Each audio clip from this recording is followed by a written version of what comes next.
Attention, stations on the network. Our broadcast will begin in 2 minutes from my mark. In 5, 4, 3, 2, 1, mark. That was your 2-minute time check, stations.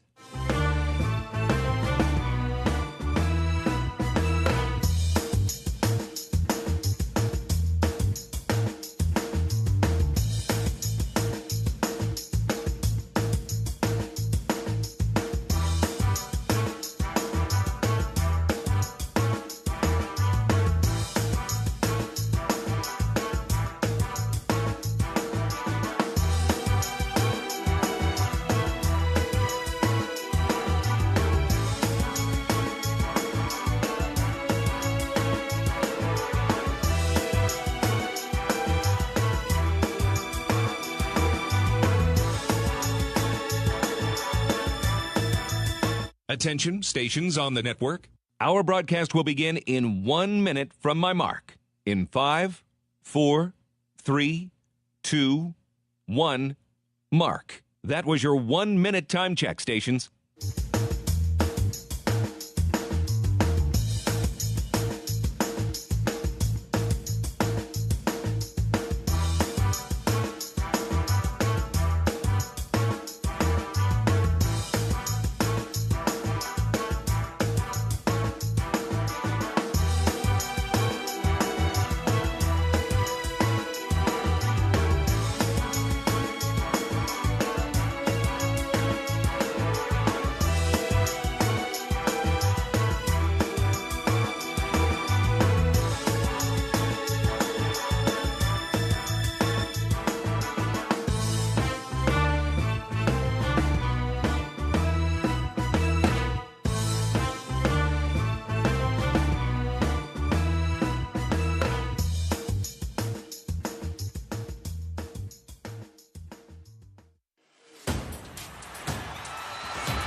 On the Hawkeye Sports Network from Learfield, this is Hawkeye Baseball.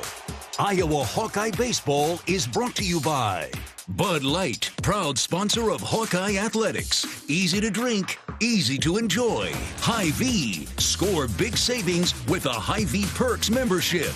Iowa Corn. You might think Iowa just grows corn, but the truth is corn grows Iowa. Brought to you by Iowa's corn farmers of the Iowa Corn Growers Association and the Iowa Corn Promotion Board. Also brought to you by Oak Knoll Retirement Community, Travel Leaders, Destinations Unlimited, the official travel partner of the Hawkeyes, and by University of Iowa Healthcare, changing medicine, changing lives. Hawkeye Baseball is on the air. From the state capital of Iowa, it's time for Iowa Hawkeye Baseball. Live from Principal Park in Des Moines, it's the series finale between the 10th-ranked Oregon State Beavers and the Iowa Hawkeyes. Happy Mother's Day and welcome to the broadcast booth in Des Moines. Alongside my fine color analyst John Evans, I'm John Leo. Iowa looking to avoid a sweep today at the hands of Oregon State after dropping a pair of hard-fought battles this weekend. Oregon State won the opener 9-6 before clinching the series yesterday 5-1. Reese Buter is unable to go today for the Hawkeyes, so it will shape up to be a bullpen game of sorts for the black and gold. Iowa is 32-17 overall, looking for a statement win to add to its resume. 10th-ranked Oregon State is 37-12.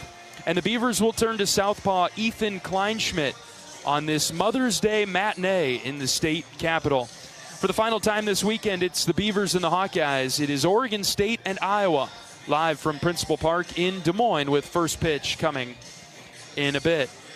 Let's recap the series to this point. Oregon State won a back-and-forth matchup on Friday night, 9-6 to take the opener. A one-pitch, Wolf hits on the ground through into left field. Base hit from Wolf scores Wilmus. Iowa is on the board. It's now 6-1. 1-2 to Risley. Ground ball right back up the middle off of Segura's glove and through! It's into center field! One run is in! Here comes another! Two-run score as Risley puts it in play. It's 6-3. Every run is a big one in the middle innings. First pitch to Reese, line drive into right, and it is down and past the right fielder, all the way to the wall. Hawkeyes on the run. Wilmus scores. Moore's headed for third. He has a stand-up triple. We'll see how it's scored, but it's 6-4. Here come the Hawkeyes. A lot of room in the left center gap. The corner outfielders are playing very deep against Mitchell, who cranks one to right. Right fielder looking up. It is gone! Gable Mitchell ties us up at 6 in the 7th. Oregon State would score 3 runs in the 8th inning and win the opener 9-6. Iowa battled yesterday, but just straight up got beat by the Beavers 5-1. 1 ball and 2 strikes. Savary ready. The pitch. Ground ball to third. Frost has it on one hop. Throw to second for 1. Over to first. Double play. 5-4-3. A hot shot to Frost, and he gloved it and turned it. 2-0. Wolf sends to left. Left fielder moving over towards the line. He dives and he dropped it. It's into the Iowa bullpen, and the runners will get to second and third. Iowa has 2 in scoring position for Dan Rogers. Whitney quickly set. No balls and 2 strikes. The pitch. Caleb sends into left center field. Base hit. Grizzly around third. He'll score. Iowa on the board. Caleb Wolf produces an RBI single with 2 outs. Last time up in the 6th. He swings at the first pitch. Ground ball through the 5.5 hole. Grizzlies around second. He's headed for third. Here's the throw to third. Miles is there. And Gable moves to second base. Heads up base running. Oregon State clinching the series yesterday with the 5-1 winner. And so the Hawkeyes will look to avoid the sweep today and pick up a crucial win to add to its resume this Sunday afternoon. By the time we get to first pitch, a Mother's Day matinee from Des Moines. We're back right after this. This is Hawkeye Baseball from Learfield. If you or someone you know is having thoughts of suicide, experiencing a mental health or substance use crisis, or just needs someone to listen, 988 provides a direct connection to free, confidential, and compassionate support. When you call, text, or chat 988, you'll be quickly connected to trained crisis counselors who will listen to your concerns, provide support, and connect you to additional resources if needed. There is hope. You are not alone. For 24/7 support, call or text 988 or chat 988lifeline.org. Whether you're traveling for business, pleasure, sports, or with one of our guided tours, our team of travel experts at Travel Leaders Destinations Unlimited will ensure you have a memorable, worry-free experience. Let our professional travel advisors with extensive travel experience and destination knowledge handle your every travel need. Family-owned and operated, Travel Leaders Destinations Unlimited has been serving the Hawkeye community for many years, receiving the Agency of Choice Awards several times. Make your travels easy with Travel Leaders Destinations Unlimited at duagency.com. Brown Deer Golf Club offers a pure golf experience. Manicured bent grass fairways with tees and greens carved into gracefully rolling landscape. Challenging, yet extremely playable. Improve your game with PGA instruction and our full-service pro shop. Treat yourself to Bunker's Bar and Grill for lunch or dinner. And our scenic Greenview Banquet Room is perfect for weddings or any special event. Brown Deer Golf Club, a stunning country club setting at affordable public rates. I'm Nick Jackson. I play linebacker here at the University of Iowa. On the field, I stop the run, I make the tackle, I drop in coverage. 3rd down 11. Straight back to pass is Sullivan. He's running for his life. Down he goes. That's a loss of another 6. Nick Jackson. Off the field, I help my body's defense by choosing vaccines that are right for me. Ask your doctor or healthcare provider which vaccines are right for you. A message from Iowa HHS.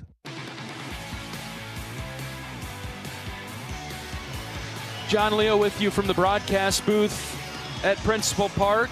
And for the first time in a while, I can say John Evans and John Leo back on the air on the Hawkeye Radio Network. Good to have you back, John. Did you miss me, buddy? I missed you so much. I'm glad to see you. Happy belated birthday. Thank you. It was a good day of travel yesterday on my birthday.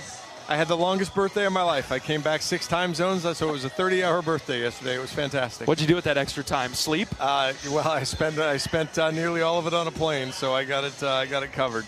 Okay, Scotland, golf trip, highlights. Let's hear them. Oh, geez. Far too many. So we played Muirfield Golf Club on Tuesday. We played 36 holes at the number 12 golf course in the world. We did the 18 holes in the morning. We did the sit-down lunch. You've seen the picture of me in a coat and tie, which doesn't happen very often anymore. You look good. But yeah, I do that, I guess, for high-end country clubs. And then we went out and we played the way they play golf in Scotland. We played a foursome match in the afternoon, which is an alternate shot. I tee off, you hit the second shot, we alternate. And so that was phenomenal. And then Thursday we ended up playing Royal Dornoch, which is number 10 in the world. 36 holes there, right on I believe it was the Firth of Forth, which is just, it was a phenomenal experience all the way around. Thanks to Luke Dona, the head golf professional at Cedar Rapids Country Club. I met six total strangers, and we had a blast for a week. That's great. I'm super happy for you. The ranking of the golf courses is pretty impressive because there are quite a few golf courses in the world, I'm sure. yeah, it was, and it's so unique. I mean, you might play, I know you're not a golfer, but for anybody listening that is, if you go out to Bandon Dunes or if you play Whistling Straits up in Wisconsin, and I'm sure there's maybe some courses up in the Northeast that have some of that older feel to it. But even all of those golf courses in America, we probably have to kind of manufacture to get that way. Mother Nature and livestock kind of made these golf courses the way they were, and that's pretty incredible. Livestock? Yes. Wednesday we played a golf course. I've got some good pictures of. Sometimes you get, the pace of play slows down because you're worried about who's in front of you. In this case, it wasn't a who, it was a what. As this weird little woolly yak thing walked across the fairway, and our guys had to wait for the giant cow. They're apparently very docile, but they do have two stupendous horns that. If they decide to not be docile, would cause a problem. Whoa. So you don't really want to go find a way to irritate them. You just kind of want to let them do their thing. And, so that was Wednesday. That's great. I'm sure stories for a lifetime, John. We're really happy to have you back. Trip to Washington, I can't say that it compares to Scotland. Maybe you missed some good walking, but other than that, I got 31,000 steps on Thursday. Wow. That's a good day's 10,000, right? That's what they say. 10,000 steps is pretty good, but 31,000? Yeah, I walked over 15 miles on Thursday. I guess the important question I haven't asked yet, you swing it well? I played terrible on on Monday, which was virtually no sleep as we did the overnight red eye and then went straight to the golf course. And then I played okay on Tuesday through Friday. It was...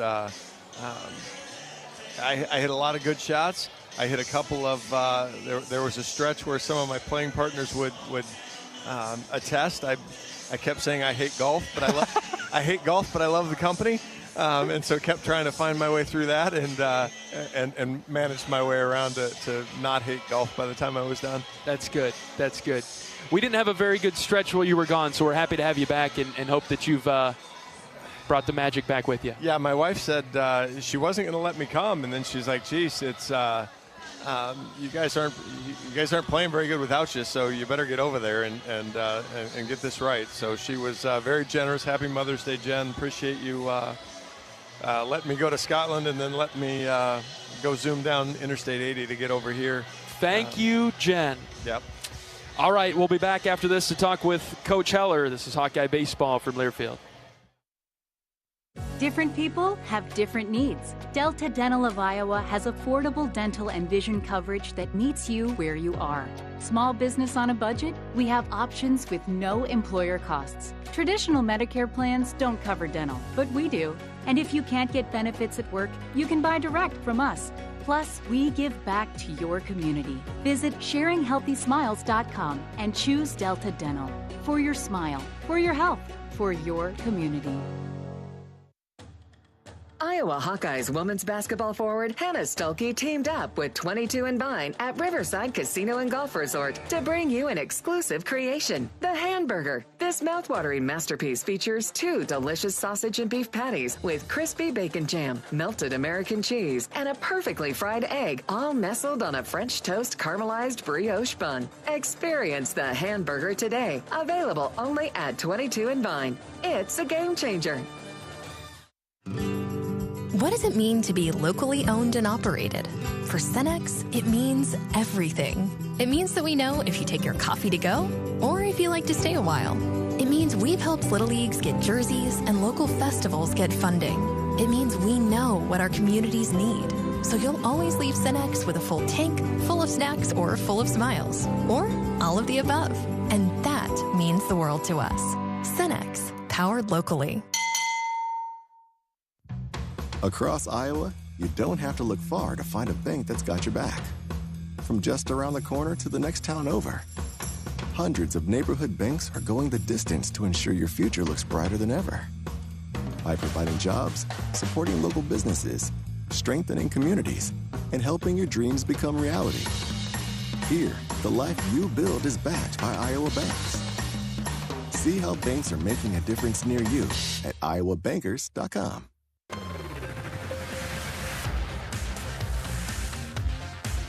Welcome back to pregame coverage of Iowa Hawkeye baseball. Today, the series finale with Oregon State. Over at Principal Park in Des Moines, we're joined by head coach of the Hawkeyes, Rick Heler. Coach, a hard-fought battle yesterday just didn't go our way. No, it didn't. And, kind of have to blame ourselves again. We gave them some free bases in the fourth, and they made us pay. It was walk, home run, walk, hit by pitch, double. And that's really the bulk of the scoring. It's probably 1-1 if we can eliminate that inning. And it's a game of opportunities. And I think sometimes,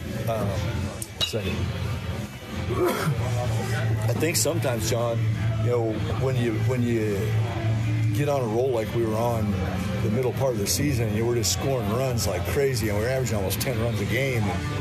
But when you play a team with elite arms like this, it turns into real baseball, and it feels bad when you're not scoring all those runs. But it's really the opportunities that you have in those games, and that's why I thought playing this series was really important before we head into the last week of our season with Oregon and then the postseason with the conference tournament. Is that for one, the ballpark where the Big Ten tournament is, the World Series Park. I can't remember what it's called anymore. Yeah, I used to call it TD Ameritrade. Charles Schwab. So now it's Charles Schwab. But that place is a graveyard. I mean, it is tough to score runs there. And facing the arms that we're seeing, you're going to get 2 or 3 opportunities. Mm-hmm. And yesterday we had them. They weren't early, but they came after the 5th inning, and we didn't get to hit. And you look at Oregon State, they had those 2 opportunities where we gave them free bases, boom. And really that was it. I mean, they only had 4 hits going into the 9th inning. I mean, other than that, we played great defense. We pitched lights out, other than a few blips right there. And, we just didn't win. But to beat them yesterday, the game needed to be 1-1 going into the 8th or 9th. And it wasn't. We fell behind, and Whitney was lights out. I mean, we talked in the pregame. I think we talked in the pregame that he doesn't throw. He usually beats himself, and he just had a great day. He pitched the best game of the season for him, and then as we started to press when we weren't getting anything, because I think we went 3 up, 3 down 5 times yesterday, and he was just mowing us down, and he bullied us with his fastball, and that was disappointing. I was hoping somebody had turned one around on him, and I think if they would have, you'd have seen him start going back to normal and trying to be on the edges and then missing and giving us some free bases. But it didn't happen, and then they brought their big left-hander in who was equally as good. A couple guys are going to pitch in the big leagues, and that was yesterday. Coach, before the game on Friday, you talked about the opportunity that the team has and how you're excited to see how they'll respond to grass against high-quality competition as we prepare for the final stretch, all important games. Although the first 2 games haven't gone our way, what have you learned about your team this weekend here in Des Moines? Well, I mean, we knew going into it that the offense wasn't in a great place. I mean, we were struggling.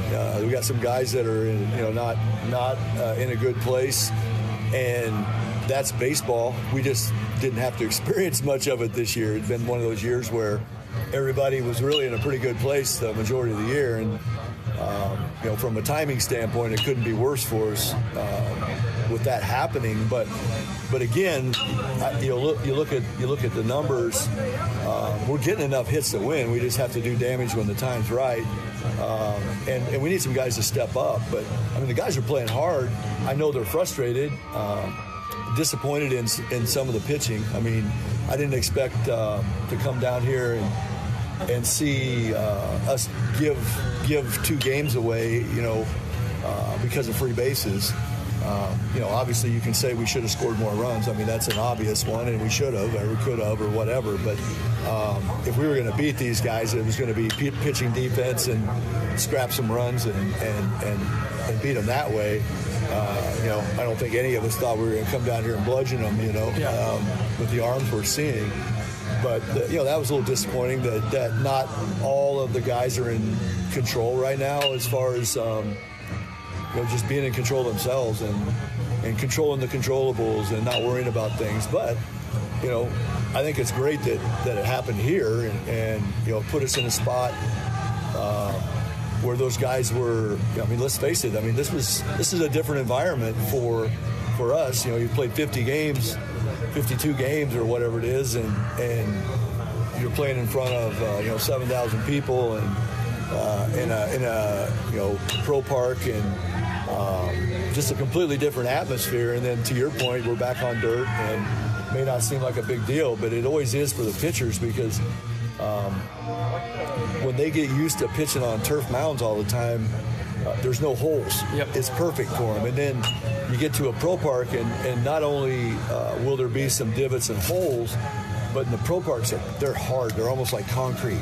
And so it takes a little bit of an adjustment period to get back to be able to adapt. And that's why I like doing this if we have the opportunity late in the year, because we'll be ready to go when we get to Omaha, and all that will be past us. But I wouldn't tell you that we handled it great, because we've had some collapses. Being around the guys this morning, Coach, what do you sense? Do you sense that they're feeling some sort of pressure? Do you still think that they're light, ready to go today? I think they're mad. Mad, okay. Yeah, I think they're disappointed in how things have gone. And, today is going to be it's a big test. I mean, it's a big challenge. You get tested all the time in sports, life, whatever, and usually the one right before the best is the best, or your goal is the hardest. Yeah. And that's, remember we talked about it a few weeks ago when I told him, do you think it's going to be easy? No. And we're getting tested, and the competition's extremely good, but we know that if we play like we're capable, that we could have given ourselves a better chance to win. But today, normally we're sitting here talking about how we feel good that Reese Buter is going to go out there, and we feel that Reese is going to be able to match the other team's starter for sure and give us a great chance. And he's been outstanding. And Reese hurt his elbow, and he's not going to. It's our first time this year where we're in week 13, third game of the series, and it's the first time we have a starter that's going to miss a start, and not a great situation. And we're going to have to kind of piecemeal this game together against arguably their best pitcher throws on Sunday, and in our opinion. We're going to have to find a way to win anyway, and that was what we were. That's what we were talking about, and that's how I feel the guys are going to take it. They're going to try to rally and do whatever we got to do to find a way to win, and hopefully those pitchers that are going to throw today step up and do it with confidence and aggressiveness and just attack. We'll start with our pitching side, Coach. Looks like Ben Dete gets the start, and then I know we haven't seen, Brant Hogue and a couple other arms out there. So what's the plan today? Well, this would be the perfect world plan. Is knock on wood. Yeah, to have Ben give us a quality start, and by that would be 2 innings scoreless, 3 innings scoreless, and then go to Watts, and then let him go as long as he needs to go, and then go to Hogue, and have us be in the lead, and Brant finishes the game and use 3 guys. That would be perfect world. Sure. But if not, you've got Chaz Wheatley, and you've got a bunch of guys that haven't thrown yet, like you've got Archer and Walker and Pearson and then Sam Hardy be able to come back. Who am I missing? Jack Whitlock, possibly. No, he's not on the board. Okay, not on the board. He's got mono, so Jack's out this week too. Man, can't catch a break, Coach.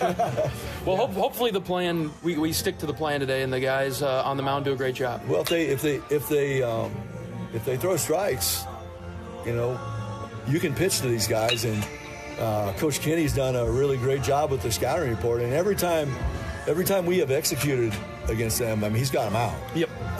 It's only the times where we don't execute or don't throw strikes. That's probably every pitcher can say that, but more about the not throwing strikes or hitting a guy and that type of thing. But if they execute the plan relatively well, I think we can hold them down. It's just a matter of whether we can score some runs today. And you and the staff think that Oregon State's guy Kleinschmidt today, he's their best, the left-hander. Well, it depends on what you consider the best. Okay. He's not the best that we've seen so far from a stuff standpoint, but his stuff is really good. It's going to be 93, left-handed, good command, good slider, aggressive, pound the zone, but big left-handed, good arm, with some good run on it. And that was the thing that, as Marty was talking to the guys today, if you watched yesterday, if you're watching the game, all of our hitters were underneath the ball. And, he had ride, and he was living right at the top of the zone with strikes. And then he would go just above, and then we would chase up because he was hitting with it. But, Marty was telling him, and we practice for ride guys all the time, and you have to actually think above the ball. You actually have to try to swing above the ball. Keep your barrel above the ball to have any shot at all. If you have any barrel drop or barrel drag at all, you're out. And that's what Marty told him. It's like, listen, I wish I could tell you we're facing a guy that's throwing 84 and we're going to have a great chance to light him up, but it's like, if he's going to be the left-handed version, he's got great ride.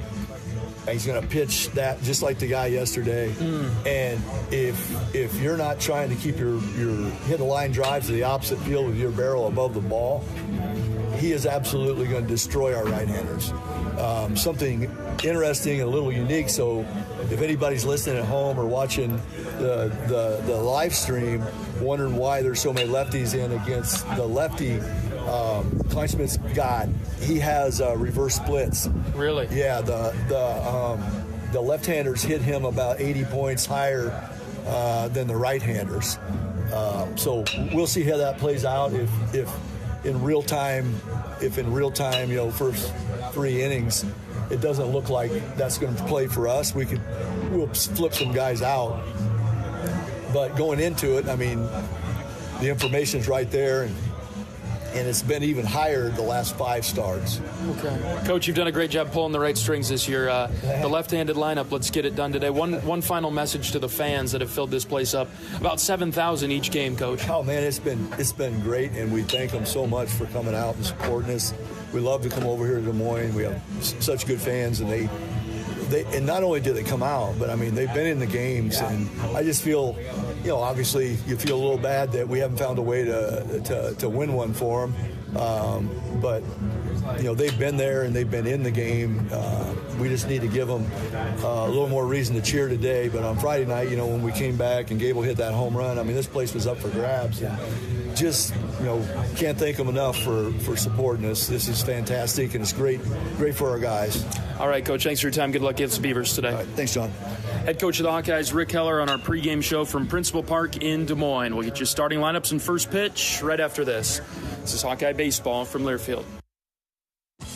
Hi, I'm Gary Dolphin, and if you want your home to be exceptionally comfortable during these cold Iowa winters and hot, humid summers, you need to turn to Dave Lennox and your local Lennox home comfort specialist. Lennox has been serving Iowa consumers since 1895, when Dave Lennox built his first furnace in Marshalltown, and Lennox is still building its high-efficiency furnaces and air conditioners there today. For the best home comfort system you can buy, it's Lennox and your local Lennox dealer. Lennox and the Hawkeyes. Now there's a winning combination. American Equity salutes today's hero of the game as a proud sponsor of the ongoing recognition of our military during Hawkeye games this season. Please join American Equity in thanking all who have served our country. American Equity is more than just retirement savings and income products. They are committed to providing you best-in-class service and high-quality retirement income that helps deliver the independence to dream and reach your goals. To learn more about American Equity, please visit their website at american-equity.com. Oregon State and Iowa, the series finale from Principal Park in Des Moines. The starting lineups have been announced. We'll get them to you after today's national anthem. The Hawks could really use this win. Oregon State has already won the series with a couple of tight wins over Iowa, and the Hawkeyes could use it for their resume, also just some positive momentum before wrapping up the season Thursday through Saturday at Banks against Oregon. Plenty on the line in that series. We'll talk about it during today's game against Oregon State. We'll step aside for today's national anthem. We're back after this. This is Hawkeye Baseball from Learfield. Different people have different needs. Delta Dental of Iowa has affordable dental and vision coverage that meets you where you are. Small business on a budget? We have options with no employer costs. Traditional Medicare plans don't cover dental, but we do.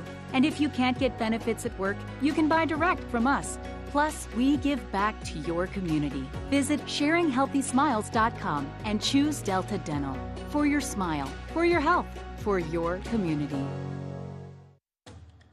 Iowa Hawkeyes women's basketball forward Hannah Stuelke teamed up with 22 and Vine at Riverside Casino and Golf Resort to bring you an exclusive creation, the Hamburger. This mouthwatering masterpiece features 2 delicious sausage and beef patties with crispy bacon jam, melted American cheese, and a perfectly fried egg, all nestled on a French toast caramelized brioche bun. Experience the Hamburger today, available only at 22 and Vine. It's a game changer.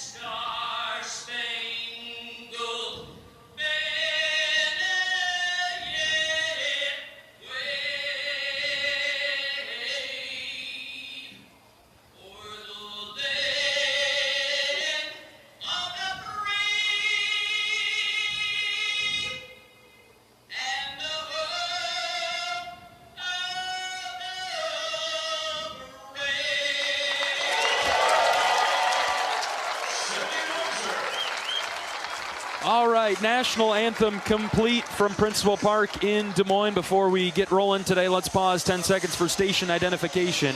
This is Iowa Hawkeye Baseball.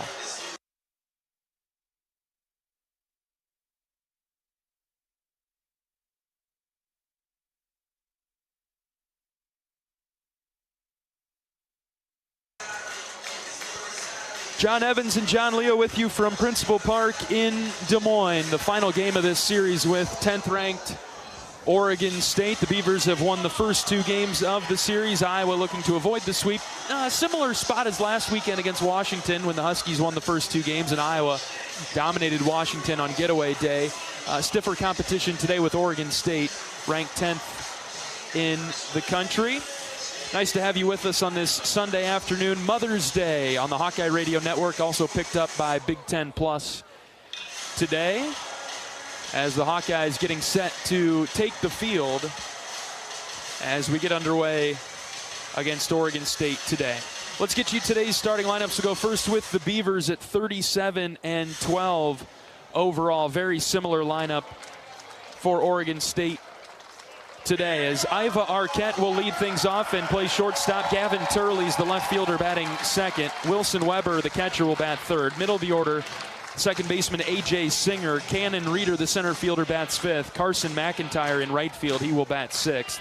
7, 8, 9 for Oregon State today. Jacob Craig at first. Tice Peterson, the DH, and Trent Caraway, the third baseman, rounding out the batting order.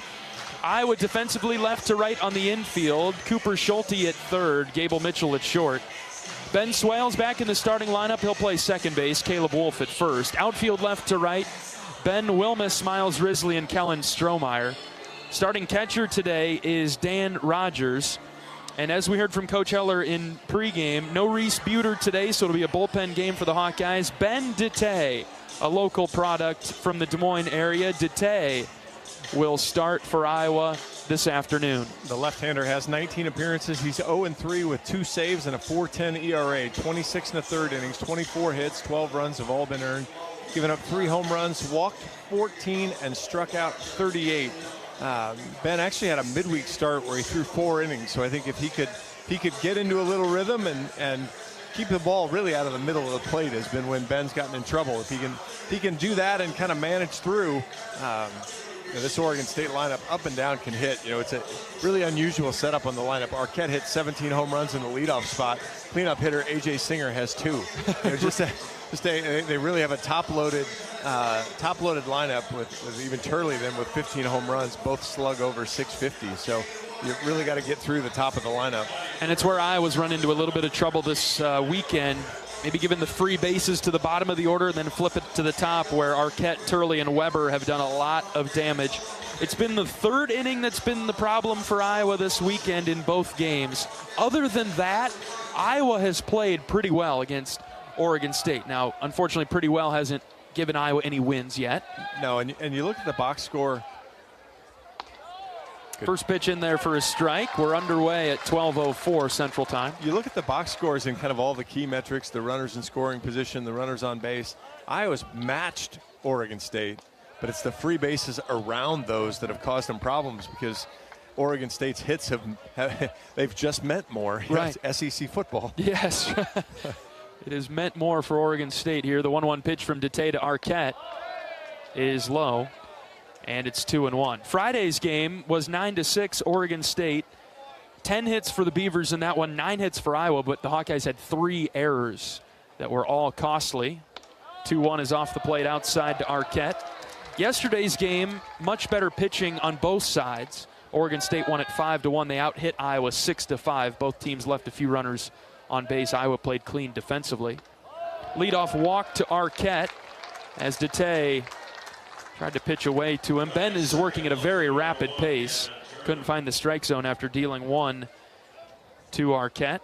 Yeah, Ben always works quickly. Oregon State not really a threat to run, more situational running. They're not going to just pick off bags, and you can do that when you slug it at 488 as a team, which is really about the same as Iowa, but it just got a little bit more home run pop. Turley with a half swing, sends it back to Dete. He throws it to second for 1, back to first, double play, you bet. Sometimes it's better to be lucky than good, as Ben jams up the right-handed hitter. Tries to check his swing, but the bat comes through the zone and basically bunts it right back to him. Perfect field and turn for Dete. And Hawkeye pitchers have had a hard time throwing this weekend, but that one turned well. Very clean on the 1-6-3 double play. That's the third or fourth major double play that Iowa has turned against Oregon State defensively. Weber hadn't even come out of the dugout. He wasn't even ready yet. Slowly making his way to the plate now. Weber's been a good hitter for Oregon State. He's the catcher. He was on a couple times yesterday. He delivered a big-time home run on Friday night. Dete ready to pitch to him, and he zips a strike down the heart of the plate.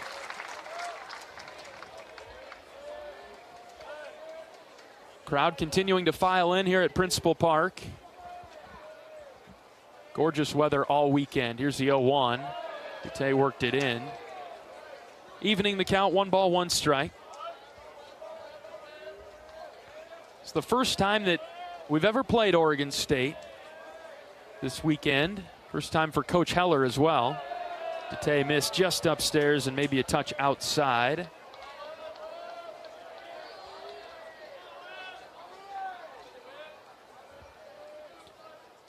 Two 2-1. Fouled off over to the right. That'll find the seats. Sunday, and I feel like I'm just getting my bearings here, trying to figure out what everything is on the scoreboard, the pitch clock. Don't have TrackMan. I'm all out of sorts. 2-2. Line sharply foul over the Oregon State dugout to the right. What, almost over 6,000, almost 7,000 each Friday and Saturday? Right. Very good crowds this weekend. A little lighter to start today on Mother's Day. Another 2-2 from Dete. Swung on and missed. He got Weber, and the Beavers go down in order in the first. Good start from Dete. We'll be back for the bottom of the first inning after this. This is Hawkeye Baseball from Learfield. If you or someone you know is having thoughts of suicide, experiencing a mental health or substance use crisis, 988 provides the direct connection to free, confidential, and compassionate support. When you call, text, or chat 988, you'll be quickly connected to trained crisis counselors who will listen to your concerns, provide support, and connect you to additional resources if needed. There is hope. You are not alone. For 24/7 support, call or text 988 or chat 988lifeline.org. A message from Iowa HHS. Brown Deer Golf Club offers a pure golf experience. Manicured bent grass fairways with tees and greens carved into gracefully rolling landscape. Challenging, yet extremely playable. Improve your game with PGA instruction and our full-service pro shop. Treat yourself to Bunker's Bar and Grill for lunch or dinner. And our scenic Greenview Banquet Room is perfect for weddings or any special event. Brown Deer Golf Club, a stunning country club setting at affordable public rates.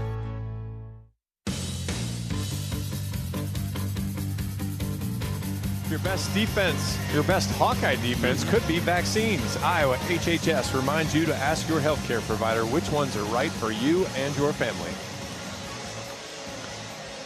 John Evans and John Leo from the broadcast booth at Principal Park. Bottom of the first inning coming up. Here's the batting order for the Iowa Hawkeyes today. Just a few changes from the previous two games, so let's take a look at the batting order. Ben Wilmus will lead things off and play left field. Gable Mitchell at short, batting second. Reese Moore is the designated hitter in the 3 spot for the Hawkeyes this afternoon. Middle of the order, Caleb Wolf, Dan Rogers, and Miles Risley. 7, 8, 9, Cooper Schulte, Kellen Strohmeyer, and Ben Swales. And that order will face left-handed sophomore from Oregon State, Ethan Kleinschmidt. 12 starts on the year, 62 innings. I'm sorry, 6-3 with a 4.21 ERA. 62 innings, just 48 hits, 30 runs, 29 of those are earned, 21 walks, 75 strikeouts. He has given up 11 home runs. He'll get that fastball up there it'll be in the low 90s. He'll throw a slider off that. Does occasionally work in a changeup, but he really likes to showcase the fastball. It was fascinating, unfortunately, to watch yesterday as Whitney and Caljo for Oregon State. Fastball-heavy pitchers, and Iowa couldn't touch them. Wilmus fouls off the pitch to the right. It's 1-1. I was talking to Coach Kenny prior to the game, and he talked about this is what a regional team looks like. When you look across, there's just arm after arm after arm that comes at you at 93, 95, 97. And so everybody that comes out of the bullpen can sling it, so no wonder you like your fastball. 1-1 to Wilmus. That's upstairs. Iowa struck out 16 times yesterday. I think it was the Washington State series, John, where yesterday's game felt a little bit like that, where Iowa, for some reason, couldn't touch the fastball. Usually a very good hitting, a fastball-hitting team. Struggled a bit yesterday as Wilmus drives the 2-1 deep to right. Angling towards the foul pole, right fielder over. It is fair ball off the wall. Wilmus around first, headed for second. He's going to try for third. Here comes the throw. It's cut off at second base. Leadoff triple for Wilmus. That's a triple that might have been an inside the park home run if Ben had taken off at the go, but I thought it was foul. I thought it was just going to keep blowing and drifting down the right field line. Ben just kind of jogs down the line at first. I'm not sure if he thought it was a home run or foul.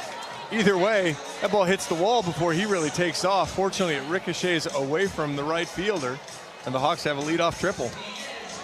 Very high walls here at Principal Park, and that hit right in the top right corner, just below the foul pole, down the line and right, and Iowa's in business right away. Here's Gable Mitchell, first pitch.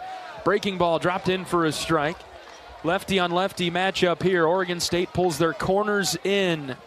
Hawkeyes looking to strike first for the first time this series.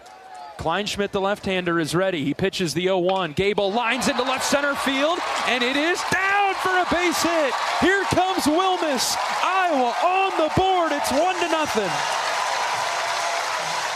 Well, I'm back, and the Hawks have the lead. I'm taking it. We are so back, John. A triple and a single for the Hawkeyes, 1-0 Iowa. Mitchell, by the way, John, 51 games in a row. I've been having to keep that streak going. I did glance at the box scores just to make sure. A couple of hits in each of the games here in the series while I was gone. On base for the 51st game in a row. Gable drives in the first run of today's game, 1-0 Iowa. And here comes Reese Moore, the designated hitter. Reese was 0 for 3 yesterday with a few strikeouts. Get him going down the stretch here. First pitch to him, high and out.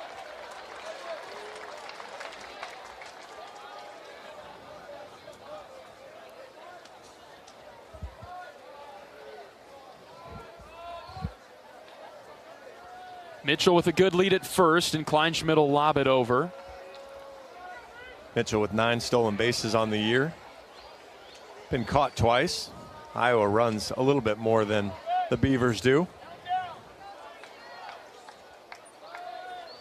Next pitch to Reese, that's up.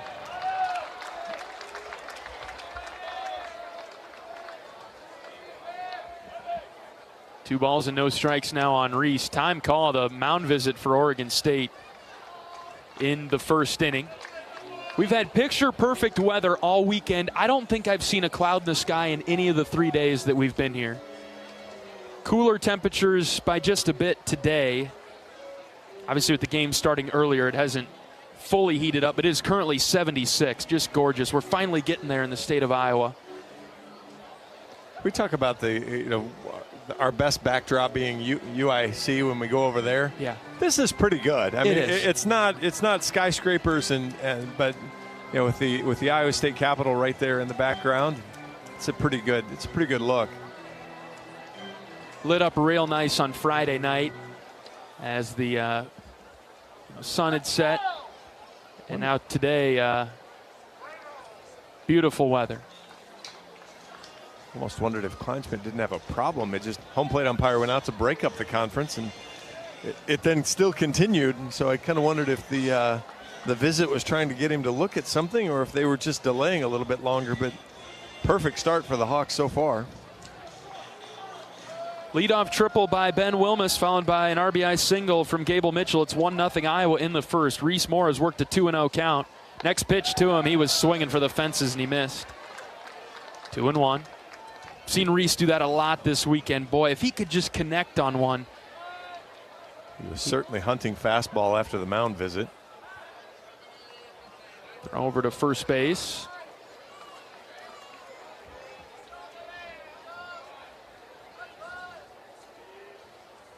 Two balls and one strike. Here's the next pitch to Reese. Swing and a miss. Firm fastball. Kind of ran it in on the hands a little bit too on Moore. He couldn't quite catch up to it. Yeah, whatever coach told Kleinschmidt, it settled in. 2-2. Reese fouled it back. Heads up, B-Ray. Front row. Iowa's outstanding photographer. Taking pictures from right behind home plate. Sitting down there with Matt Little on the video team. Popsicles here too, right? Yep. Pop Films in the house. Want to see some of their content Kind of requires an Iowa win to get that victory video to get sent out. Yeah, they still get good content. They just don't piece it together and distribute it without the win. 2 balls and 2 strikes on Reese. Runner at first, nobody out. The pitch. Slider outside, ball 3. Good hang from Moore. Almost could see the arm slow down there a little bit. Good read by Reese to recognize it. See if Gable gets put in motion here with the full count. Kleinschmidt comes set. And he'll throw it over to first base. Gable back without a dive. Yeah, Mitchell seems to be reading the move well, even though a handful of pickoff throws over there. He hasn't had to dive back yet. Kleinschmidt's got a good slide step. There goes Gable. The 3-2 is a called third strike. Throw to second, goes into center field. Mitchell's going to take third. Reese strikes out, but Gable gets to third base. Reese had a long conversation with the home plate umpire. I thought it was a strike the whole time. And Reese didn't seem to agree and continued to chat. Fortunately, Mitchell with the stolen base will advance on an E2 to third. So Oregon State gives Iowa a free base of sorts there. So Mitchell at third with less than 2 outs. We'll see if Caleb Wolf can drive him in. First pitch to Wolfie is a high outside strike call. Justin Robinson is behind the dish calling balls and strikes. Luke Hamilton at first, Eric Lovelace at second, Matt Schauffer, the umpire, at third today. 1-0 Iowa, bottom of the first. 0-1 to Caleb. That's low and away. Feels like a big spot for Iowa. You've got the runner on third, less than 2 outs. You're down 2-0 in the series.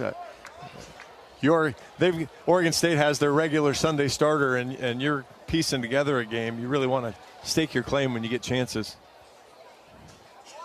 Next pitch to Wolfie. Right down the middle, strike 2. Iowa had a few chances yesterday with runners in scoring position, but a lot of those opportunities came up with 2 outs and unable to produce. And you heard Coach Heler talk about it earlier. Oregon State, when they've had chances like this, they've scored. See if Iowa can match them today. Here's the 1-2 to Wolf.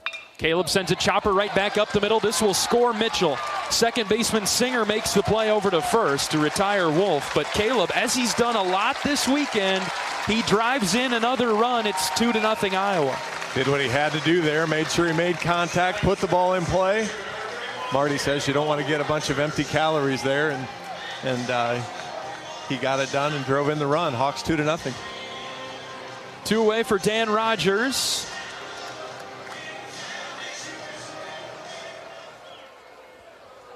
A lot of left-handed hitters in the lineup for Iowa today. That is by design. Left-handers hit a bit better against Kleinschmidt. Splits favor the left-handed hitters, so we'll see a few more. One of them is Rogers here. Strohmeyer yet to come. He bats 8th for Iowa. 1-0 pitch to Rogers. Breaking ball floats in for a strike, evening the count at 1.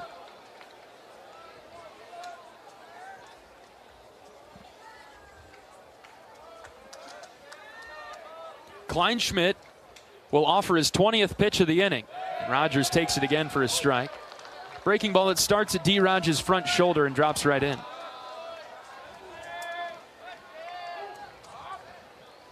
Ball and 2 strikes, bases empty, 2 outs. Kleinschmidt's pitch. Rogers swings and fouls it off. Weber couldn't bring it in, and so D. Rogers stays alive. Yeah, just barely got a piece of it, and Weber couldn't quite squeeze it, so Rogers will get another try. Kleinschmidt, the left-hander, out of the windup, is ready. He brings it home to D. Rog, outside. Yeah, not only have you scored 2 runs if you're Iowa, you're going to have a pitch count up around 25 if Rogers makes the last out. 2 balls, 2 strikes with 2 outs. Kleinschmidt ready, and he delivers. Rogers fouled it back to the screen.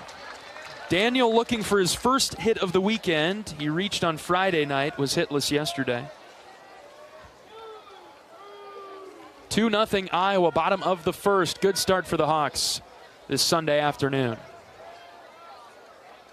Another 2-2. Here it comes. Rogers hangs with the breaking ball and fouls it off to the left. That was a pitch that had been called a strike a couple times previously in this at-bat. Rogers recognized it. He just looks like that arm slows down as he throws the slider just a little bit. Hawkeyes able to see it, fight that off. Kleinschmidt ready. Here's the pitch. Rogers swings and misses at a fastball for the third out. Good start for Iowa. It's 2-0 Hawks. We are through one. Back for the second after this. This is Hawkeye Baseball from Learfield.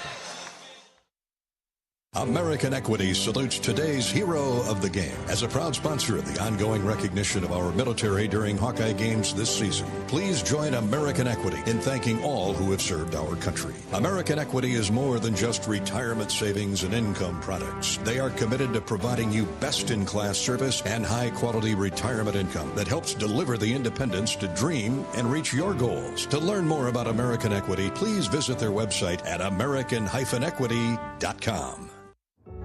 Leaders know there's no guide to greatness. When everyone else says something can't be done, they know it only hasn't been done yet. True leaders weather the fiercest storms and look deep within themselves to rise above and help others find their way forward. At Great Southern Bank, we're proud to partner with visionaries that help raise the tide for all of us. And when you're ready to bring your vision to life, we'll be right behind you with award-winning support.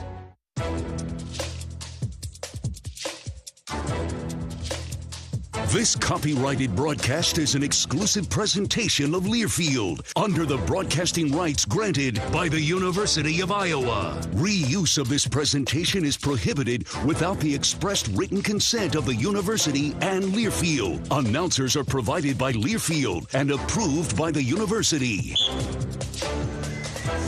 Welcome back to Hawkeye Baseball. We can all help prevent suicide. There is hope with a 988 lifeline. Call or text 988 now. Top of the second inning in Des Moines. Iowa out to a 2-0 lead on Oregon State. Ben Dete back to work. He'll face the middle of the order. 4, 5, 6, Singer, Reeder, McIntyre. As the Beavers go back to their all right-handed lineup, like they did on Friday night. Dete's first pitch. Zip just inside, ball one. Singer, the second baseman, bats .314 for the Beavers. Started all but one game for Oregon State. Ball, no strikes. Pitch from Dete. That's at the top of the zone for a strike, 1-1. Singer is an outstanding defender. He's made several big-time plays at second base for the Beavers, especially on Friday night. 1-1 from Dete. That's off the plate outside. Catched in the game Friday night, right? They had made a substitution. Oh, different second baseman at that point. Santana, who made a great play to end it. 2-1. The pitch is hit on the ground. Slow roller to third. Schulte picks it up. He steps, he throws, and it's on time to get Singer for the first out of the second inning. Schulte had been playing in, protecting against a bunt, was backpedaling, and then all of a sudden gets a slow bouncer to him. Had to come back in.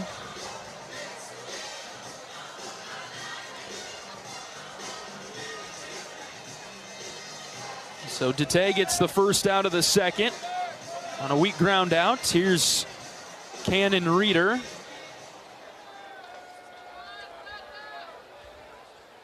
First pitch from Dete is outside. Reeder, the center fielder for Oregon State, a .293 hitter. 10 doubles, 4 home runs. 1 ball, no strikes. The pitch from Ben.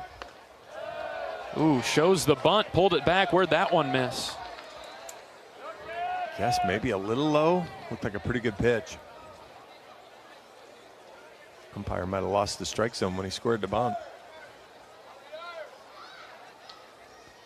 2-0, that caught the outside corner. It's 2-1.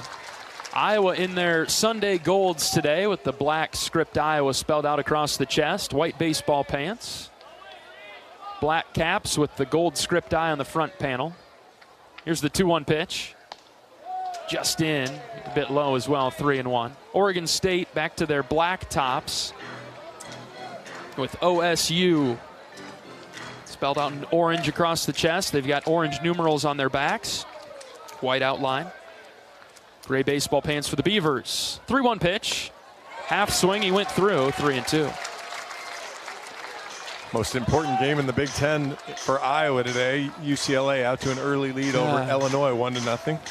Illinois had their chance on Friday night, I'm afraid. Feel like that might have been the shot. 3-2. Strike 3 called. He struck out Reeder, 2 down. Really good pitch. Went right back to the well where he'd thrown it a couple times and had been a coin flip call. Raised it up just a touch and got it. Dete, the redshirt senior from Clive, a suburb of Des Moines here, off to a good start for the Hawkeyes. Carson McIntyre up now for the Beavers. Right-handed hitter, he's a freshman, making his 9th start of the season. Playing in right field. First pitch from Dete, just high and out, ball 1. Yeah, shown good pop so far. 3 home runs in just the 29 at-bats. Has struck out 9 times, though. 1-0 from Dete, lost control and missed away. 2 balls and no strikes. Yeah, Iowa, we've been scoreboard watching, of course, because we're out of conference and the teams that are important in the race are in conference this weekend. As the 2-0 pitch is popped up right side. Wolf and Rogers give it a look, but that'll find the seats foul. Iowa getting no help from Washington nor Illinois, as Washington playing Oregon. That's in Eugene, tough place to play. And then Illinois totally blew it on Friday night, to be frank. Yeah, the steal of home on the throw back to the pitcher. 2-1 is grounded foul. Up 9-6 in the 8th and give up 2 in the 8th and then 2 in the 9th. And John, as you said, stealing home because Illinois wasn't really paying attention on the throw back to the pitcher. I did not know that until Sam, our SID, texted it to me as I was getting ready for bed after our loss on Friday night, so I already wasn't in a good mood. And then I saw that. Ugh. Yeah, that did not help any. No. Next pitch from Dete. Low outside corner, called third strike. How about this start from Ben Dete? 6 up, 6 down. 2-0 Iowa. We're back for the bottom of the second after this. This is Hawkeye baseball from Learfield. Choose the best Honda with more Best Buy awards than any other brand. All Honda cars, trucks, vans, and SUVs are in stock and on sale. Honda is the best performance brand, best overall brand, and best value brand by KBB.com. To save on a new Honda, search your local Honda dealer today. Based on 2025 Consumer Choice Awards for Kelly Blue Book. Visit KBB.com for more information. Quinn Schulte, I play safety here at the University of Iowa. On the field, I stop the run, I make the tackle, and I get interceptions. Rosmer to throw, has time. Yes, it's deflected, intercepted again by Quinn Schulte. He's running the other way at the 40-yard line. Hawks have another turnover. We're going to slam the lid, hopefully, down. Here's an interception. That'll do it. And it's Quinn Schulte. And down there, the Hawkeyes will have first and goal. Off the field, I help my body's defense by choosing vaccines that are right for me. Ask your doctor or healthcare provider which vaccines are right for you. A message from Iowa HHS. Hawkeye Baseball is brought to you by Riverside Casino and Golf Resort. Stop by today for a relaxing massage at the spa, fine dining at Ruthie's Steak and Seafood, and so much more. Visit Riverside Casino and Golf Resort today, located minutes south of Iowa City. Miles Risley, Cooper Schulte, and Kellen Strohmeyer will come up for the Hawkeyes in the bottom of the second. Iowa out to an early 2-0 lead. 25 pitches for Kleinschmidt in the first inning. Left-handed sophomore for the Beavers. As he will pitch to Miles Risley to start the bottom of the second. Risley's been all over the place in the order. Friday night, he batted 6th. Yesterday, down to 9, now back up to 6 today as he swings at the first pitch. Skies one into shallow left center. Center fielder coming forward. And Reeder will make the play. 1 pitch, 1 out for Kleinschmidt to start the second.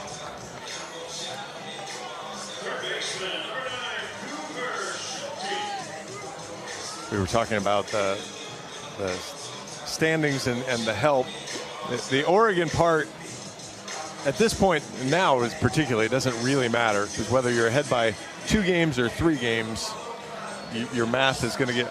Iowa needs to win a game to eliminate Oregon from the mix. Cooper Schulte in the box, takes one inside around the bell. But it would have been nice, as UCLA has Northwestern at home next week. Certainly has sweep potential. Oh, God, yeah. And so to only be 1 game ahead of them, and then it goes to a convoluted formula of common opponents where I think Iowa will do okay, but might end up tied, which would then turn it to RPI, which Iowa will not do as well in. No. 2-0 to Schulte is low, ball 3. So let's assume that UCLA wins today. What'd you say their score was? It's 3-0 now. They just hit a 2-run home run. Lovely. All right, so let's assume UCLA wins and Oregon wins. So that brings Oregon within 2 and UCLA within 1 as Schulte draws a 4-pitch walk. And so then for Iowa to win the Big Ten, they would have to win the series against Oregon if UCLA sweeps Northwestern. We'd be huge Northwestern fans. Yes, never rooted for Northwestern more in my life than I would next weekend, and I will next weekend now at this point anyway. Yeah. But yes, so there's only 3 teams right now that can win the Big Ten: Iowa, UCLA, and Oregon. So Iowa has won the Big Ten. Now it's can they win the Pac-12? Right. And they're leading the Pac-12 currently. They've eliminated 2 of the teams, and so can they get through next weekend? So yeah, win the series, hope for just a bit of help from Northwestern, and you win the conference outright. Kellen Strohmeyer batting for Iowa. He's worked a 2-0 count. Yeah, that's the point. That 2 wins against Oregon is a share. Is it? Yeah, 2 wins against Oregon is guaranteed a share, no matter what happens elsewhere. Yes. You get 2 wins against Oregon, and Northwestern pulls one out against UCLA, and outright. And Iowa's the first outright Big Ten championship in 35 years. That's so long ago, I was in college. I don't know that I was thought of at that time. Again, that's why it was so long ago. 1990. 3-0 pitch to Strohmeyer is low and out, and Kleinschmidt has missed on 8 in a row. So, as maybe, I don't know, as deflating as maybe this weekend has felt so far, Iowa off to a good start today. You know, it really all comes down to next weekend against Oregon, Thursday through Saturday. We'll play Thursday and Friday at 6 o'clock at Banks, and we'll play Saturday afternoon at 1. Yeah, everything that Iowa has played for and built up to is still in front of them. I know, if according to the internet, it's dead and the season's over, but the season was over at 3-6 too, and here we are. It's not yet. It's any margin for error has kind of been squirreled away. A win here would go a long ways today for mental well-being and to kind of get right. And you know, and it's interesting. Coach Heler mentioned it in the pregame. I was thinking about it as I was driving over this morning. You know, Reese not starting is the first time all season that Iowa hasn't had these 3 guys in some form or fashion start. As that misses outside. And every other time Iowa chose to wiggle it. You know, I think Minnesota was really the only other one that kind of wiggled around. Right. And Iowa chose to do it that weekend. And so otherwise, ooh, friendly. Low outside part of the zone. It's a called strike after Kleinschmidt had missed on 9 in a row. 1-1 on Ben Swales. First and second for the Hawkeyes. 1 out. Bottom of the second, 2-0. Plenty of traffic from the Hawkeyes. So yeah, how does Iowa respond? Almost swings through a high fastball. A little surprised maybe Iowa didn't have Swales bunt, but opportunity there with nobody out. Or I'm sorry, 1 out, I guess. Maybe that's why. But. And now Ben down in the count. 1 ball, 2 strikes. Kleinschmidt, the left-hander, is ready. Long pause. He pitches to Swales. Just low. Ball 2. Boy, after chasing the fastball up and away, really shows good discipline there to take that pitch.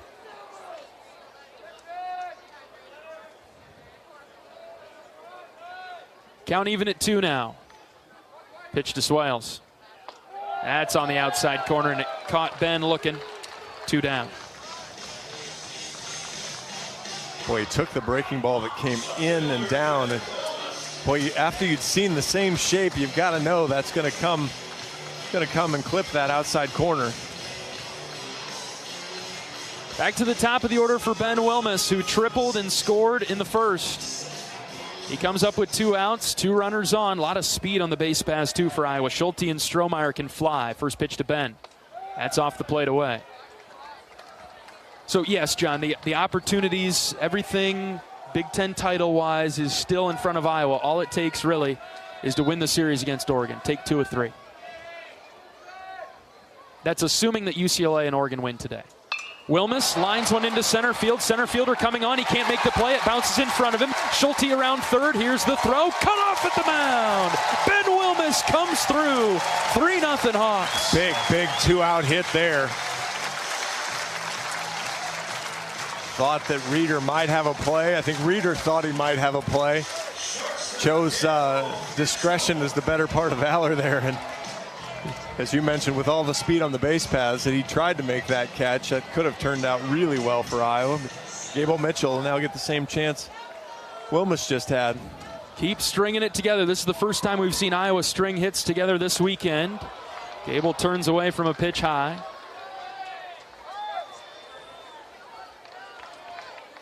Iowa and Oregon have met before in a regional a few years ago at the beginning of Coach Heller's tenure. 1-0 pitch to Gable is outside, ball 2. And so they're the only Pac-12 team that Iowa has faced. Now Washington, obviously, but already seen Oregon several years ago. 2 balls, no strikes on Mitchell. Here's the pitch. Gable takes high and out. That's ball 3.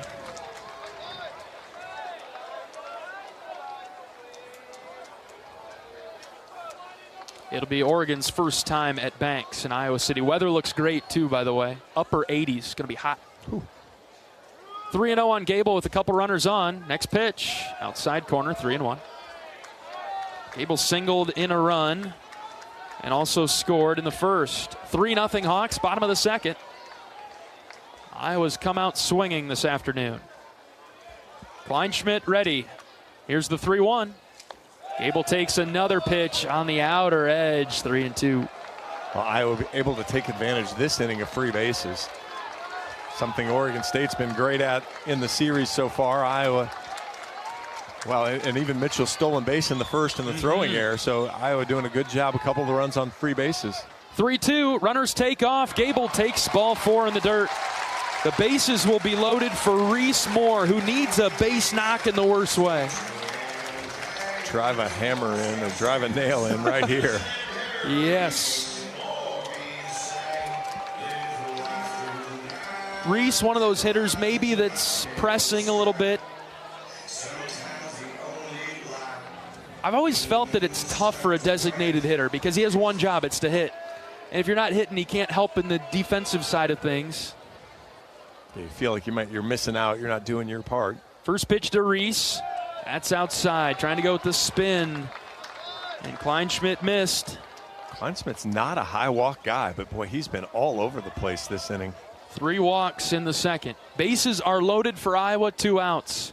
1-0 pitch to Reese. Hit well to left, but that will tail foul.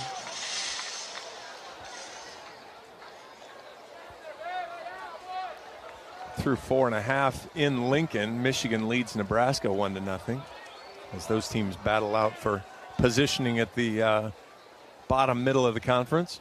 1-1. Reese hits on the ground to third, where Caraway picks it up. He'll take it to the bag himself for the force out. Iowa leaves a few runners on there in the second, but another run comes across. It's 3-0 Iowa. We'll bring you the third after this. This is Hawkeye Baseball from Learfield. FS Envision Seed Corn and FS High Soy Soybeans provide best-in-class traits and genetics that perform. In farming, bushels matter to your bottom line. Our field-proven products deliver high yields year after year. Get the seed you need from the people you trust. Contact your local FS Envision and High Soy retailer or visit fsseed.com to learn more. Hey there, sports fans. Hungry for a legendary experience? Look no further than Bump's Restaurants, proudly named after the legendary Bump Elliott. Nestled right at the Finkbine Golf Course on Melrose Avenue, Bump's is your go-to spot for mouth-watering meals. Present your ticket from today's game at Bump's and get a buy one appetizer, get the second appetizer free deal. Offer good through the next home game. See you soon off Melrose Avenue at the Finkbine Golf Course. Bump's Restaurant, a legendary place with legendary food.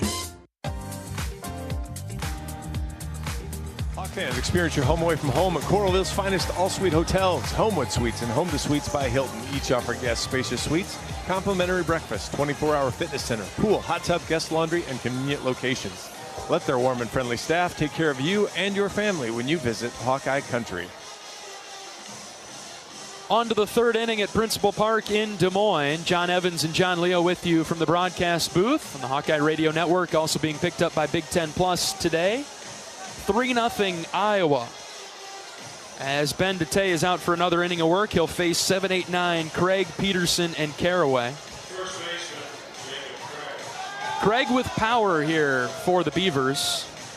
12 home runs, one of 3 Oregon State hitters with double-digit home runs. He swings at the first pitch from Dete, and it is fouled into the first row, right behind the Oregon State dugout, and a happy fan down there. Well, that's because that's his second ball. I see that. He's showing off. I thought the first foul ball that was hit over there seemed like it was in that spot, and sure enough it was. Very kind of him to pass it along to a youth down there. Date's been sharp through 2 for Iowa. Bullpen game for the Hawks after Reese Buter unable to go. 1-1 pitch inside. I like what Date is doing. He's not shying away from the inside corner. Now, he hasn't really hit it yet, but it's an option. It's Craig to swing at the changeup. Date's best pitch, arguably, is his changeup when it's on. Absolutely. But by busting the right-handed hitters in, you keep them from diving out over the plate at that changeup. So it's really a nice protection there. 2-2 right down the pipe. Strike 3 call. Date has struck out 3 Beavers in a row, and he's up to 4 on the afternoon. 3 of his 4 strikeouts have been looking. Yeah, the last 3 strikeouts all looking, as he's doing a really nice job mixing pitches, keeping the hitters off balance. 1 away for Tice Peterson. First pitch, swung on and missed. Our usual board op Michael just sent me a text, said happy birthday. Thanks, Michael. Appreciate it. Love it. Always great to hear from Michael. Michael's on the IR. Yeah, I hope you're feeling better. Getting on the healing up and on the mend. Change up downstairs from Date, 1-1. We've got Morgan running the board for us today. Morgan, I think, will be with us until Michael comes back for the most part. Morgan does a great job. All of our board ops that have helped us stay on the air since Michael's been gone. Very thankful for them. A small panic attack this morning. When the internet goes out at the ballpark 20 minutes before airtime, I'm not in a great mood. There's a strike on the inside corner. 2-2. It tests your happy meter. It does, yep. I have people trying to talk to me. Can't, sorry. I got to figure something out here. 2 balls and 2 strikes. Pitch from Date, inside, ball 3. Michael let me know that he thought he'd possibly be back for the NCAA Regional. I said, all right, Michael, then we got to do our job. We got to get there. Yeah, we got to get there. Full count pitch from Date. Here it comes. Strike 3 called. Ha-ho! Date's dealing. I believe that's 4 in a row looking now. He dropped that right in there. Dropped it right in the bucket. 2 down. Caraway coming up.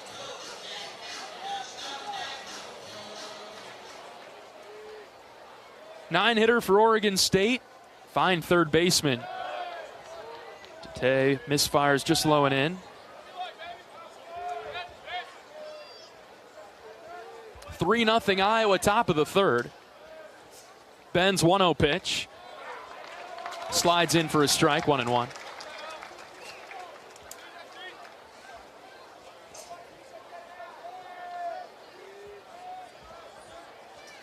Crafty southpaw delivers just low and out.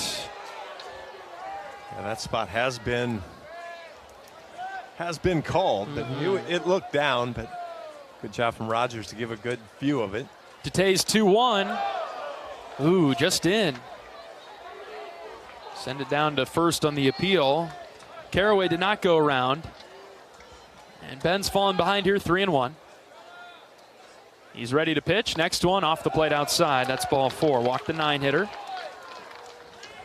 Yeah, so you mentioned that before, that this is kind of some of the trouble area that Hawkeye pitchers have gotten into, and knocking on some wood here. It's the 3rd inning. It is the 3rd inning, which has been Oregon State's inning this weekend.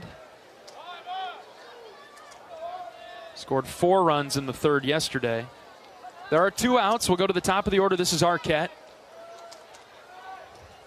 Tate's first pitch to him is in the dirt.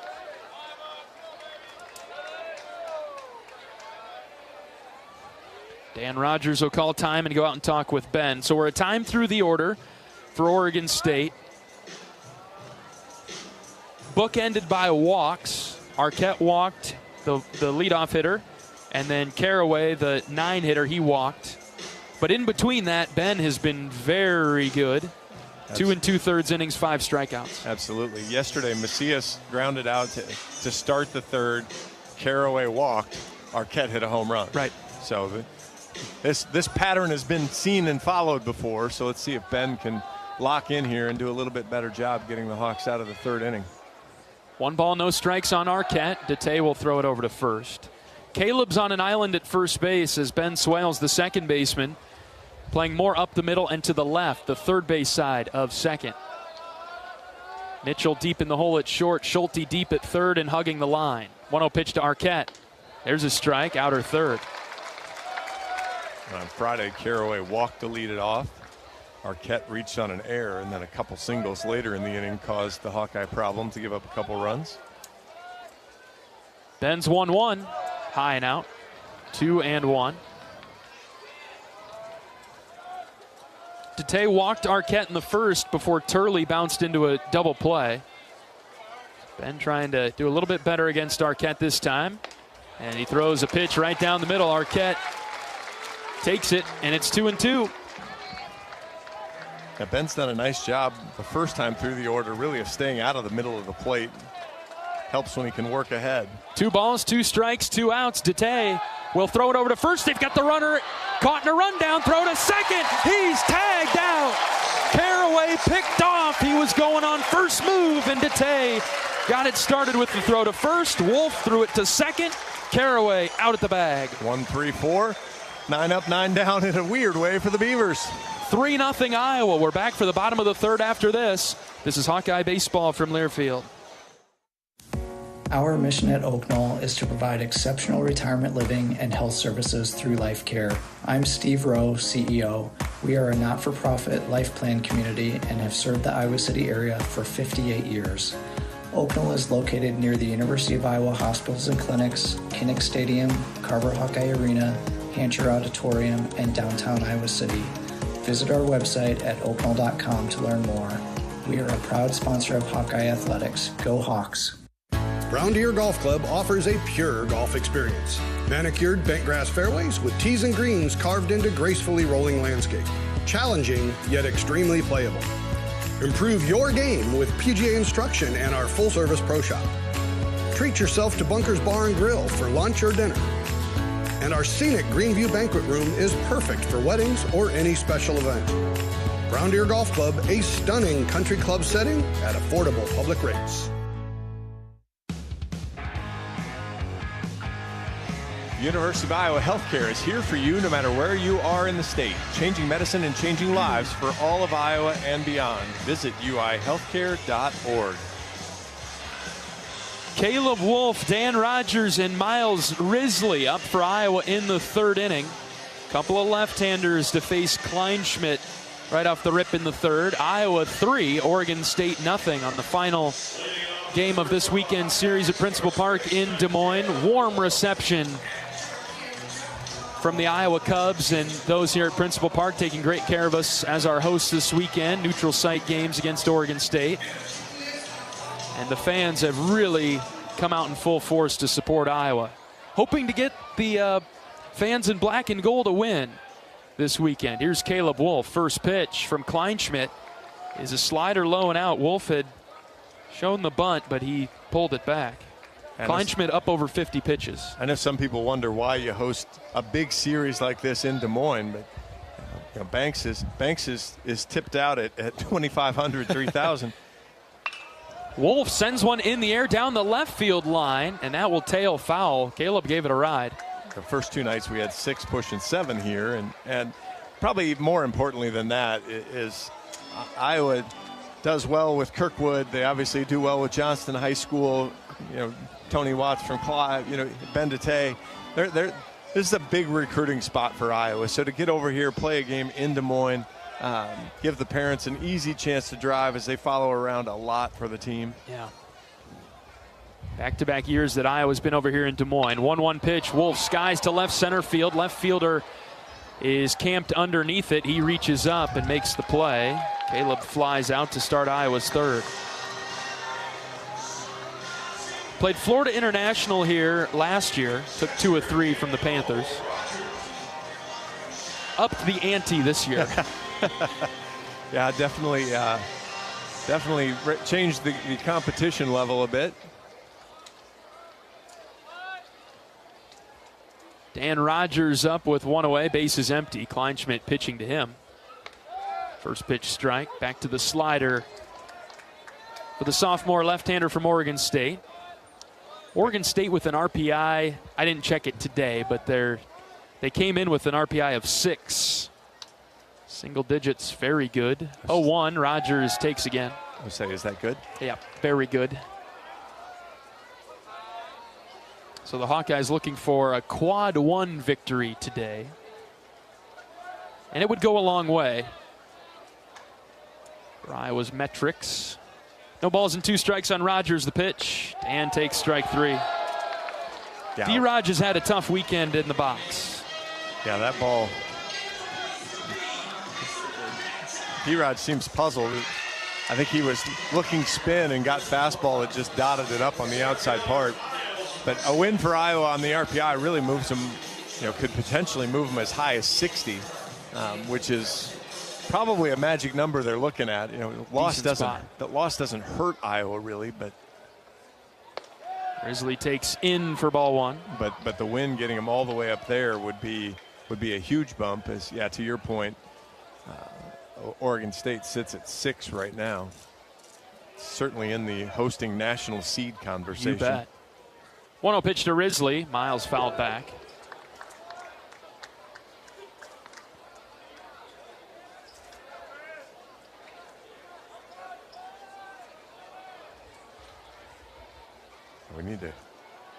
Risley needs to extend this at bat a bit as we're sitting on about 8 pitches here. Kleinschmidt settled in now in the third. 1 ball, 1 strike with 2 outs. The pitch. Miles shows the bunt, pulled it back, and it's a called strike 1-2.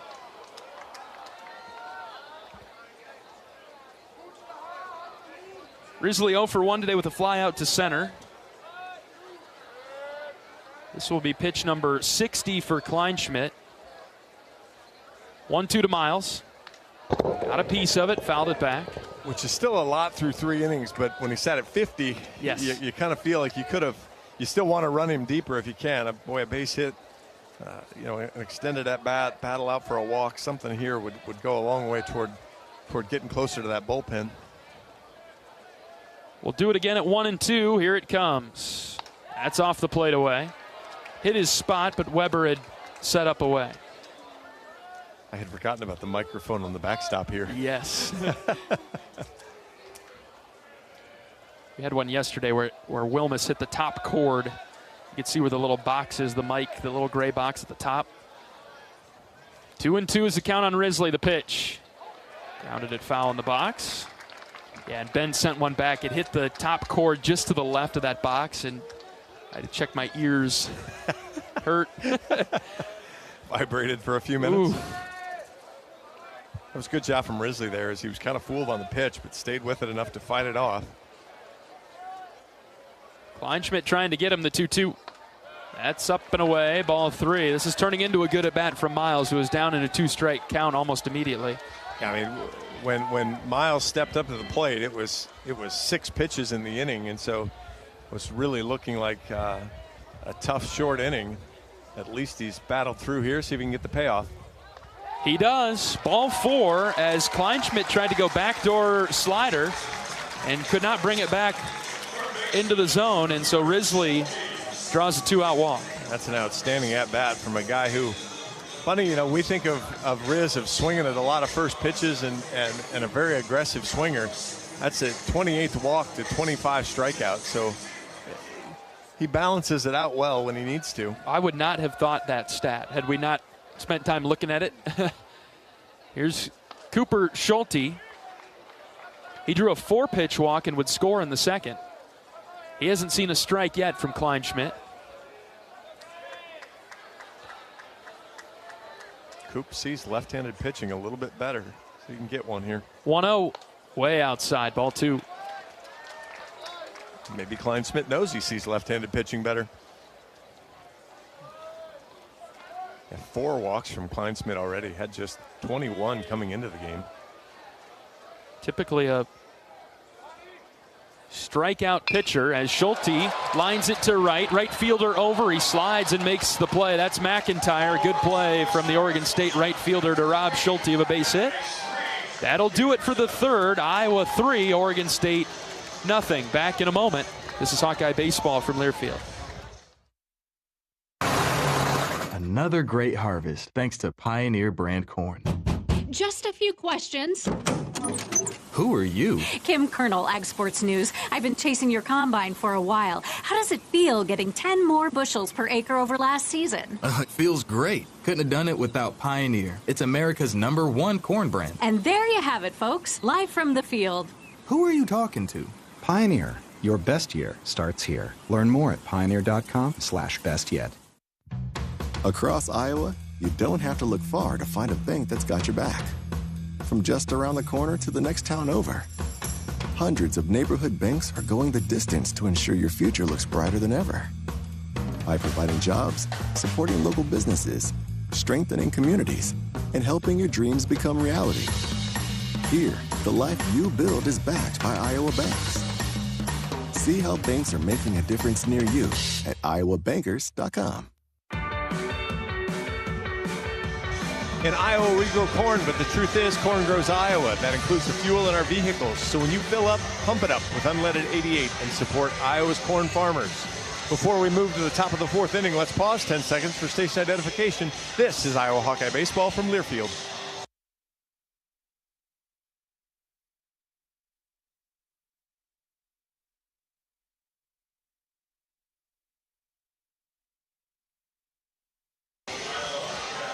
Iva Arquette will lead things off for Oregon State in the 4th. He was in the box when Caraway was picked off to end the 3rd inning. So is this the 3rd time that Arquette's seen Dete then? Probably. He actually saw 5 pitches, so got deeper into the at-bat. Just the 2nd plate appearance, technically, though. First pitch ball from Ben Dete, who's thrown 3 innings and struck out 5 Beavers. 1-0 pitch. That's low and out. Ball 2. Dete has walked 2 Oregon State hitters, Arquette being one of them. Out of the windup, Ben's ready, the 2-0 pitch. Drop just low and out.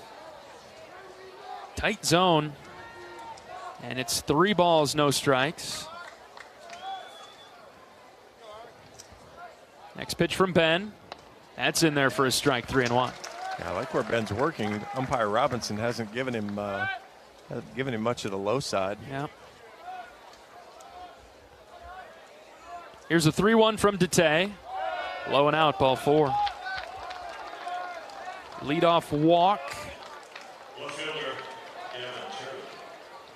In the 4th. It's 3-0 Iowa. The Hawkeyes scored 2 in the 1st and 1 in the 2nd. Arquette's seen 15 pitches now and walked twice, which I guess you'd think he might with 15 pitches, but it's only in 2 plate appearances, as you mentioned. Dangerous Gavin Turley is up. Dete misfiring upstairs. Turley with a check swing, half swing, comebacker to Dete, who was able to spin the 1-6-3 double play back in the first. 1-0 pitch. Popped up over to our right. That's foul. And off the roof of the press box.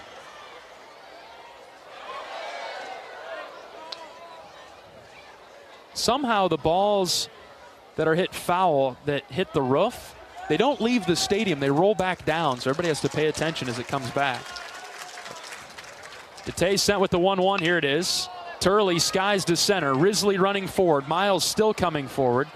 And he looks up and makes the play for the first out of the fourth. Well, the slope, it's obviously sloped back toward us. I think if it gets over, it leaves the stadium, because I was scouting that as I was parking too. Good. How many buffer zone cars do I want out here? Arquette still the runner at first for the Beavers. And Wilson Weber up for Oregon State. An all right-handed lineup for the Beavers today. First pitch from Dete. Slider in the dirt, blocked by Rogers.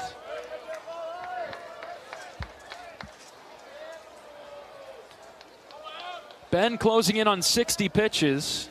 See if he can get Iowa through the fourth. The 1-0 is hit well to right center. Strohmeyer, the right fielder, he is underneath it. And Kellen makes the catch, 2 down. Not much wind to speak of today, but if there is any movement, it's over towards left, in from right. Yeah, just a bit, kind of blowing towards the glove, the inflatable glove out there over the left field wall. Cade Moss territory. Yeah, that was where Cade got one last year. 2 down for A.J. Singer. He hit it over Cade's corner last year. Yeah, only career home run for Moss. He did it in the final series of his collegiate career. 1 ball, no strikes on Singer. Pitch from Dete. That's up, ball 2.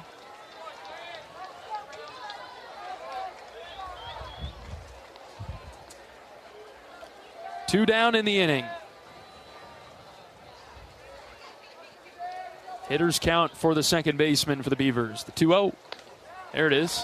Thrown in for a strike, 2-1.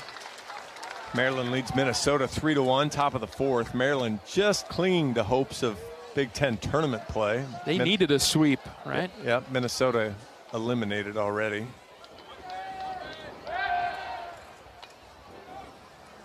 UCLA still up. 5-0, bottom of the third inning. Ohio State and Northwestern will play later. Northwestern desperately has to win to keep their hopes alive. Otherwise, the field's kind of set. And then Northwestern has UCLA anyway, so. Going to be tough sledding for the Wildcats. Hopefully they can at least put it all into one. They can win today and then hopefully sweep UCLA. Sure, John, yeah. That's the sweep we were talking about, right? 2 balls and a strike on A.J. Singer. Dete's ready. He deals. Ooh, late strike call. Wow. Woo. That looked away. Yeah, I thought he missed. Ben gets a friendly corner. See if he can finish it off here. Of course, this is where he could pick Arquette off, too. 2 balls, 2 strikes with 2 outs. The pitch from Ben. That's high and away, ball 3. And then you've got Penn State and Rutgers just getting started. Rutgers really needs a win there to stay in that battle. You know, now you're talking about seeding as you get down to that side of it. Full count pitch from Dete. Fly ball, right side, long run for all Hawkeyes. Strohmeyer over, and he can't get there. It lands foul. Wolf was running back from first as well. So we'll have to do it again with a full count. Unfortunate there, just kind of in a dead zone triangle there. Swales playing to pull, so he really had no chance. It was a matter of could Strohmeyer or Wolfie get there. I don't know that Kellen had a good read on that off the bat. No, he might not have seen it right away. It's different sky here, of course, on a bright sunny day. Another payoff pitch. Here it comes. Right down the middle. Dete takes care of business himself. Not sure why he thought he was walking there, as that was a beauty from Dete. Tip your cap, Ben Dete. What an outing for Ben. We'll go to the bottom of the fourth. Leadoff walk does not hurt the Hawkeyes. 3-0 Iowa. Back in a moment. This is Hawkeye Baseball from Learfield. I'm Wyatt Black, defensive line, Iowa. On the field, I take on double teams, stop the run, and sack the quarterback. Sullivan now runs for his life, and he's obliterated by Y.A. Black. Here's the snap, the spot. Yes. And it's blocked it. Kick is Don't touch it. Don't touch the ball. Hawks get it back. Y.A. Black, that man, what a momentum shift there. Off the field, I help my body's defense by choosing vaccines that are right for me. Ask your doctor or healthcare provider which vaccines are right for you. A message from Iowa HHS. The passion, the tradition, the rivalries. SiriusXM is your destination for all things college sports, and we've got you covered. On SiriusXM College Sports Radio, there's complete coverage of every major conference, including live games, plus 24/7 talk and analysis. So cheer along on the SiriusXM app and listen to your favorite team anywhere. And now you can get 3 months of SiriusXM free. Subscribe now. See offer details at SiriusXM.com/College Sports Radio 24. At the game or at home, Wimmer's premium quality hot dogs and sausages will score with family and friends. Pick the highest quality beef and pork and you get the best tasting hot dog. Wimmer's, the official hot dog of the Hawkeyes.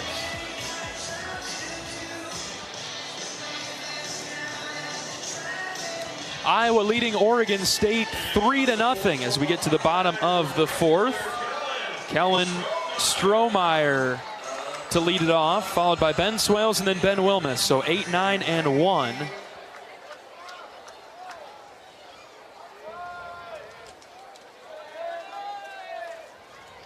I'd like to see Iowa keep grinding out at bats here. 67 pitches for Kleinsmith.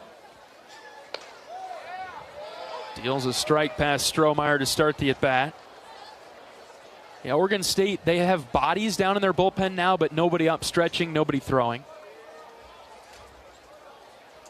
Lefty on lefty matchup here, the 0-1 to Kellen. Strohmeyer fouled off to the left. And Kleinsmith, when he's not struggling, which he's certainly not today, he's a 90 to 100 plus pitch guy. So Okay. I mean, he's not in a threatening number yet, unless Iowa can start to get on a roll here. 0-2 on Strohmeyer, the pitch. Kellen fouled it off.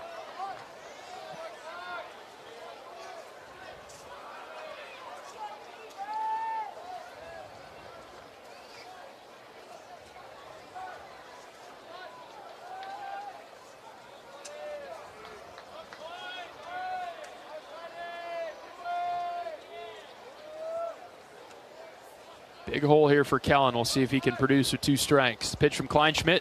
Outside corner, called third strike. Firm fastball, good spot.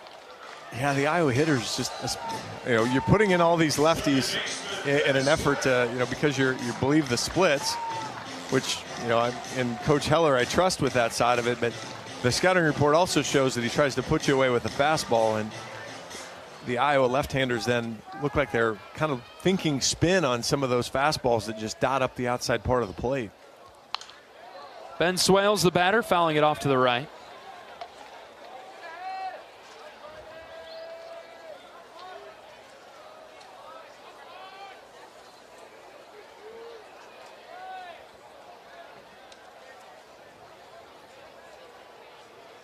Oh-1 to Ben. Swung on and missed, 0-2. Kleinschmidt struggled in the first and second, much better in the third and starting the fourth. Even the third inning with just 4 hitters coming up, Iowa got him to 17 pitches, but he's been much better in the zone, and Iowa's had to work and battle. Missed with the 0-2.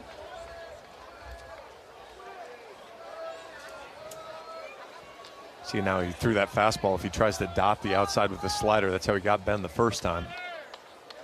Out of the windup, here's the pitch. Swing and a miss. Swales chased there. Back-to-back strikeouts for Kleinschmidt. Top of the order, Ben Wilmus is up, who's 2 for 2 today. Kleinsmith up to 6 strikeouts now. He has walked 4, so he's been he's been kind of the action guy through the order 2 times.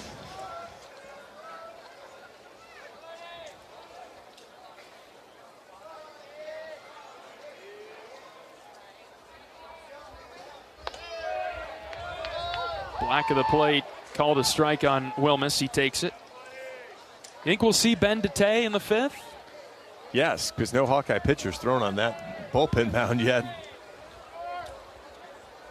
3-0 Iowa, bottom 4. The 0-1, Ben hits in the air, right side. That'll slice foul out of play. Oh, God, the sound effect followed us. I missed a lot of things while I was gone. I did not miss that one. I've been waiting for that one all day.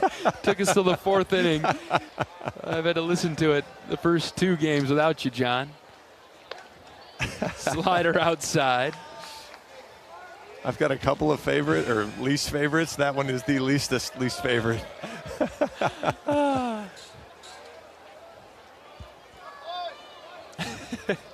didn't hear that in Scotland, not once. 1-2 on Wilmus. Here's the pitch. Ben lines into right center field. Base hit. Ben is on fire. 3rd hit of the game. Boy, and that ball was scooting too. That carried all the way out to the center fielder in Peterson, or I'm sorry, in Reeder there, and got right on him. Just ends up short hopping him there as he took a couple steps over to grab it. And this is a good job to, prolong the outing now and drive that pitch count up. Yeah, he'll be over 80 by the time he gets out of the inning here. So again, your 20 pitch average an inning is good work for the Iowa offense. First pitch strike to Gable Mitchell.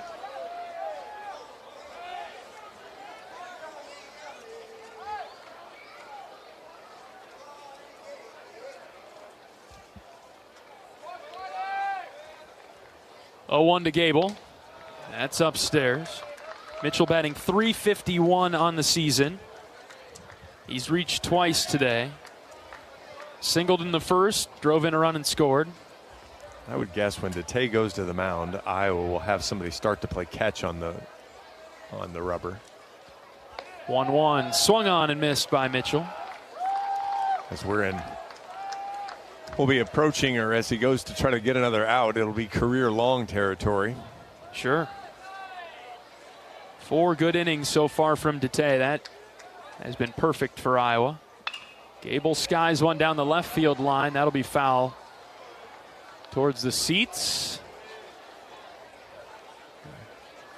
Been through 64 pitches against St. Thomas in his longest outing of the year. He's at 67 right now. So again, we're in new territory for Ben. Count is 1-2 on Mitchell. Lefty on lefty matchup. Wilmus takes off, and Gable chased one up and in for out number 3. A little confused there. Maybe a mix of the signals there. Gable did not need to swing at that, but he did, and he strikes out. We're through 4 in Des Moines. Still 3-0 Iowa. Back after this. This is Hawkeye Baseball from Learfield. What does it mean to be locally owned and operated? For Cenex, it means everything.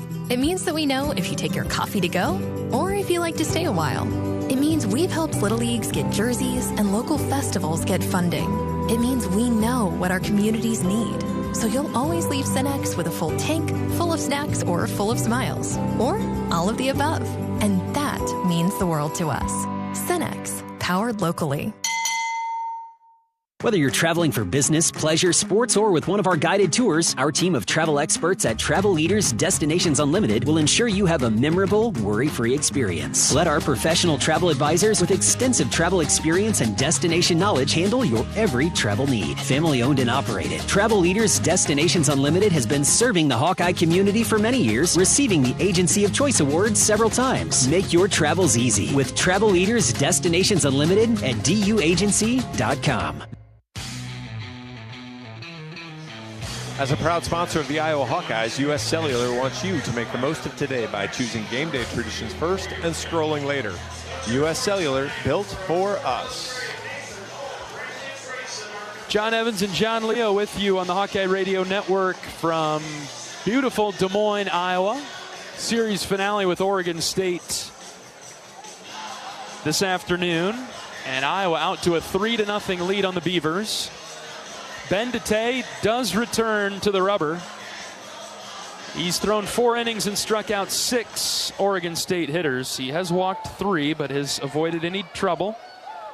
And he'll face 5, 6, and 7 Reeder, McIntyre, and Craig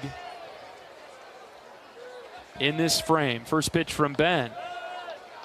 That's in and low, ball 1. Reeder in tight on the plate from the right side. This trio of Oregon State hitters, Ben struck them all out. See what he can do this time. 1-0 pitch. That's over. Strike 1. Just like you predicted, John, Iowa has a right-hander warming up. Yeah, Tony Watts started to play catch with Max Burt down in the Hawkeye bullpen. 1-1 is bunted. Right side. Dete comes off the mound, picks it up, throws to first. Got him. Clean play. Wolf got to the bag quickly, and he was able to hold on. 1 away in the 5th. Yeah, good job to retreat there. Knew that Ben had it. Trust his pitcher to cover his job. And a good first out here in the 5th inning.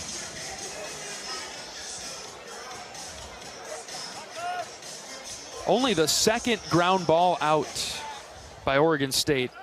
Third, rather, today. Dete works it in on McIntyre for ball 1. A couple lazy fly balls. And there's a chopper down to third, I remember. And the ground ball back to Dete. Right. Slider backdoor. That's in for a strike. 1-1. Strikeouts, but 5 of them looking, which pretty amazing statistic. Iowa pitching is really good at that on the year. Ben's been electric. 1-1. Did he pull back in time on that bunt attempt? They say no. They sent it down to first, and he did not pull it back as the pitch was well low. McIntyre committed, and it's 1-2 now. I thought he fouled it off. The way the ball ricocheted back from our angle, but evidently it just ricocheted off of Rogers' glove because he held the bat out there so long. Now Ben's in the driver's seat. Here's the 1-2 pitch. Ooh. That bounced in front of the plate. And got all the way through Rogers and Robinson, the home plate umpire. Talk about 58-footers. That might have been a 55-footer. Home plate umpire bailed. The 2-2 from Ben. Check swing. He got him. He went around. McIntyre strikes out. Ben's up to 7. Didn't even need the appeal to first. Umpire Robinson put the ring up on him. 2 down for Jacob Craig, the first baseman for Oregon State. As Dete just picks up his career-high 7th strikeout. Ben hasn't thrown a first-pitch strike in a little while, but he's been working in on these right-handed hitters. Here's a comebacker. Almost takes off Date's glove. It's a slow roller to second. Swales is there. He throws it across for the 3rd out. I'll clap for Ben Dete. He's through 5. Heck of a start for the Hawks. 3 up, 3 down. We'll go to the bottom of this inning. After this, 3-0 Hawks. This is Iowa baseball from Learfield. Brown Deer Golf Club offers a pure golf experience. Manicured bent grass fairways with tees and greens carved into gracefully rolling landscape. Challenging, yet extremely playable. Improve your game with PGA instruction and our full-service pro shop. Treat yourself to Bunker's Bar and Grill for lunch or dinner. And our scenic Greenview Banquet Room is perfect for weddings or any special event. Brown Deer Golf Club, a stunning country club setting at affordable public rates. Hello, Hawkeye fans. This is Ben McCullum, the head coach of the Iowa men's basketball team. Returning to Iowa City as the head coach is a dream come true. The passion of Iowa fans is unmatched, and I'm incredibly excited to get started on this new journey together. I look forward to seeing our fans on campus across the state and throughout the nation. Here's to big things coming and an exciting future ahead. Go Hawks!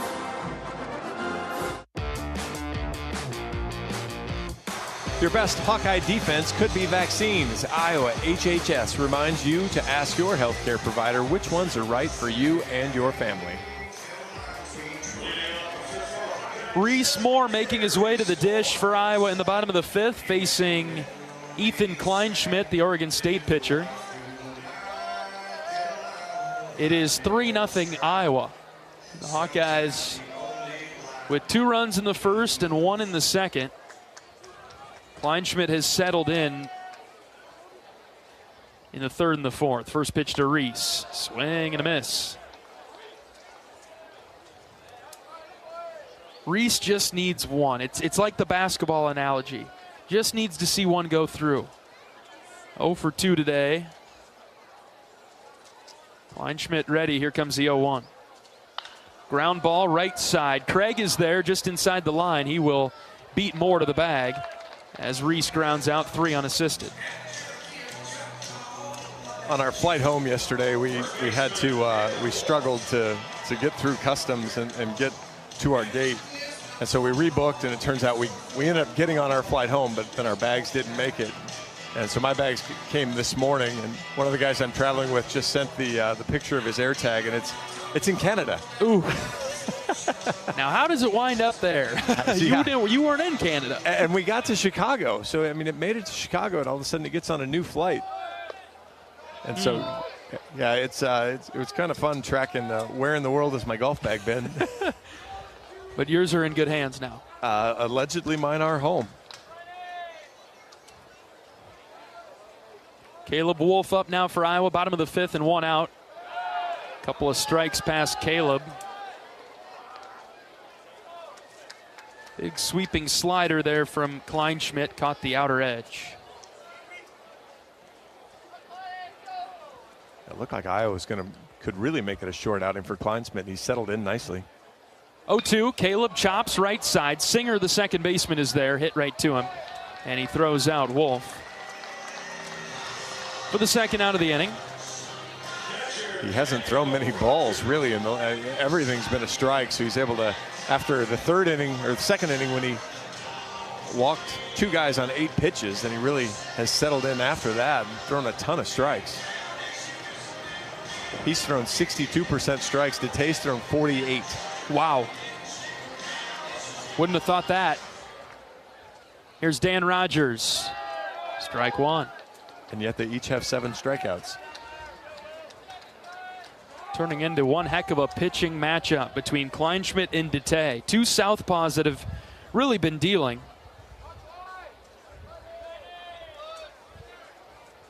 Oh and 1 on Rogers. 0 for 2 today with a couple of strikeouts. Next pitch. D-Rod sends up the middle. This will hop over the bag. Arquette cannot make the play. He juggled it, bobbled it, and had to hold it. I thought it was going to hit the base. Yes. I was hoping for that because Arquette has been so good. When I saw he got to it, I figured it'd be a ground out, but yeah, he just did. It was a weird spinner, kind of a slow mover over the base.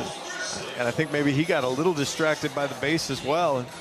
Another free base. See if Iowa can make it pay off a little bit. Here's Risley as Rogers reaches for the first time. We'll have time called by Oregon State. They have a right-hander getting loose in their bullpen. I don't know that this is a change, though. I think it's a chat. It would feel like that. I mean, you've got a fly out and a walk from Risley, so not exactly a, hey, we've got to make a change because you've lit him up. And they are making a change. Alrighty.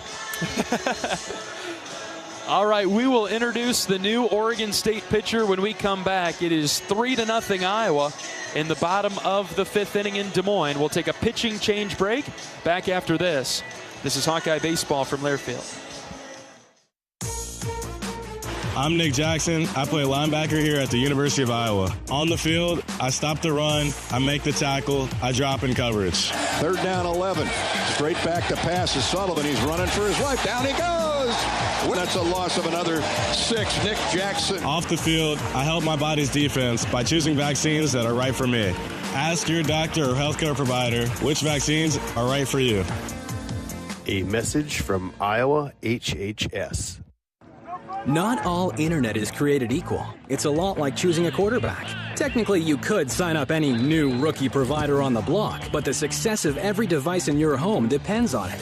Will they perform in the clutch, or will they buffer under pressure? Extreme provides the speed you need with a 100% gigabit technology network and amplified Wi-Fi. And unlike signing a quarterback, Extreme Internet requires no contracts. There's only one pick to lead your team. It's Extreme, powered by Mediacom. For a taste of unique flavors you'll love, stop by Molly's Cupcakes in downtown Iowa City for homemade cupcakes, cookies, cakes, bars, and coffee drinks. Molly's Cupcakes is a proud supporter of the Iowa Hawkeyes. New pitcher into the game for Oregon State is Joey Munt, a right-handed redshirt senior from Houston, California. He's 1-1 on the season with a save and a .568 ERA, 12 2/3 innings, 10 hits, 9 runs, 8 of which have been earned.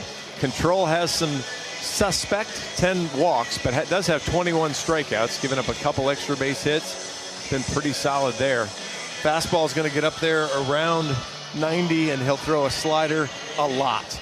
Look for a ton of spin here. Miles Risley will see spin after spin after spin. If he can hunt for one up, maybe do some damage with the ball left up in the zone. So Dete outlasts Kleinschmidt. I would imagine that the odds in Vegas on that would have been pretty short. Wow. All right, here's Risley with 2 outs. First pitch in the opposite batter's box. Ball 1. I guess the other way around. They'd have been pretty long, but he would have outlasted him. And again, nobody throwing in the Iowa bullpen. We saw Watts up for a minute. 1-0 is way outside for ball 2. Back pick throw to first, but Rogers heads up and he's back. I would guess you'll see Tate try to get 8 and 9 out, and then as we rotate back to the top, maybe then you see Watts pop back up and be ready to go. 2-0 to Risley. That's out, ball 3. Iowa hasn't scored since the second inning. We're in the 5th. It's 3-0 Hawks. A couple of errors by Oregon State today. One in this inning. We'll see if the Hawks can make it pay with 2 outs. 3-0 to Risley. Inside, ball 4. He's walked on 4 pitches. Second walk of the game for Riz.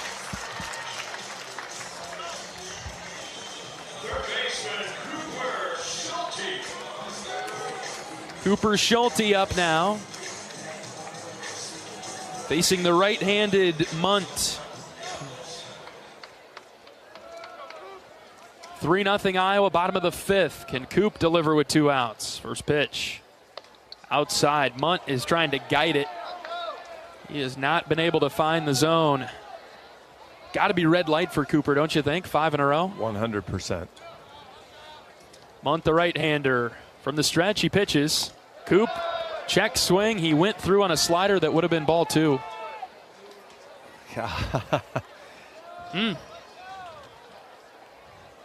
Hadn't even been close to the zone either, so I'm not sure why you're helping here. Here's the 1-1. That's way outside, ball 2.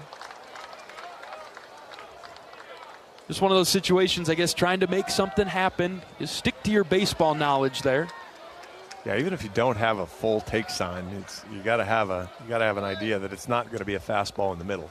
2-1. Schulte went around again on a slider that was out of the zone. 2-2. He's just got no business even checking at those, right? He's got to trust himself. Keep the bat on the shoulder. And now it's 2-2. Munt delivers. Coop swings and misses. Not a great at bat there. And Schulte down on strikes. The Hawkeyes leave a couple runners on. And we'll go to the 6th with Iowa in front, 3-0. Back after this. This is Hawkeye Baseball from Learfield. Express Midwest is Iowa's locally owned and operated ground transportation specialists who have served Iowa City for more than 37 years. With a selection of chauffeured black cars, limos, sprinters, and buses, they have solutions for all your transport needs. Check out their website to find a full list of services, rates, and more at expressmidwest.com. That's expressmidwest.com.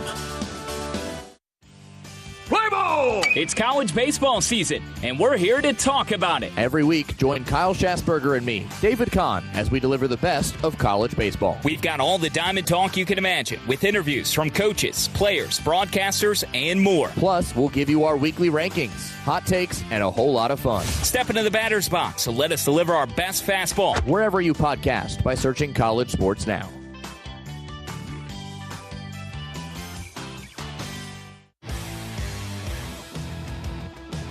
Join the Swarm and team up with Iowa athletes to support local charities. Make a difference today. Visit iowaswarm.com to learn more. Top of the 6th inning in Des Moines. Iowa 3, Oregon State nothing in the series finale. Beavers have clinched the series with a 9-6 win on Friday night, a 5-1 win yesterday. Iowa leading 3-0 this afternoon. Dete facing Peterson, Caraway, and then Arquette. Watts has been up a couple times in the Hawkeye bullpen, but haven't had a reason to turn away from Dete yet. Ben has thrown 5 innings. He's struck out 7, walked 3.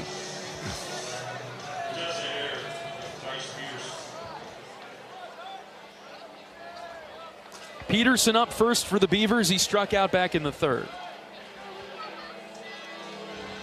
See if Ben can get ahead a little bit here. He's been he's done a nice job pitching from behind. First pitch strike from Ben. That was a high floater of a slider that caught just the corner of the plate. Broke it all the way in, though. Did a good job. Didn't leave it in the center. Date's 0-1 is bunted foul. Straight back 0-2.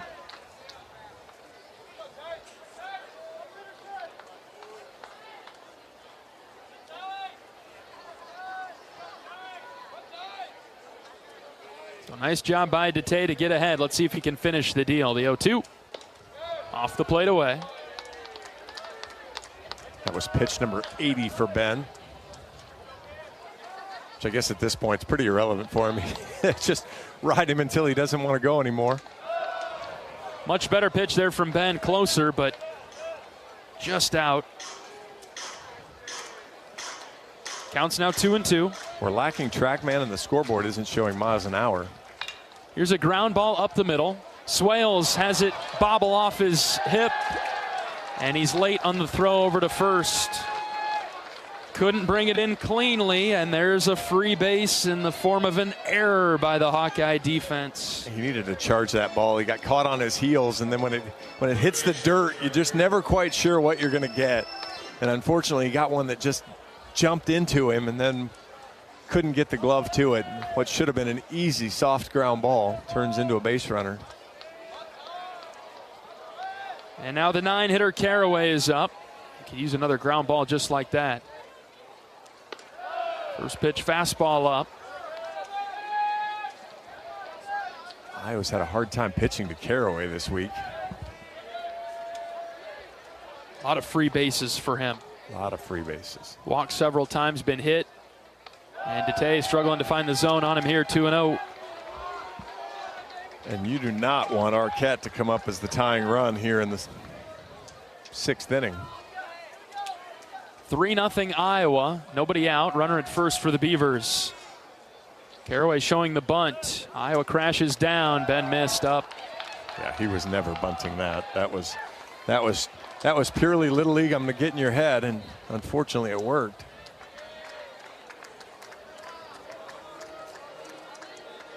Rogers will go out and talk with Dete. 5 innings for Ben, 7 strikeouts, 3 walks. That error to start this inning makes things feel a little bit uneasy now. Ben in jeopardy of walking the 9-hitter for the 2nd time today. You just don't want to compound the problem. Right. You know, the error is fine. It's less than ideal, but it's fine. See if Ben can get in the zone here. The 3-0 in, ball 4. 2 free bases in front of Arquette. That's a killer. And that'll be the hook. I just can't even imagine he's going to throw a pitch to Arquette. Arquette's walked twice against Dete. This should be it for Ben. And here comes Coach Heler. Outstanding outing from Ben, and unfortunately It didn't get the defensive help on the first play and then didn't help himself on the second batter, but all in all, everything and more you could have asked for out of Ben. Coach Heler making his way to the mound here in the 6th inning with Iowa leading 3-0. Tony Watts will be the next Iowa pitcher as Ben leaves the mound to a standing ovation from the Hawkeye crowd.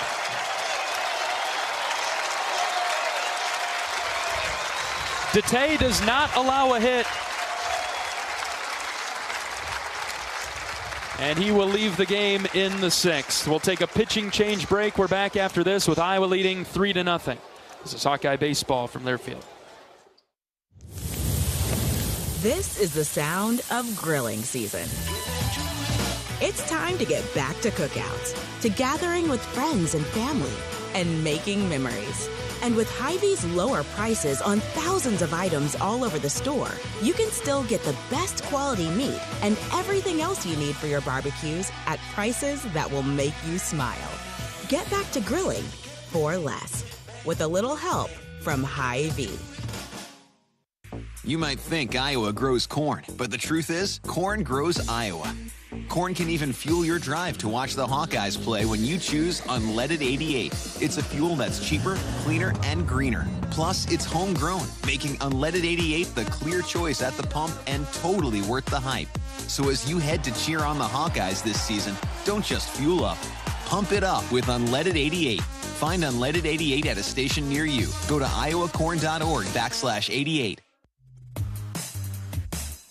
Want to win cash? How about an exclusive meet and greet with a NASCAR Cup Series champion driver? Or maybe a shot at $1 million is more your thing. You could win one of these prizes when you enter the NASCAR Race Weekend promotion from the Iowa Lottery. Get your Powerball double play ticket at your favorite Iowa Lottery retailer, and it could be your ticket to win big. Enter today and find details at ialottery.com. Iowa brings in a new pitcher in the 6th. It is Anthony Watts, the right-handed junior from next door in Clive. Anthony's 4-4 on the year with 2 saves, a .396 ERA in 20 appearances, 36 1/3 innings, 24 hits, 18 runs, 16 of those have been earned. He has given up 4 home runs. He walked 13 and struck out 40. And I think this will probably be a little bit of a redemption arc try for Tony, as he threw an inning on Friday night, was the losing pitcher as he gave up a hit, walked 2, but it was his throwing error that allowed the 3 Oregon State runs to score in the 8th as they moved out to the 9-6 win. Watts will enter the game in one heck of a spot. An error by Iowa's second baseman followed by a walk has put runners at first and second with nobody out in the top of the Beaver order. 3-0 Hawks in the 3rd. Arquette is the tying run in the box.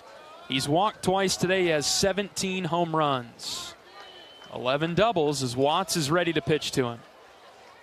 Tony delivers. Low and out, ball 1. Arquette did face Watts on Friday. Watts got him to fly out to right.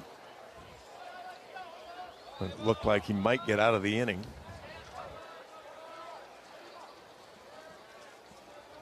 Tension is picked up now. Watts delivers the 1-0. Low and out again, ball 2.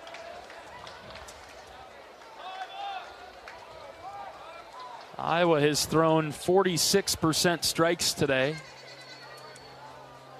It's felt better than that, but need to get in the zone here. 2-0 on Arquette. The pitch. Low strike call, 2-1. And boy, the Oregon State staff is up on the top rail, and they are letting Justin Robinson hear about it. That was low. It's called the breaking ball going away. Watts checking the runner at second. Here comes the 2-1. Outside, ball 3. I mean, funny enough, again, yeah, the percentages say Oregon State's pitching a ton better. Oregon State walked 4 and struck out 7. Iowa's walked 5 times as hitters, struck out 8. 3-1 from Watts. Another low strike, 3-2. That one was less disagreeable, although Arquette didn't like it any. Huge pitch here from Watts. Full count, nobody out, runners at first and second. Tony ready from the belt, checks the runner at second. And now he brings home the 3-2. Low and out, walked him. Goodness. Gotta quit nibbling. Just go at him. I mean, I know you don't want to give up a home run. I'm not suggesting, hey, here's the fastball right in the center of the plate, but they're not chasing. They haven't been chasing all weekend. And why would they now? You're not throwing strikes, and they did a good job with Ben, and then Ben did a good job coming back in the strike zone when he had to. And now with 3 free bases in the 6th, things get real dicey with nobody out and Gavin Turley up. First pitch from Watts is in the dirt. Come on, Tony. Iowa's got Brant Hogue getting loose at rapid pace, and Coach Kenny is out to talk with Watts.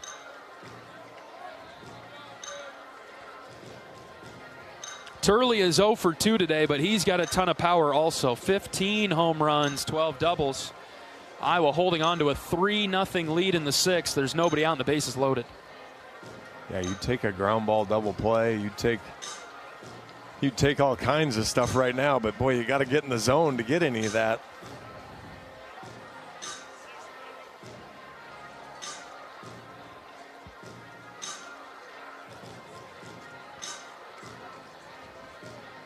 Oregon State now will call timeout, bring their group in as well. Turley has an extra base hit, a double on Friday night that drove in a run. Singled yesterday. He drew the walk against Anthony on Friday night to load the bases. And then Wilson Weber with the excuse me. Bases clearing 60-foot single. Yeah. Need Tony here to at least give his defense a chance. 3 free bases in the inning, and these are the blips that we've sort of seen at times. Well, Iowa early in the year played good baseball and found ways to lose games. Through the middle of the season and the bulk of the Big Ten season, Iowa's done a great job of finding ways to win games. You know, knuckle up, be tough when you needed to. Infield stays back for Iowa. 1 ball, no strikes on Turley. Bases loaded for the Beavers, nobody out. Watts kicks and fires. Slider low and out, ball 2. He has not been able to locate that. No, and the worst part is he's not even really been close. So it's not, he's not getting squeezed. He's not, he's just not hitting his spot right now. And he's going to have to dig deep and find it here. 2-0 is high, ball 3. Now that one looked a little bit better. I'm not sure, up a bit, I suppose, but problem is now the strike zone for Tony feels really small.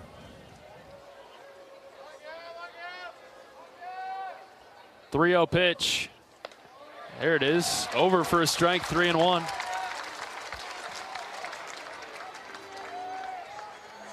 Can he just find a way to battle back here? Give himself, give his defense a chance. Nobody out. 3 balls and a strike. The pitch from Tony. There's strike 2. He dropped in the slider. Much better. He located that one.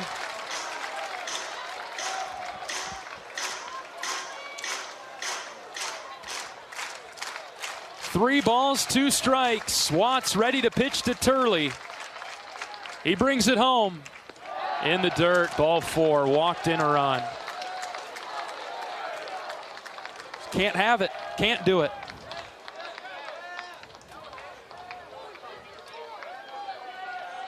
And I don't know if he's going to get another batter. Coach Heller's on the phone asking if Brant's ready. Whether Brant's ready or not, he's coming in the game. Nobody out, bases still loaded for Oregon State. It's 3-1 now. Iowa clinging to a lead, and this one is getting pretty tight. 4 free bases in the 6th. Can't do it against a team like Oregon State. We'll see if Brant Hogue can slow this one down. We'll take a pitching change break. We're back after this. This is Hawkeye Baseball from Learfield. Which schools will take home the prestigious Learfield Directors Cup as the top college athletic programs for the 2024-25 college athletic season? You can follow the standings of your favorite team or alma mater at L Directors Cup on Twitter and online at thedirectorscup.com. Trophies will be awarded in June 2025 to the winning institutions in all college sports divisions. Learfield Directors Cup, the crowning achievement in college athletics. At U.S. Cellular, we believe in having healthy relationships with our phones so we can have better relationships with each other. Introducing US Mode, a way to set your phone for less distraction and deeper connection. So dinner can sound less like this and more like this. What'd you learn today? The sauropod was the tallest dinosaur ever. Oh my goodness. Visit U.S. Cellular in-store or online and we'll help set your phone to US Mode, even if you're not a customer. U.S. Cellular, the 5G network built for us. See uscellular.com for details. Oak Knoll's mission is to provide exceptional retirement living and health services through Life Care, a not-for-profit life plan community serving the Iowa City area for 58 years. Oak Knoll is conveniently located near the University of Iowa Healthcare Campus, Kinnick Stadium, Carver Hawkeye Arena, and downtown Iowa City. A proud sponsor of Hawkeye Athletics. Visit oakknoll.com to learn more. Grant Hogue is the new Iowa pitcher. Hogue, the left-hander from Sioux City, comes in with the bases loaded for Oregon State, nobody out. Iowa just walked in a run, so it's 3-1 Hawkeyes. 19 appearances for Brandt. He's 2-1 with a save and a 2.45 ERA. 22 innings, 13 hits, 9 runs, just 6 of those earned. He has walked 16, but he struck out 39. And man, could Iowa use 1, 2, or 3 of those right now. An error to start the inning and then 3 straight walks. That has a sour feel now as Weber comes up for Oregon State. Well, unfortunately, 3 straight kind of non-competitive walks. I know the last 2 were on 3-2 pitches, but behind in the count the whole way. Hogue's first pitch to Wilson Weber is upstairs, ball 1. Dete did great work for Iowa to get to the 6th, putting Iowa's pitching staff ahead of schedule. 1-0 from Hogue. Low and out, ball 2. This isn't contagious, is it now? Oh, man. You know, last year's team, I kind of felt like it was from time to time. This year's team has done a great job of taking the ball from the guy. Here's a high fly ball to right center field. Strohmeyer and Risley on the run. Risley looks up, and it is gone. A grand slam for Oregon State, and it's 5-3 Beavers. You gotta be kidding me. First hit of the game.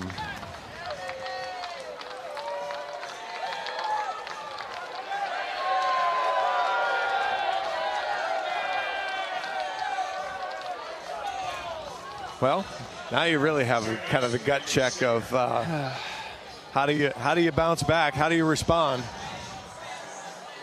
5-3 Oregon State in the 6th. 16th home run of the year. I'm sorry, 9th home run of the year for Weber. Second of the series. Here's A.J. Singer. Hogue deals strike 1. Free bases. Yeah, again, you look at the box score, 5 runs on 1 hit. Oh, man. Here's a line drive over Schulte's head and into the left field corner. Wilmus over to grab it. Singer headed for second. Here comes the throw, and he's in with a stand-up double. Hawks are shocked. Yeah, but they need to unshock, because now you got to play now. I mean, it's still just it's the top of the 6th inning. This game isn't over. Unless you really spin yourself into the ground here. Still nobody out for the Beavers in the 6th. Cannon Reeder is up. He's 0 for 2 today. Corners in for the Hawks. First pitch from Hogue. Outside, good stop by Rogers to prevent it from going to the backstop. The team's hit less than 200 off Hogue, so Unfortunately, a tough time for the couple of hits. Here's Hogue's 1-0. That's to the backstop.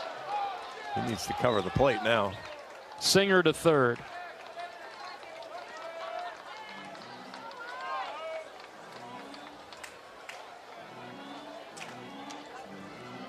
And Rogers will go out and talk with Brandt to calm him down.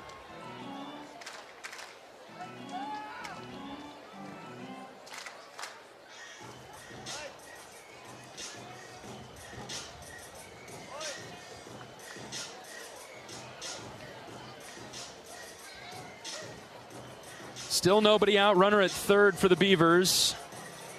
They've scored 5 in the 6th. Infield in now for the Hawks.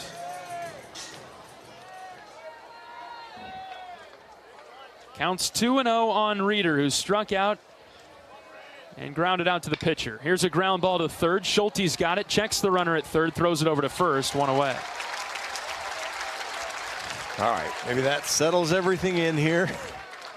Right. Get back to whether you level ground, your head above water, or whatever analogy you want to use. Plenty of work to do yet in the 6th as McIntyre comes up. 0 for 2 with a couple strikeouts. Infield stays in for Iowa. Hogue, the left-hander, deals. Called strike, top of the zone.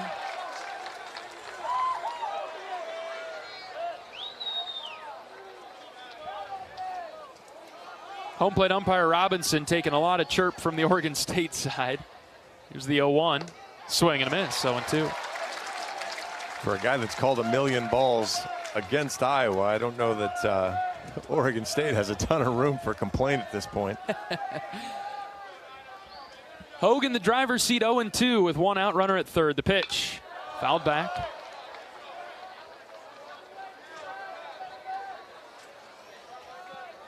I don't know if I 100% agree with his zone, but it seems like it's been fairly consistent. Yes. So I'm not sure there's a ton of arguing room on either side. Hogue's 0-2. That's up.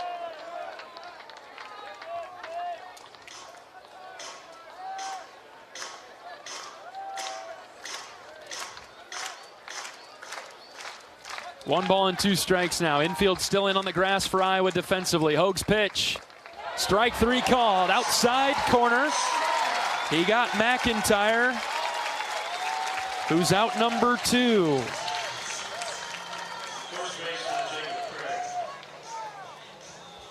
Hawkeye defense will return to its normal positions. See if Iowa can get in the dugout just down 2.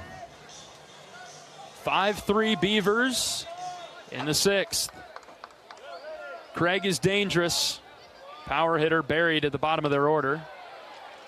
Hogue spins a slider just out.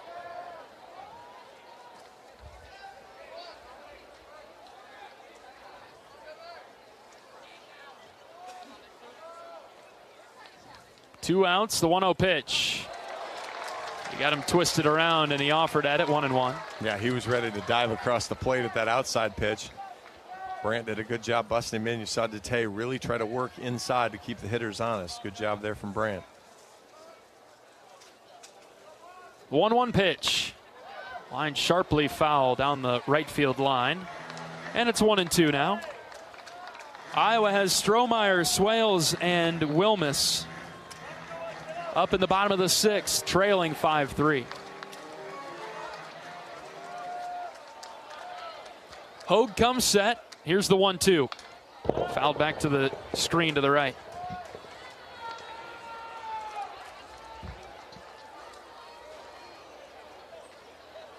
Iowa just looking through the box score. Only one time this series have they allowed Oregon State to score a single run. Otherwise, it's been multiple runs for Oregon State. They've kind of showed why. They score in bunches. It's been the big inning 3 times, pretty much, John. I mean, they scored in 3 separate innings on Friday. They only scored in 2 innings yesterday. And they only scored in 1 inning today. But Hogue strikes out Craig to end the 6th inning. A relatively mild disaster, though, for Iowa, as Oregon State scores 5, including a grand slam. We'll go to the bottom of the 6th. It's 5-3 Beavers. Let's keep fighting, Hawks. We're back after this. This is Hawkeye Baseball from Learfield. Not all internet is created equal. It's a lot like choosing a quarterback. Technically, you could sign up any new rookie provider on the block, but the success of every device in your home depends on it. Will they perform in the clutch, or will they buffer under pressure? Extreme provides the speed you need with a 100% gigabit technology network and amplified Wi-Fi. And unlike signing a quarterback, Extreme Internet requires no contracts. There's only one pick to lead your team. It's Extreme, powered by Mediacom. Express Midwest is Iowa's locally owned and operated ground transportation specialists who have served Iowa City for more than 37 years. With a selection of chauffeured black cars, limos, sprinters, and buses, they have solutions for all your transport needs. Check out their website to find a full list of services, rates, and more at expressmidwest.com. That's expressmidwest.com. Hawkeye Baseball is brought to you by Brown Deer Golf Club in Coralville, featuring Bunkers Bar and Grill. Enjoy a great Bunkers menu with burger, chicken, salads, and wraps, and Gimmy's Pizza and Wings, a new pop-up menu at Bunkers that's all about savory pizza and mouth-watering wings. To-go orders are welcome, as are you and your family at Brown Deer Golf in Coralville. Before we get to the Hawkeye Rally, let's pause 10 seconds for station identification. This is Hawkeye Baseball from Learfield.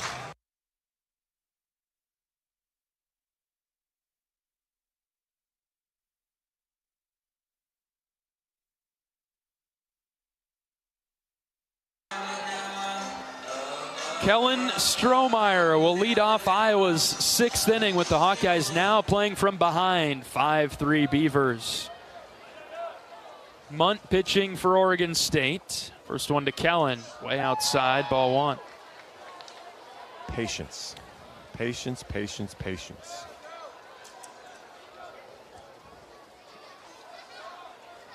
Feel like you can wait Munt out. His command is a little bit all over the place, as he's thrown 2 in a row out of the zone to Strohmeyer.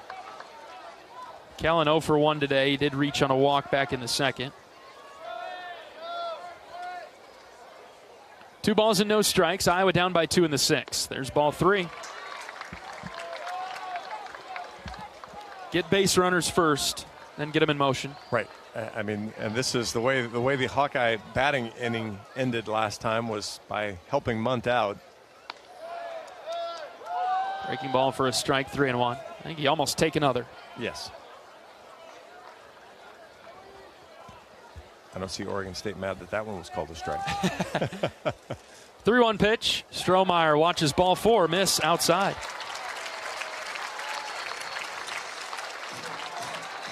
And we'll have a pinch hitter. Mitch Wood will come in to pinch hit for Ben Swales.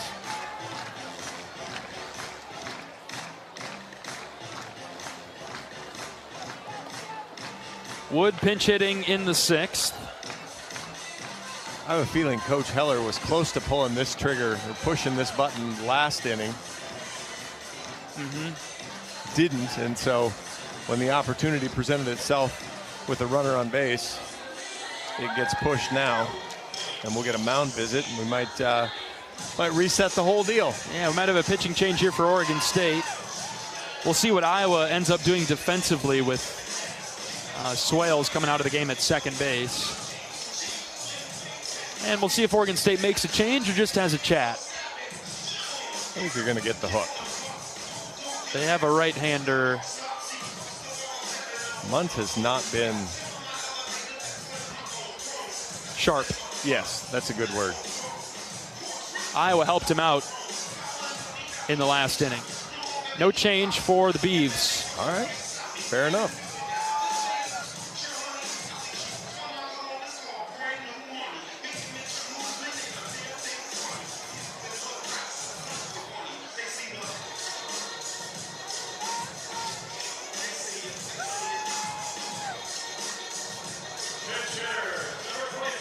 All right, here we go. Mitch Wood is up.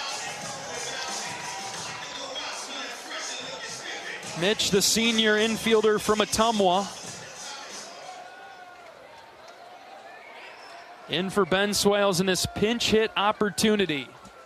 Strohmeyer just walked. First pitch to Mitch. Swing and a miss. Over the top of the slider.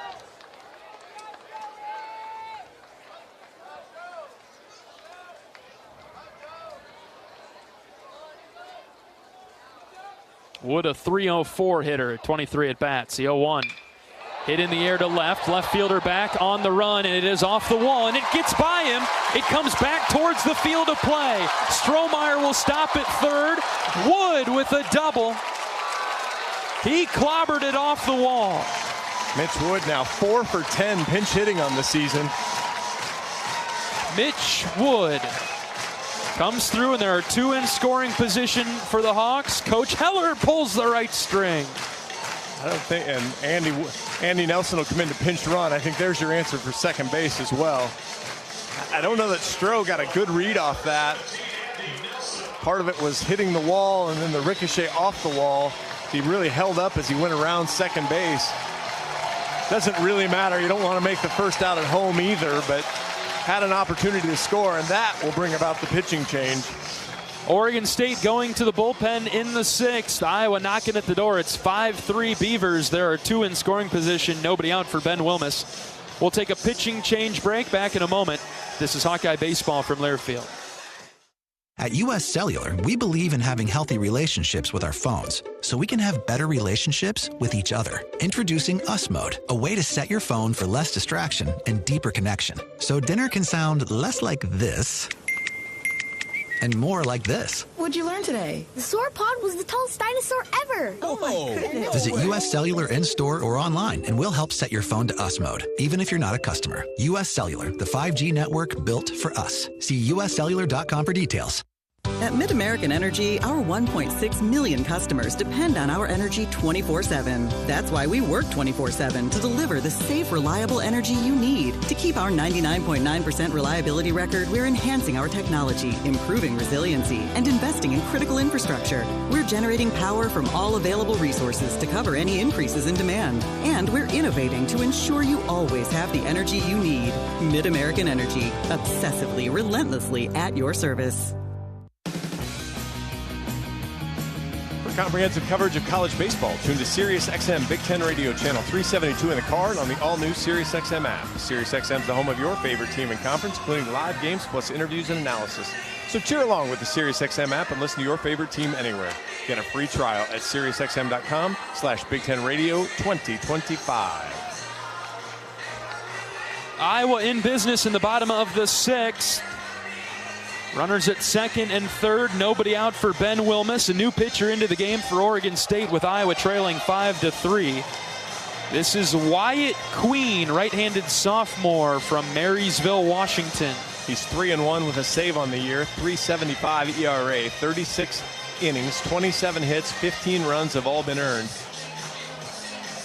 He's walked 15 and he's struck out 43, but he has given up 7 home runs. Fastball is going to get up there in the low 90s. He'll throw a curveball, a slider, and a changeup as well, and kind of watch him deliver here. Boy, it gets up on top of it, and it really comes at you. But has struggled to command the strike zone, so if Iowa hitters can still show some patience.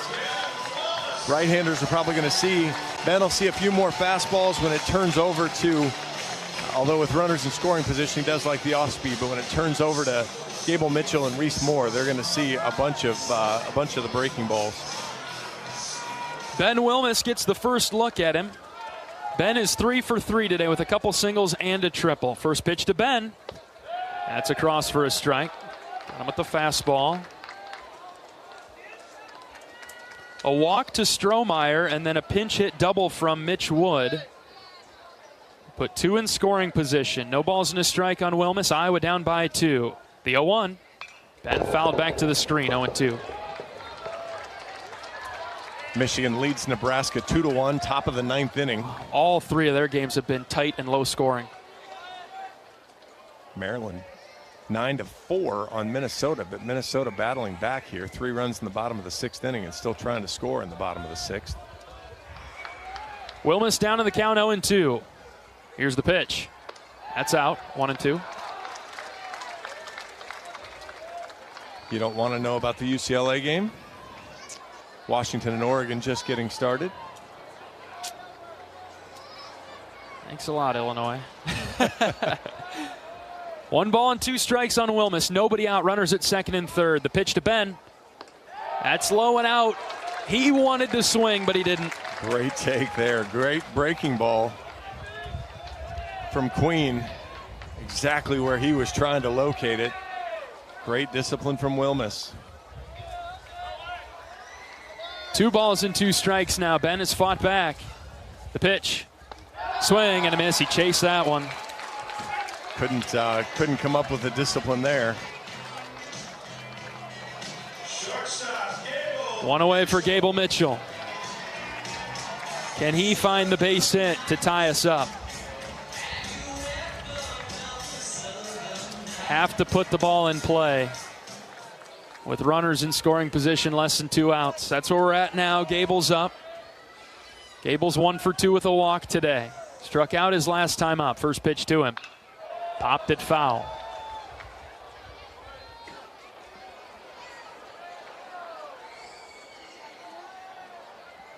I wouldn't hate a drag bunt. No kidding.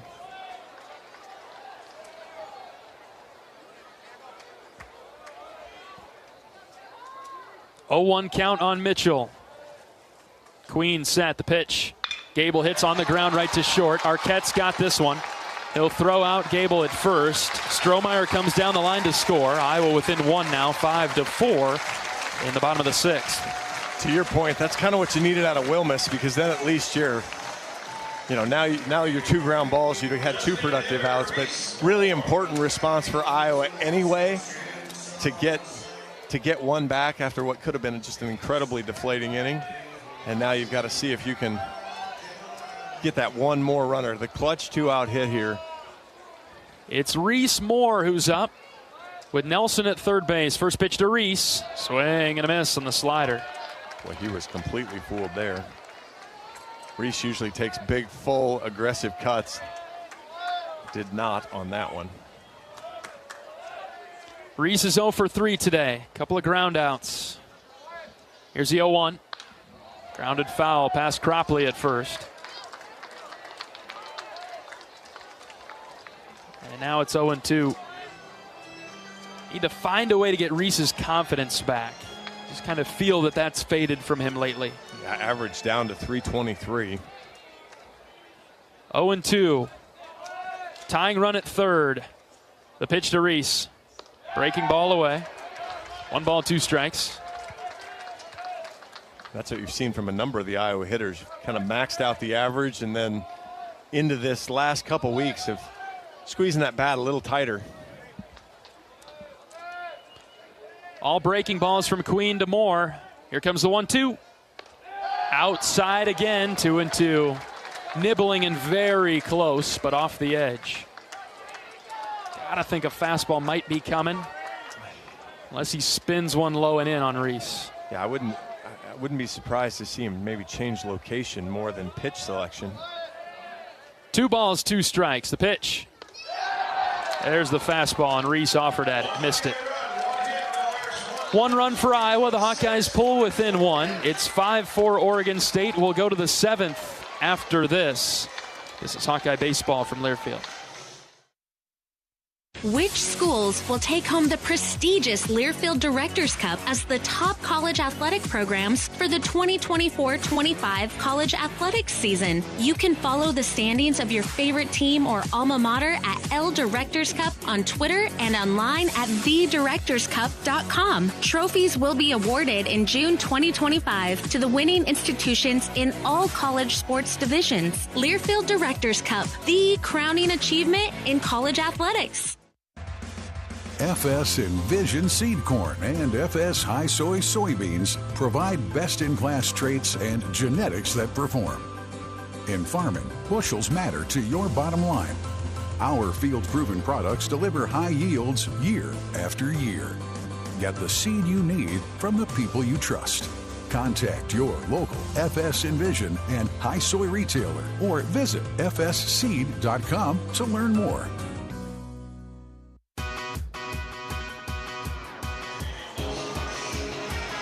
Your best Hawkeye defense could be vaccines. Iowa HHS reminds you to ask your healthcare provider which ones are right for you and your family. John Evans and John Leo with you from Principal Park in Des Moines. We're on to the 7th inning as Iowa and Oregon State battling out. The Beavers lead at 5-4. And Brant Hogue back to the mound to pitch. And for Brant, this will be good because he gets to work with a clean inning. He gets to start over after Iowa gave up 5 runs in the 6th. He got to start over after the grand slam, too. That's true, and he did a fine job. He was a fine job after that. So he'll face 7, 8, 9. Craig. I'm sorry, 8, 9, and 1. Peterson, Caraway, and Arquette. Tried to bring it in the back door. That's ball 1. It does feel like we've had a generally small strike zone today. I think that has been the case the entire weekend too, John. 1-0 from Hogue. That's in there for a strike. I'm not going to lie to you. I listened to you at the beginning at the don't hurt my feelings. It's okay. Friday night, and the tank was empty, and I turned you off. It was 1 o'clock in the morning there. A sharp line drive foul over to the right. I celebrated my birthday with you waking up and or before going to bed, and then woke up and saw how the game went. 1 ball, 2 strikes. Pitch from Hogue. Skied into right field. Strohmeyer on the run forward. Wolf going back from first base. Andy Nelson over. Strohmeyer and Nelson collide, and the ball is dropped, and fortunately foul for the Hawkeyes. That's the second ball that Oregon State's hit into just a Bermuda Triangle of defense. Stroh still down. I think he'll be all right. Risley over from center field to help up Kellen. Really tough play for Wolf and Nelson, running backwards. And again, Nelson is shifted almost behind second base, so just a long ways for him to go. Ball hung up in the air forever, but not forever in a day. So still 1-2 on Peterson. Hogue's pitch up and in.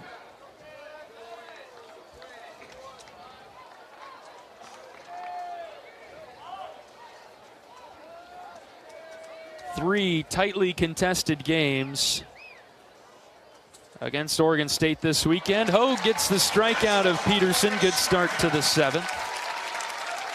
Iowa trailing by 1. So yeah, I don't know that we officially announced it, but yes, Andy Nelson did stay in and is playing second base, as we mentioned him chasing that ball down.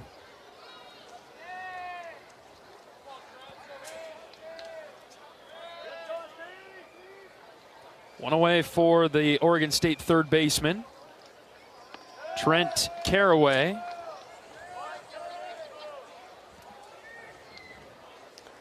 Who Iowa has not made swing the bat. 2 walks today.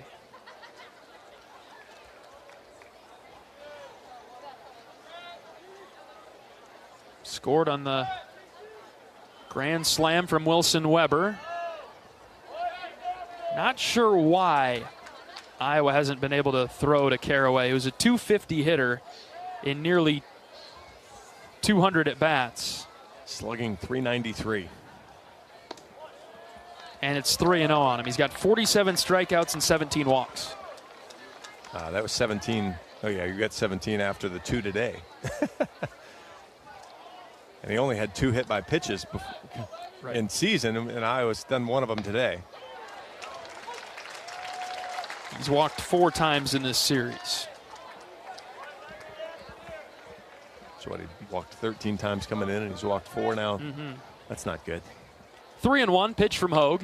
That's on the outside corner. 3 balls and 2 strikes. Arquette in the on-deck circle for the Beavers.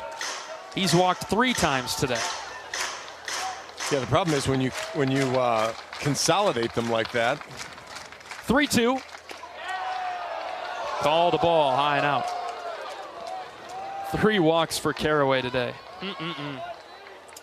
Iowa did get him out, though. Picked him off first. Yep. Dete did a nice job on a 2-2 pitch.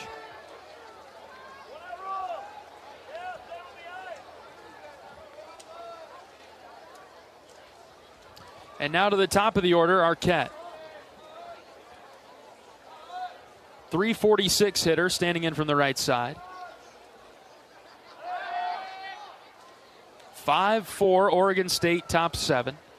Iowa out hitting the Beavers 5-2.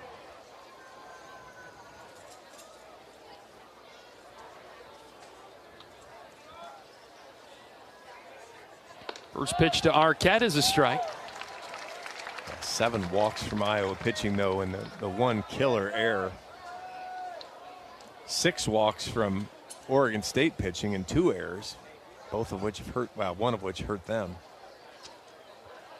0-1 from Hogue. Just up.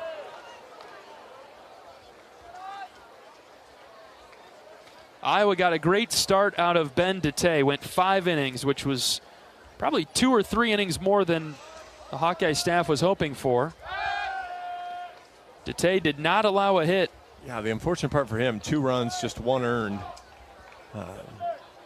Struck out, or walked 4, struck out 7, but without allowing a hit. Boy, that's when you were kind of hoping they could pick him up and give him an opportunity for the win. Hogue's 1-1 is across for a strike.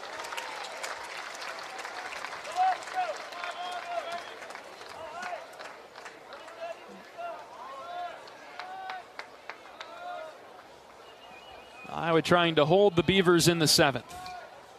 The 1-2 from Brandt. Off the plate away. 2 balls and 2 strikes. As it stands, Iowa trying to get Anthony Watts off the hook.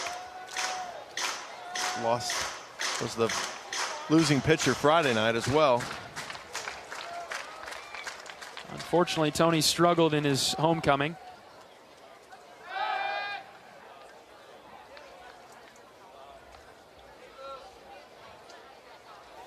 He had a spot start here last year. Pitched well here last year in Des Moines, right?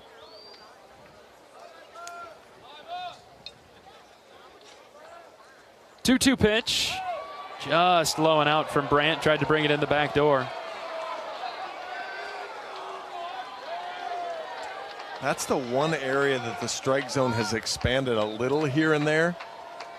But otherwise, and it hasn't expanded consistently there. Arquette clobbers this to right center. Risley over. He leaps up and he makes the catch right in front of the wall. I thought that was deep trouble. Fortunately stayed in the ballpark for the Hawkeyes. Arquette flies out. He's retired for the first time today.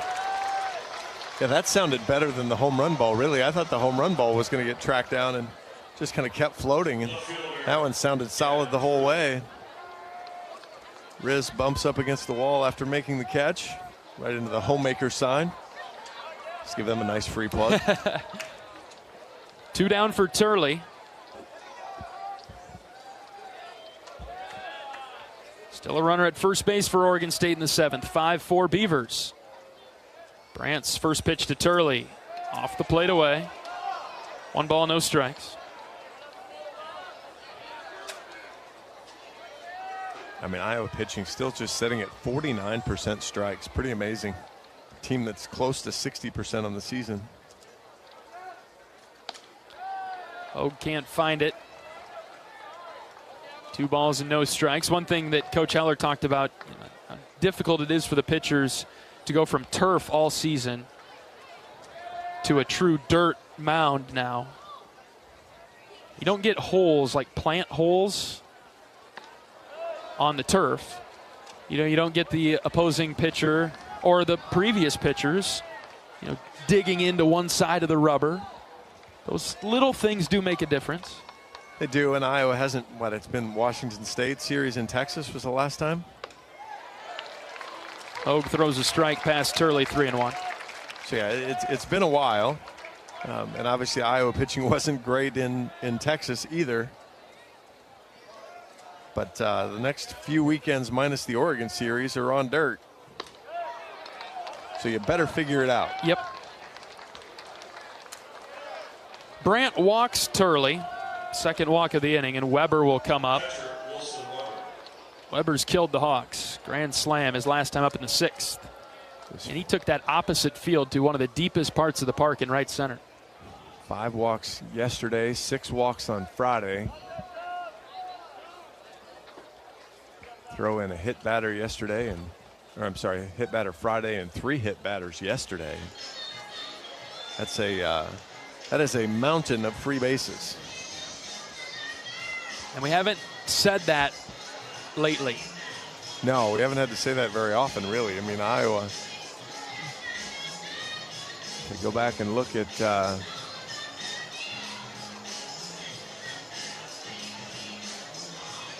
Iowa, 1, 2, 3, 4, 5, 6, 7, tied for 8th in the conference in walks per 9 innings.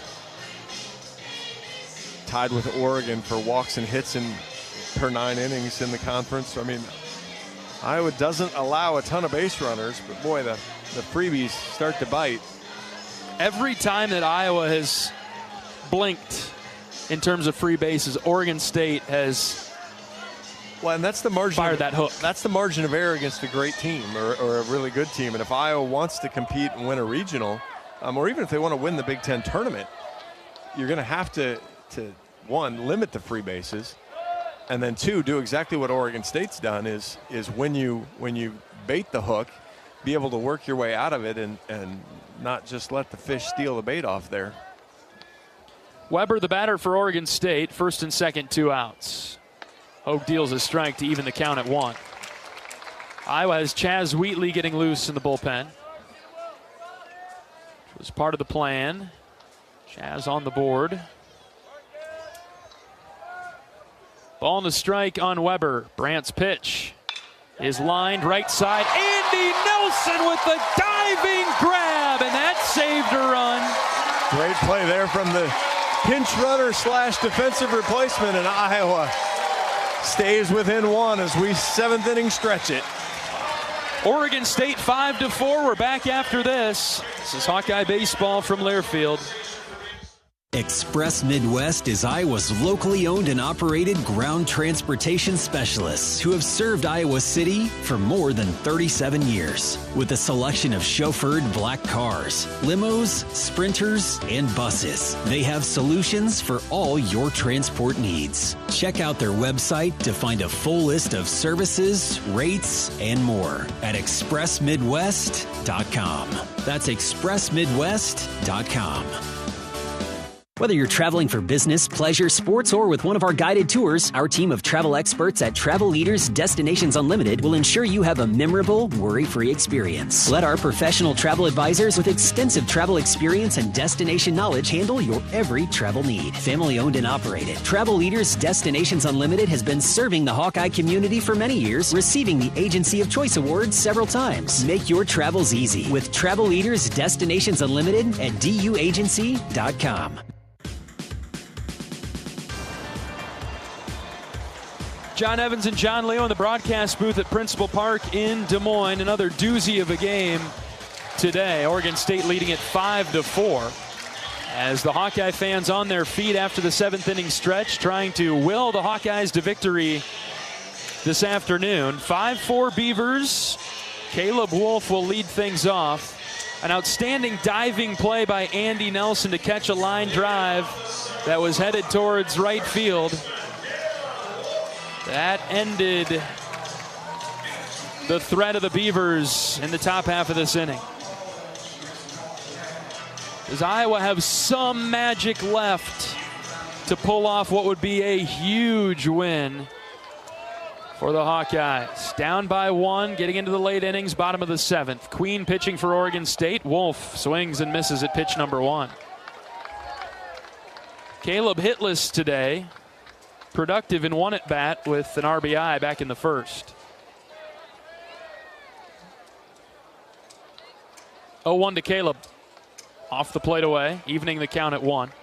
Iowa with 2 runs in the 1st, 1 in the 2nd.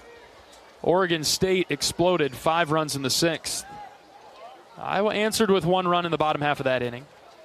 And the Hawkeyes are down by 1, bottom 7.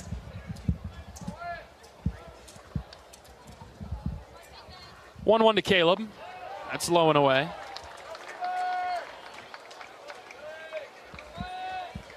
Caleb with 2 ground outs and a fly out to left. Rogers on deck for the Hawks. 2-1 pitch to Caleb. Outside again, ball 3. Trying to bring it in the back door. Cannot do it against Caleb, who has had a good eye. Queens 3-1. Caleb grounded foul to the right.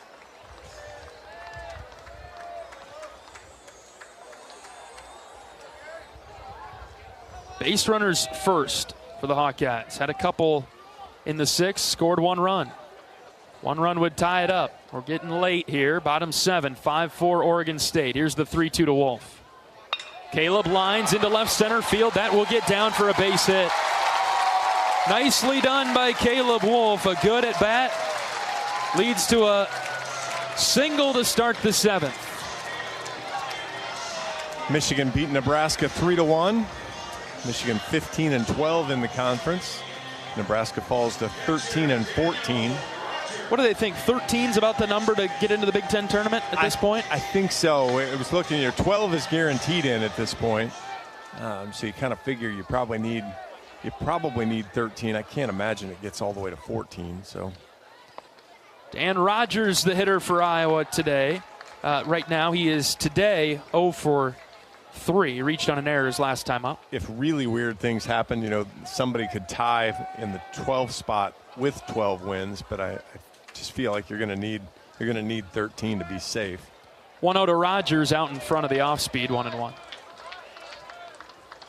All right, so Michigan avoids the sweep. They beat Nebraska today. Yeah, Michigan obviously clearly in, playing for some seeding. You've got Maryland trying to stay alive. They're ahead 9-7 over Minnesota now. That'll be, if Maryland can hold on, that'll be their 11th win. So see who they finish up with. I'm not sure. Maybe it's Rutgers. You are exactly right. So they'll be kind of jockeying for position. Rutgers sitting at 12-14, down to Penn State 5-3 early. 1-1 to Rogers. That's outside and called a strike. 1-2. Northwestern looking to get to their 12th win. So there's where you kind of got the teams jockeying in those last spots.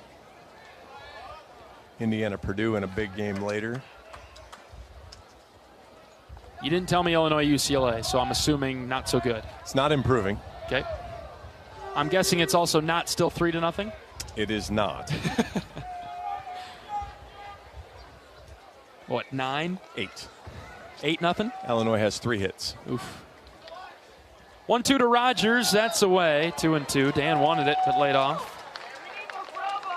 Oregon with a first inning run lead Washington 1-0. Again, that game really doesn't mean it would clinch that Iowa couldn't do any worse than a tied up with Oregon, but that would still leave an awfully sour taste anyway. 2-2 to Rogers. Dan went around. Boy, oh boy. Rogers chased a pitch in the dirt. I haven't seen Iowa unable to check their swing this much all weekend. I don't think there's really been one where they held up before crossing the plane of the plate. Yeah, it's been just what I've seen. It's been a tough getting started and then just not, Coach Sutherland talks all the time about trusting your brakes, and Iowa hitters do a great job trusting their brakes or using their brakes well. Not as much today. They're squeaky. Here's Risley swinging and missing at the first pitch, breaking ball from Queen. Leadoff single by Caleb Wolf. He's still standing at first base. He's the tying run in the bottom of the 7th. Oregon State up 5-4.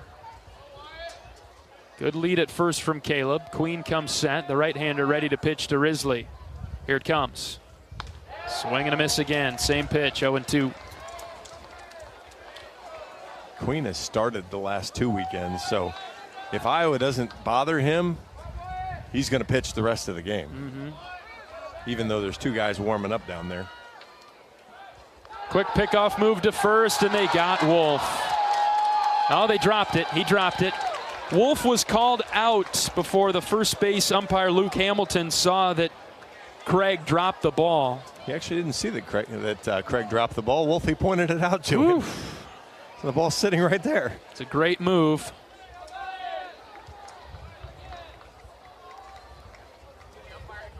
0-2 to Risley. Swing and a miss. Couldn't touch the slider. 3 straight pitches from Queen. They all look the same, and he strikes out Risley. Big spot here, and a big pinch hitter coming up for the Hawks. Iowa going with Tyler Guerin. Tyler came in against Washington in a pitch hit spot.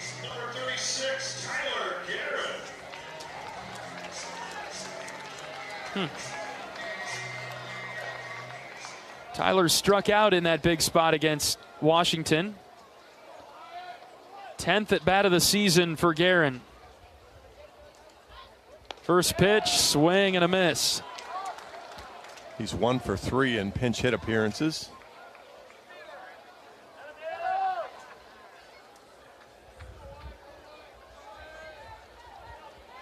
Strohmeyer on deck, hoping to get to him. Hoping to not get Wolfe picked off first again. It's been a great move over there. Yeah, most of the Iowa guys practice kind of what your max lead is. With Queen's move to first, you might want to shorten it just a couple inches. 0-1 on Guerin, left-handed hitter. Another move over to first. Wolfe is back.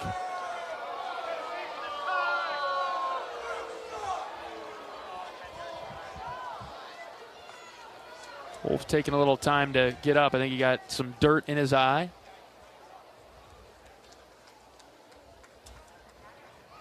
Guerin 3 for 8 on the season.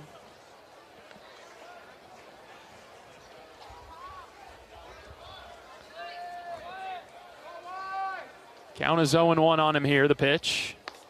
Breaking ball. Downstairs. Tyler laid off.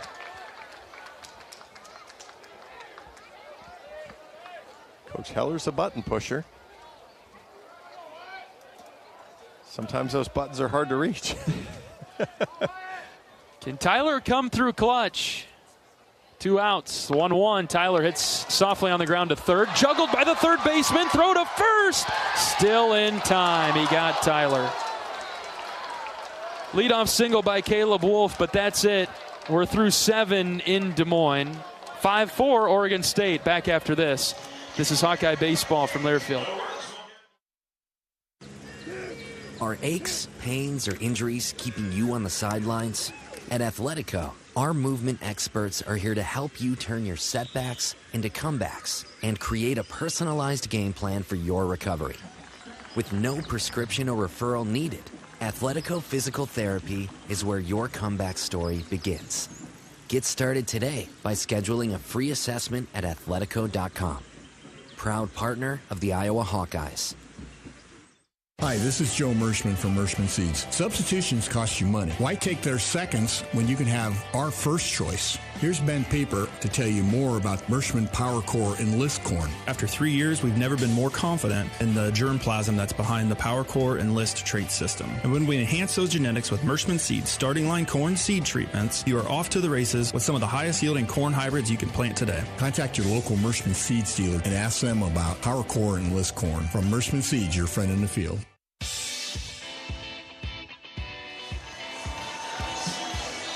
Top of the 8th inning in Des Moines. It's 5-4 Oregon State. Final game of the series with the Beavers. Iowa trying to avoid the sweep, but trailing as we get to the 8th. Brant Hogue back out to pitch. He'll face Singer, Reeder, and McIntyre unless the Beavs make any changes. Iowa out hitting Oregon State 6-2. That's the tough pill to swallow.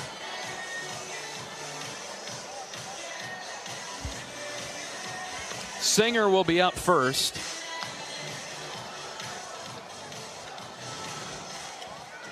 He doubled his last time up off of Brant Hogue.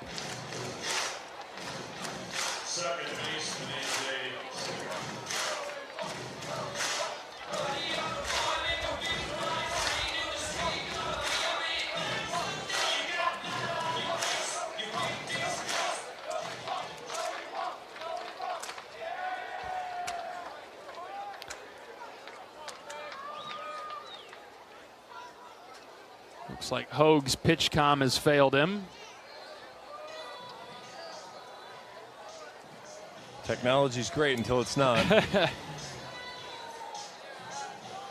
He will retrieve a new one from assistant coach Mitch Bowe.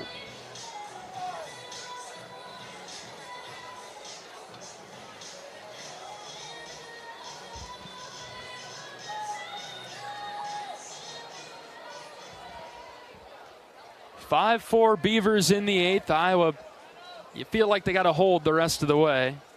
4-5-6 due up now. Hogue throws a fastball outside to Singer, 1 for 3 today. Hey, you don't get a sense Iowa's going to end this game with 10 runs, so you better keep throwing up some zeros.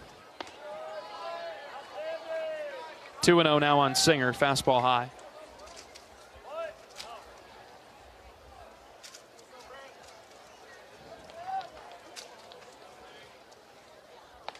There's a strike from Brandt, low outside corner, 2-1.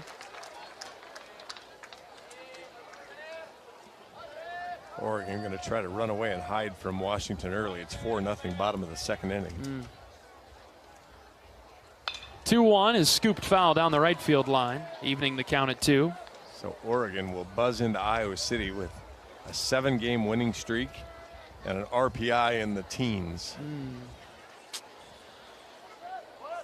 That series starts at Banks in Iowa City on Thursday night. 2-2 from Hogue. Fouled off over to the right. I'd have caught that. We almost had one yesterday, John. It went off the front of the awning, basically right in front of you. Oof. I'm making that play somehow. 2-2, Hogue set from the belt. He pitches. Line drive into center. Risley moving over. He'll make the play. 1 down.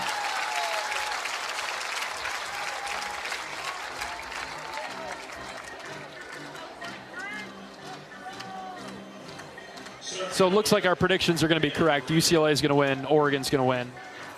Iowa will need to take the series against the Ducks to get at least a share. To get at least a share, correct. The magic number to win it outright is still 3. First pitch strike to Cannon Reeder. Unfortunately, Illinois didn't help by checking any of those boxes for him against UCLA this week. So then we become Northwestern fans, which hasn't been too tough because we've seen the Wildcats kind of go all in on one game. They have enough pitching to win 2 games is the way the series usually works out. If it works for them, they can kind of lock into those 2 and try to go get it. 1-1 is ripped down the left field line and fair into the corner. Reeder around first, headed for second. Wilmus picking it up and getting it in. It's a 1-out double. So yeah, you figure there's an opportunity there. It won't be easy, but there's an opportunity there for Northwestern to get one. UCLA kind of tries to load up in 2 games as well, but they're just better in the third one when they're not as on track because they're really good. Yeah, I mean, they're top to bottom very good. 1 out for McIntyre. Hogue's first pitch is swung on and missed. So we're hopeful that Northwestern can steal one. And the last team Iowa played that came in on a 7-game winning streak, Iowa swept them. That was Michigan. Right. I think Oregon's a step up from Michigan. 0-1 is blooped foul over to our right. 0-2. I would agree with that, too. It'll be interesting to see. You know, we haven't spent too much time looking at Oregon. They have the best home run hitter in the country. That's right. And it's going to be 85 degrees and ball flying at Banks. Yep. 0-2, Hogue in the driver's seat. And he'll spin and throw it to second base. Yes, Oregon has a great left-handed pitcher on Friday night. Thursday night it'll be. Yeah, Grenzel is exceptional. Ducks are ranked in the top 10 as well. 0-2 from Hogue is swung on and missed. He strikes out McIntyre. 2 down now in the Beaver 8th. Yeah, it'll be a big test for Obi to try to get back into, to take the ball like he did against Jerwa and battle. Yeah. Be competitive. Know your team. Deal with the pressure of your team needs you to go out there and you don't need to play perfect baseball, but you need to deliver. Craig, the batter for Oregon State. Hogue deals him a strike. And that's what, for this team to advance anywhere, it's going to need, and we've talked about it with some of the hitters here in this game, it's going to need guys that step up and accept that challenge. Hogue set with the 0-1. Here it comes. Swung on and missed, 0-2. And sometimes it's who you need to step up is the players that have already established themselves. Right. It's not you need them to hey, you've got to go 8 for 12 this series. It's in big spots, come through clutch. Big lead at second. Here's the 0-2. Swing and a miss. He strikes out Craig. Hogue lets out a roar as he strands the one-out double. Iowa looking for a late inning rally. 5-4 Oregon State. We are back for the bottom of the 8th after this. This is Hawkeye Baseball from Learfield. Hello, Iowa. Here's a promise. Wherever you are in this great state, University of Iowa Healthcare is here for you, even if you never walk through our doors. Educating, caring, leading research, sharing our expertise with all. Because we believe that UI Healthcare is here to make all of Iowa better. UI Healthcare, changing medicine, changing lives. Visit uihealthcare.org.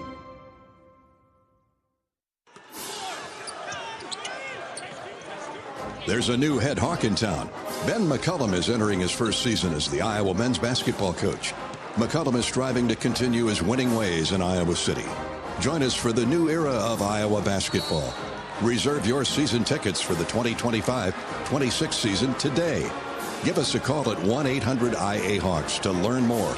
On Iowa, go Hawks.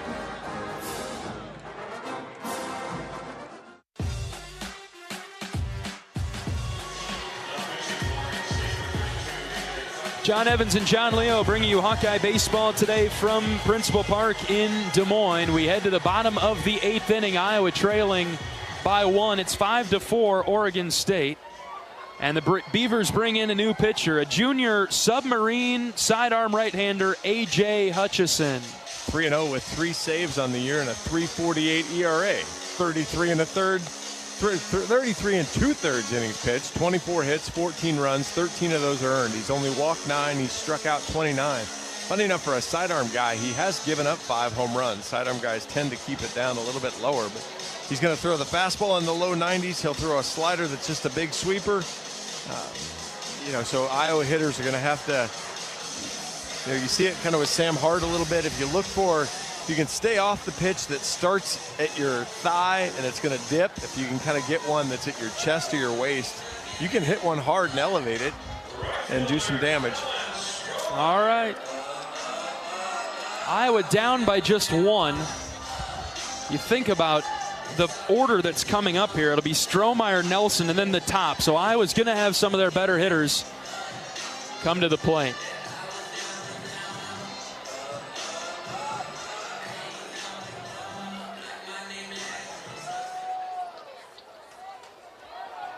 Hutchison versus Strohmeyer to start the bottom of the 8th. First pitch to Kellen. He lines foul over the left.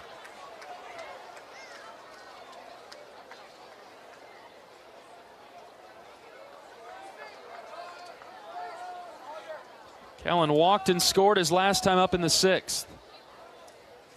The 0-1. That's across for a strike. 0-2.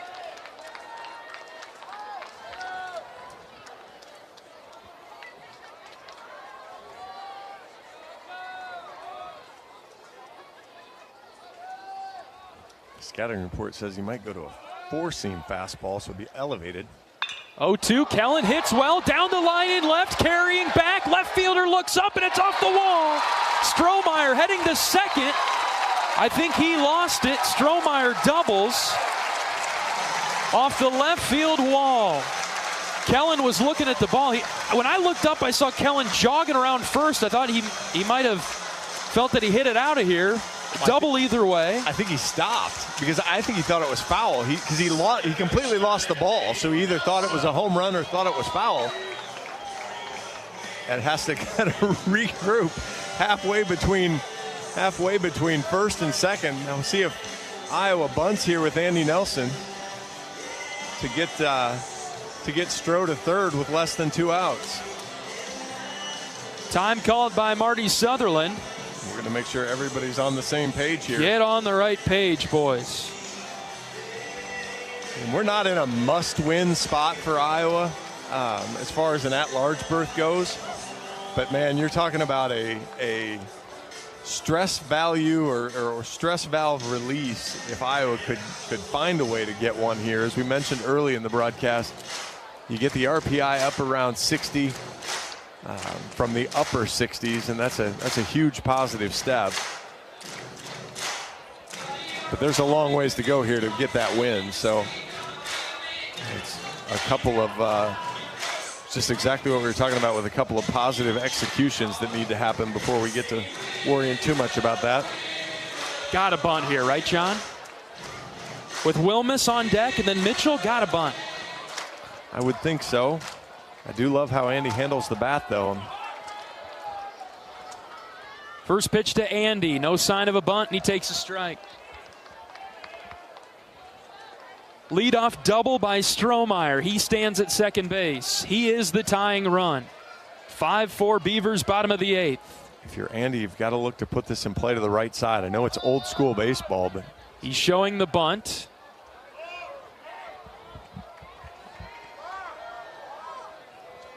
And Hutchison will step off the rubber, reset things. Early show of the bunt. Andy takes upstairs, ball 1.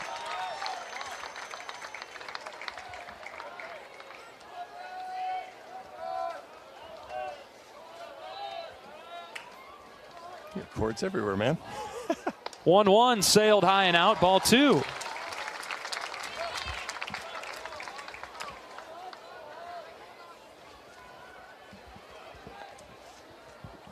Pitch comms flashing new signs. See what Andy does here. Still showing the bunt, the 2-1. Andy bunts right back to the pitcher. Strohmeyer stumbles. Now he will go to third as Nelson is out on the sack. Kellen hesitated there. I about had a heart attack. I was with you. I don't know why he stopped. Oh, man, go. Commit. Commit and go. Well, and that's, we've talked about it a little bit. Don't do anything you can't do. Play baseball. Relax and play baseball. And Iowa's showing a little bit of signs of that pressure. Instead of 40 guys having fun, it's 40 guys trying to win, and that's a tough place to be. Ben Wilmus up. He takes a first pitch strike from the sidearm Hutchison. Tying run at third with just 1 out. Infield in for the Beavers. Iowa has had the worst luck all year with contact. Brutal. So elevate one, Ben. 0-1 to Wilmus. Ben shows the bunt, pushes it right side. Here comes Strohmeyer. He scores. Wilmus drops down the bunt to tie us up. It's 5-5. Ben is out at first base, but he does his job. Okay. I thought he popped the bunt up foul. Woo. First baseman was back, and so the ball had plenty of room to find turf. Heller ball. There it is. And we are tied up, bottom of the 8th inning at 5. What more could you ask for? 5-5, bottom of the 8th. There are 2 outs for Gable Mitchell. First pitch to him is outside, ball 1. You could ask for Gable Mitchell's second home run of the series. I could, and I will. Give it a shot, Gable. Drive one out of here to right. There's a couple people out in that party tent. 1-0 to Gable. Upstairs. Ball 2.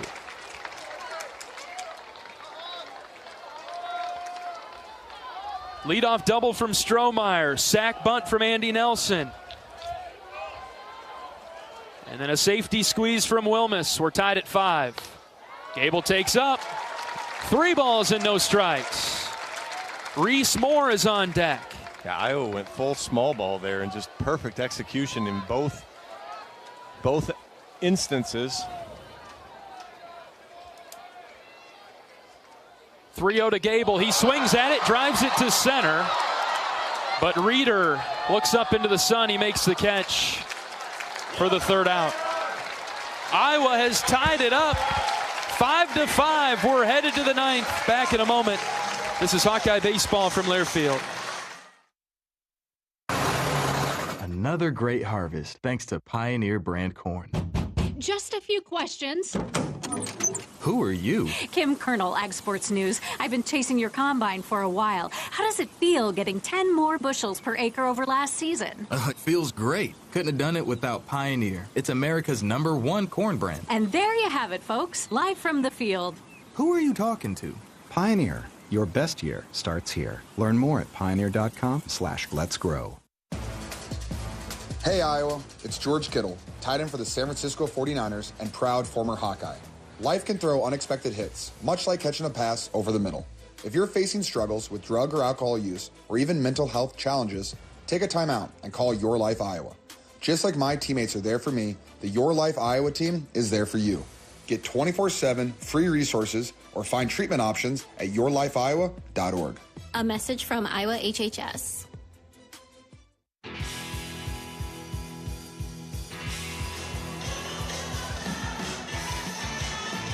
Tied at 5. We're headed to the 9th with the Beavers as Brant Hogue returns to the mound. He will face 8, 9, and 1. Hold and give us a shot, Brant. You want another piece of good news? Let's hear it. Illinois with a 4 spot in the bottom of the 7th. It's 8-4. Okay, not entirely out of it.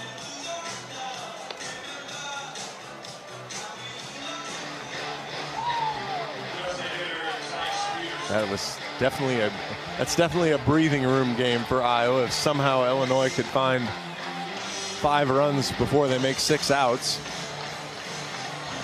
Well, at Illinois' ballpark, anything's possible, right? That's a fair point. I don't know if they have the pitching to get it done. All right. New game. Whoever wins an inning will win this one. 5-5 in the 9th. First pitch swinging is Peterson, fouling it off to the right.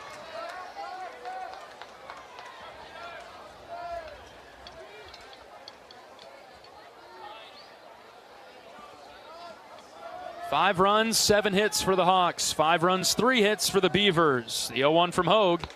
Dropped it low and out. Peterson a couple strikeouts, but started the 5-run rally with a ground ball to second.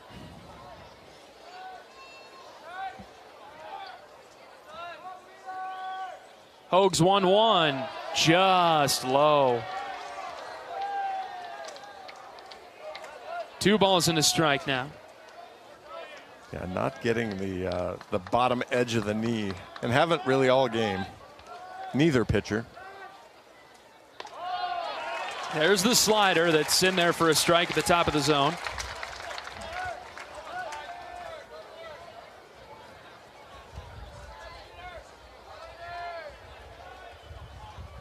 The 2-2 from Hogue, here it comes.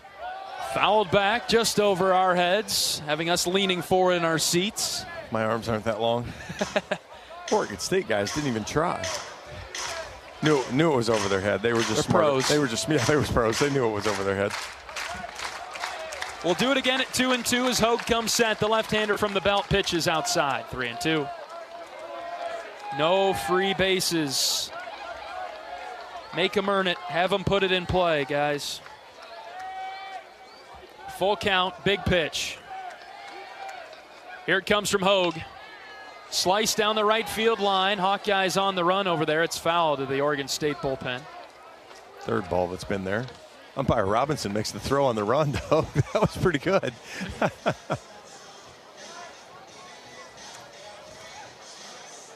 Caraway's on deck. Iowa has walked him 3 times. So, well, I was just looking back. Friday night, 5 of the 9 runs that Oregon State scored were free bases. 3 balls and 2 strikes on Peterson. The pitch from Hogue. is way high, ball 4. And boy, I tell you. And 4 of the 5 runs yesterday were free bases. And obviously we know today has been a similar story with 4 of the 5 runs were free bases here today too. So let's hope that first one doesn't hurt Iowa. Coach Heler will come out of the dugout as Oregon State grabs everybody together, and that may bring Chaz Wheatley into the game. Coach is looking down that left field line. Chaz is ready to go. And the Hawkeyes will turn to Wheatley. Good effort by Brandt. It really was. I know he gave up the grand slam, but after that, Hogue did a great job to keep the Hawks in the game. Yeah, a couple good innings of work. We'll take a pitching change break. The leadoff hitter on for Oregon State. Nobody out in the top of the 9th, tied at 5. Back after this pitching change break. This is Hawkeye Baseball from Learfield. You might think Iowa grows corn, but the truth is, corn grows Iowa. Corn can even fuel your drive to watch the Hawkeyes play when you choose Unleaded 88. It's a fuel that's cheaper, cleaner, and greener. Plus, it's homegrown, making Unleaded 88 the clear choice at the pump and totally worth the hype. So as you head to cheer on the Hawkeyes this season, don't just fuel up. Pump it up with Unleaded 88. Find Unleaded 88 at a station near you. Go to iowacorn.org/88. Hey Iowa, it's George Kittle, tight end for the San Francisco 49ers and proud former Hawkeye. Life can throw unexpected hits, much like catching a pass over the middle. If you're facing struggles with drug or alcohol use or even mental health challenges, take a time out and call Your Life Iowa. Just like my teammates are there for me, the Your Life Iowa team is there for you. Get 24/7 free resources or find treatment options at yourlifeiowa.org. A message from Iowa HHS.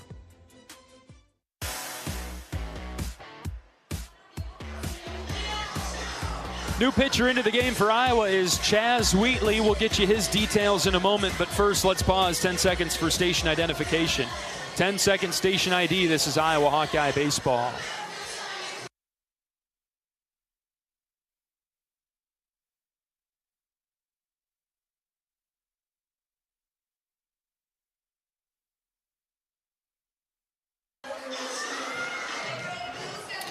Chaz Wheatley into the game for Iowa. Wheatley, the right-hander from Edmonton, Alberta, Canada. Big Maple into the game. He's 2-1 on the season with a save in 20 appearances and a 4.12 ERA. 19 2/3 innings, 18 hits, 9 runs have all been earned. Given up 3 home runs. He's walked 13 and struck out 26. Pitched an inning Friday night. He pitched the 9th, gave Iowa a chance in the bottom of the 9th. Did put a couple base runners out there, but struck out the side in the end.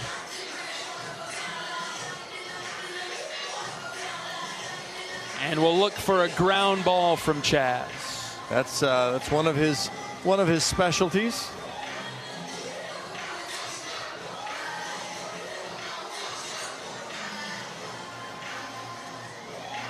And now would be a good time, although I would guess, even though Iowa struggled to get Caraway out, my guess is he will, actually they're going to be a pinch hitter. It's Dawson Santana. I bet he came in, John, on Friday to lay down a bunt, and he popped it up to Wolf and was out. I say my bet is he's a good bunter, but I think he is. He just ran into some bad luck the other night. Wheatley ready to pitch. He's already showing the bunt, and he bunted it right side foul.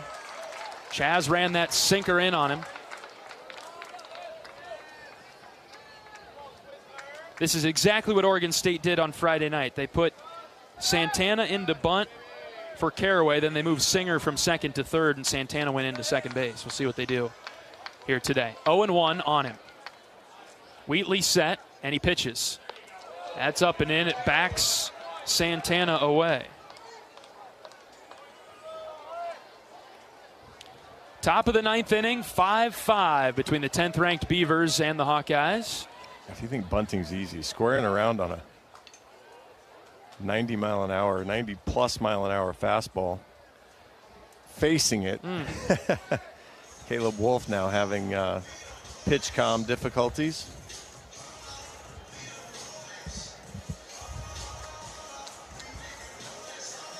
Iowa looking to hold Oregon State in the top of the 9th. Give the Hawkeyes a chance to win it in the bottom half. 5-5, top 9. Been a great game to wrap up this series. Santana showing the bunt. Here's Wheatley's 1-1. Bunted right side, it's a good one. Wheatley comes off the mound, picks it up, flips it to Wolf for the first out. So Santana gets this bunt down, and Peterson moves to second base. Yeah, that one was perfect. Rolled it right in the grass, kept it in the grass, didn't let it dribble into the dirt where it might have gotten foul. And boy, now you need to make some pitches. Iva Arquette, the top of the Oregon State order, is up. And the Hawkeyes are going to intentionally walk him to put the double play back in action. The only bonus there's a couple bonuses. Obviously, the double play is one of them. But Turley has struck out 50 times as well coming into today's game. And that's in 184 at-bats. So about once in every 3 or so, he strikes out. First and second, 1 out. Wheatley pitching to Turley. Chaz kicks and fires. First pitch, skied to right, foul out of play. Unfortunately, Iowa's walked him the last 2 times he's been up, so. Hard time throwing strikes today. You look back at this series, Iowa hasn't really played the complete game. Closer to it today, though. Up to 51, 52% strikes now, so better place. After hovering just under 50 nearly all game.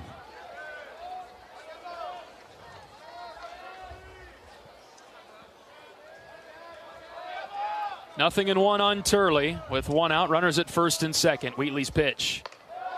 That's a called strike at the top of the zone. 0-2. He tried to duck it.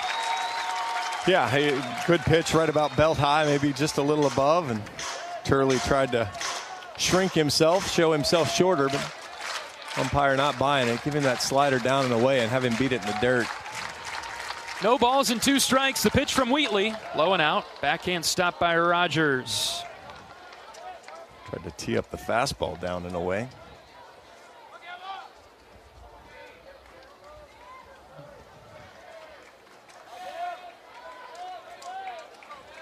You've got to be really careful about nibbling here. Oregon State's been very disciplined this weekend. The 1-2. Rounded foul to the left. There was the slider from Chaz. Busted that one in. I mean, Iowa pitching's done a nice job. I mean, 12 strikeouts today. A bunch of strikeouts on Friday night. I think it was, 16? 15 strikeouts on Friday, yep. 1-2 in the dirt. Rogers knocked it down. 2 balls and 2 strikes.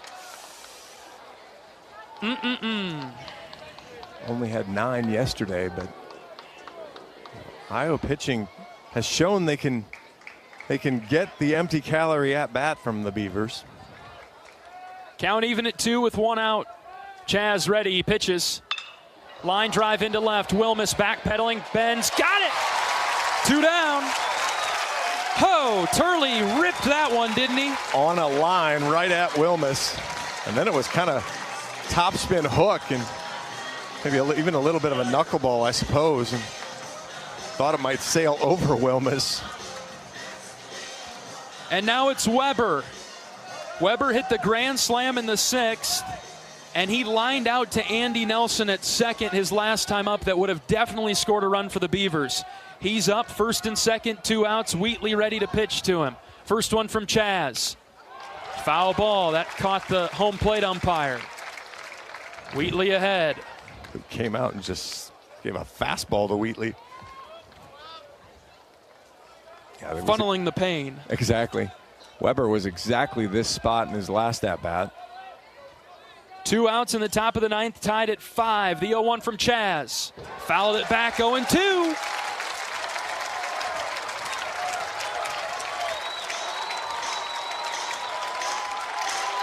Here come the Hawkeye faithful.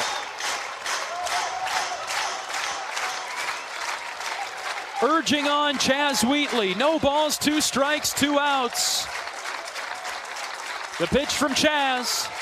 Grounded foul left side. We'll do it again.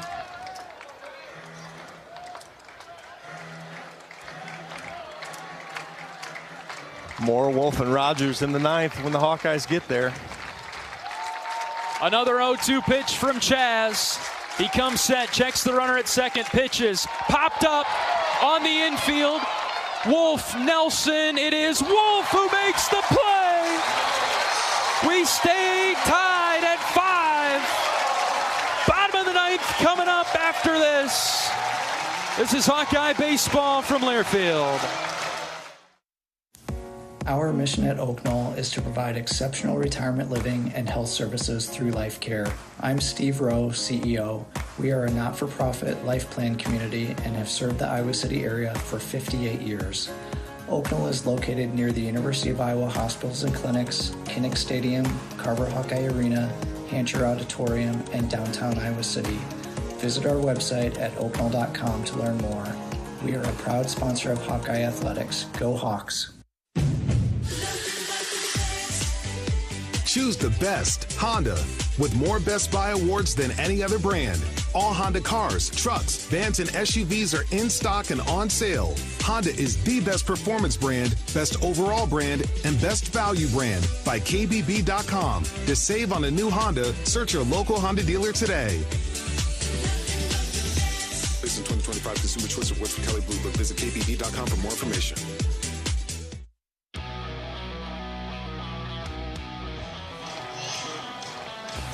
Bottom of the 9th inning. The Hawkeyes with a chance to win it. We are tied at 5. Good part of the order coming up. Reese Moore, Caleb Wolf, and Dan Rogers facing off against Hutchison. Northwestern will move to 12-15. They're ahead of Ohio State 17-2, bottom of the 6th inning. What a year it's been for the Buckeyes. Penn State leading Rutgers 5-4, bottom of the 5th, but Rutgers threatening in that inning. Maryland clinging to an 11-10 lead over Minnesota. Maryland has to have that game to give themselves a chance to get to the Big Ten tournament. Oregon still 4-0. UCLA 8-4 over Illinois. Purdue and Indiana just getting started. Michigan State and USC probably just getting started as well. Here at Principal Park in Des Moines, 1 run wins it for the Hawks. Reese Moore up first, line drive, caught by Arquette. What a play by the Beavers shortstop. He robbed a base hit. Oh, not only can the guy hit, he can glove it. That is fantastic. What a grab. Full extension to his right, and that was headed to the left center gap. He was shifted up the middle. Not fully up the middle, but far enough on the shift. Great quick feet. Read it off the bat beautifully and was able to make a play. 1 out for Caleb Wolf. First pitch to him. Inside corner, strike 1. 5-5, bottom 9. We got a guy down here in the front row that's the first time he's seen sun this year, and that's going to hurt, man. Ouch. His girlfriend's helping him out with Wolf hits this in the air to straightaway center, and it's caught for the 2nd out. This bottom of the 9th is going quick. Whoa. Yeah, it felt like there was more drama and rally in the top of the 9th than we've had here in the bottom so far.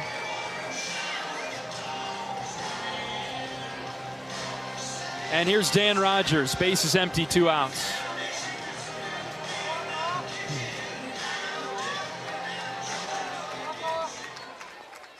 Rutgers takes the lead over Penn State now. First pitch to Rogers. Outside corner, strike 1. Big game for Rutgers, too, to try to get to the Big Ten tournament. That'd be win number 13 for them if they could get there. Come on, Dan, run into one. No balls and a strike. The pitch. That's outside and low, ball 1.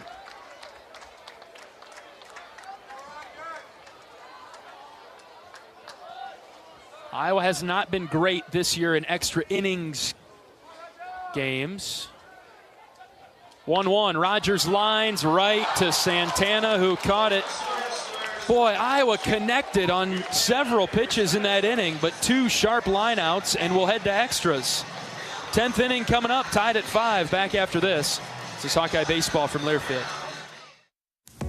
Our mission at Oak Knoll is to provide exceptional retirement living and health services through life care. I'm Steve Rowe, CEO. We are a not-for-profit life plan community and have served the Iowa City area for 58 years. Oak Knoll is located near the University of Iowa hospitals and clinics, Kinnick Stadium, Carver Hawkeye Arena, Hancher Auditorium, and downtown Iowa City. Visit our website at oakknoll.com to learn more. We are a proud sponsor of Hawkeye Athletics. Go Hawks! Which schools will take home the prestigious Learfield Directors Cup as the top college athletic programs for the 2024-25 college athletics season? You can follow the standings of your favorite team or alma mater at L Directors Cup on Twitter and online at thedirectorscup.com. Trophies will be awarded in June 2025 to the winning institutions in all college sports divisions. Learfield Directors Cup, the crowning achievement in college athletics.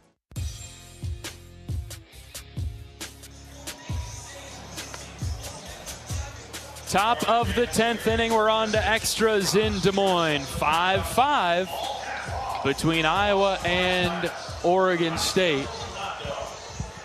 Chaz Wheatley to pitch the 10th. And he will face Singer, Reeder, and McIntyre.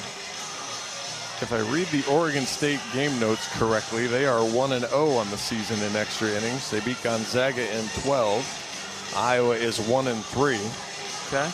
And here's an interesting twist for you from SID Sammy. No inning can start after 3:35. That's why we moved the game up in the first place, was to avoid travel issues for Oregon State. So they've got to get out of here. So we have 21 minutes to get a winner. Could theoretically be enough. Or else. What? So basically, if you're Oregon State, you want 1. You don't want to score 5 because that might take too long. Because then Iowa could slow play in the. I guess you got to finish the inning. Because it's not just no new inning can start. Not you can complete it. It's not a drop dead time. It's a finish it time. So. Always something. Always something. Singer is up. Wheatley deals the 1-0, and he fouled it back. Interesting.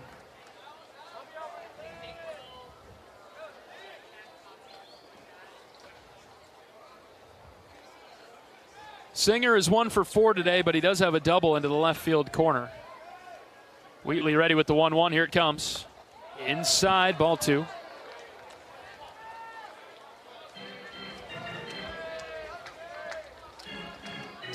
Five, top 10.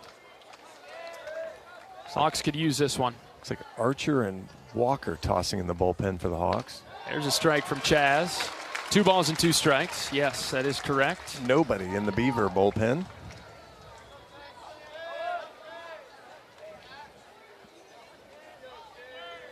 Wheatley comes set with the 2-2, ready to bring it home to Singer.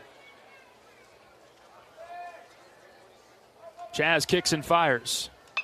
Popped up, right side. Andy Nelson, the second baseman, camped underneath it, looking up into the sun. He makes the play, 1 down. Big first out there for the Hawks.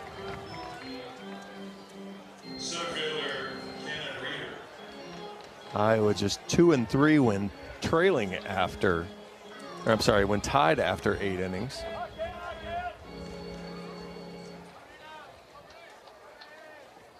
Feels like most games have been in hand by the time we get to this point. Obviously extras, but late in games. Here's a Reeder. First pitch from Chaz, just up.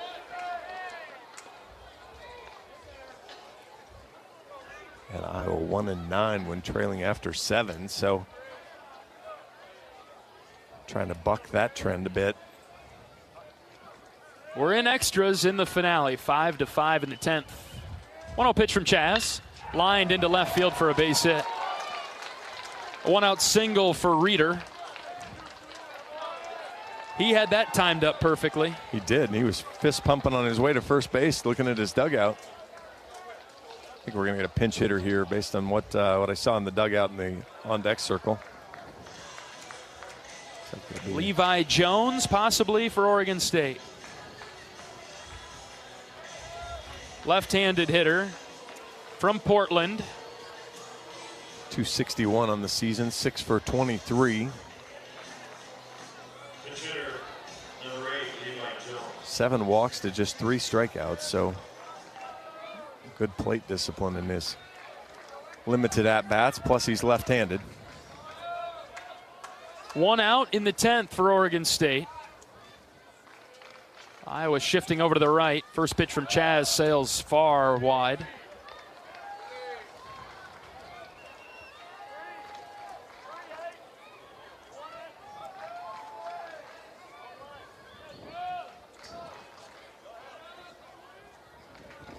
One ball, no strikes. To Jones. Pitch from Wheatley. Outside corner, strike one. We've talked about this a number of times. With Iowa in this aggressive shift, it's difficult to turn the double play because Gable Mitchell's on the second base side of, or on the first base side of second. Mm-hmm. So either way for him, he's going to be coming at a weird angle to try to turn two. Short lead at first. The 1-1 is bunted, and Wheatley barehands it, throws to first, and it is in time. Whoa, that's a big play from Chaz. Took some guts to barehand it, but he needed to do it. And we'll have a review. There was no way if he let that go that he was getting him. There's no way if he put his glove on it he was getting him. And so he had to make the effort. And that's a heads-up baseball play there from Jones as well. With Iowa in that full shift, he lays down the bunt.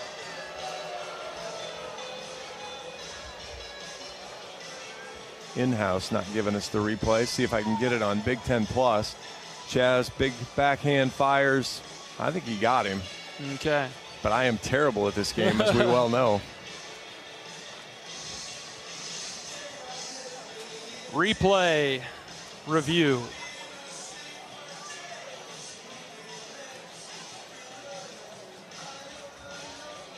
The call stands. It'll be a sac bunt for Oregon State and the go-ahead run at second base. If not, they'll have a couple runners on and 1 out.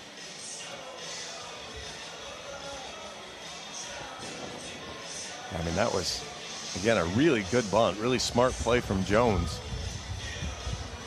Now, he pushes that 6 inches closer to third base, and he makes it easy. Right. Quick review. I think that's good news. Yes, he's out at first. A successful sac bunt for Oregon State.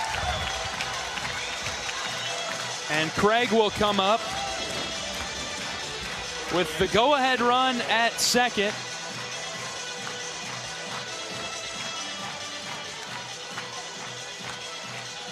And as deep as the Iowa outfielders are, any single to the outfield is a run. I mean, Ben Wilmus is 2 steps off the warning track in left field. Risley just as deep in center. Wheatley ready. First pitch to Craig. Inside, ball 1. Which it's an interesting strategy now. Because you figure no ball is going to get hit over Ben's head there that he's going to be able to catch. Mm-hmm. Coach Heller talking to Coach Bo in the dugout. 1 ball, no strikes. Pitch to Craig, low and out. Craig is 0 for 4 today with 3 strikeouts. Wheatley trying to find the zone.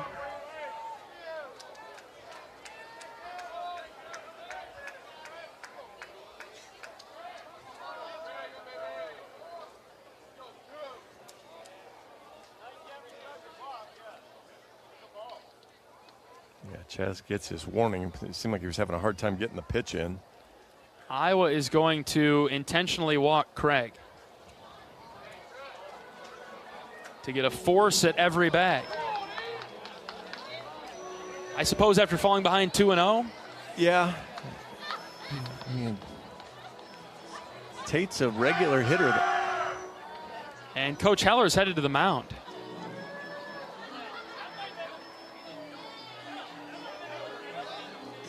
don't know that this is a change, though. I really don't think this is a pitching change. You tell me in our 3 years of doing this when you've seen Coach Heller jog to the mound from the foul line. Yep.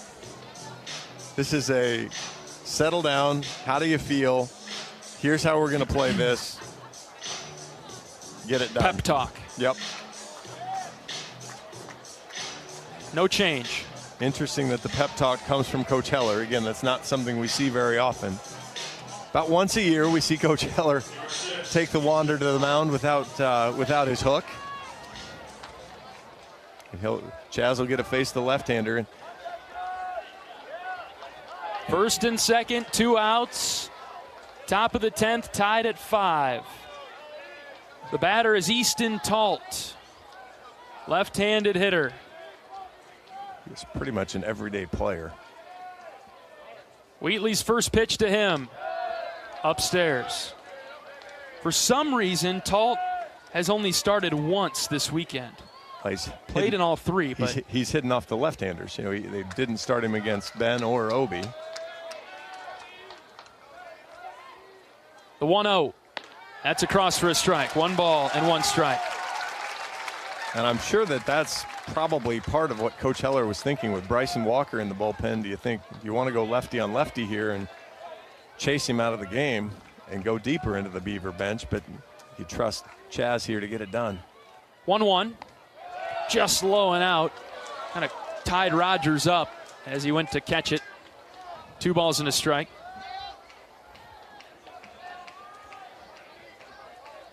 So tense at the ballpark now. Everybody on the edge of their seats. Iowa trying to hold in the top of the 10th. 2 balls and a strike. Wheatley checking the runner at second, now bringing it home. Half swing right back to Chaz. No, they've called it foul. Off of Talt's foot. And it's 2-2.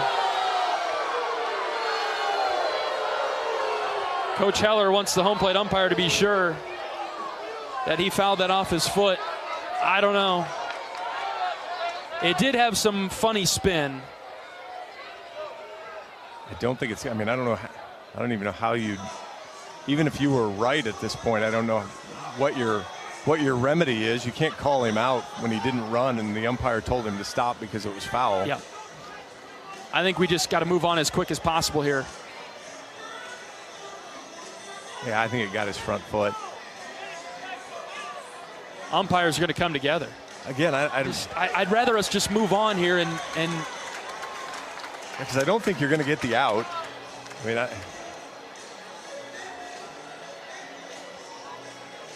It kind of looked like it. No way you can overturn something like this. All right, umpires have all come to common agreement, and it's 2-2. Yeah, Hawkeye fans are a little angry, but it's the right play, and I'm with you. Chaz is on a run, yes. On a little bit of a roll here. You got two balls, 2 strikes. You don't need to ice your pitcher. Right. All right, Wheatley has addressed the rubber. 2 balls, 2 strikes, 2 outs. 2 on for the Beavers in the 10th. The pitch, high and out, ball 3. Runners will be on the move. Chaz looking to deliver a strike. Full count pitch to Talt. Here it comes from Wheatley. In the air, left side. Wilmus on the run. Over towards the Iowa bullpen. He slides and runs out of room. And Ben is still down. Foul ball. Wilmus slow to get up. Yeah. And now he's up and jogging. Ouch. That gravel is not a fun slide. Now Ben tosses his glove down and will drop to his knees. Yeah, just you try no play on that ball, Ben. You try to slide to take the speed off so you don't go crashing into the metal bench.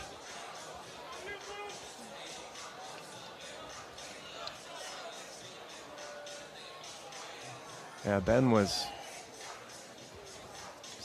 5-6 feet away, and boy, his sliding leg just kind of caught. He slid into the mound, the bullpen mound out there, just north of it.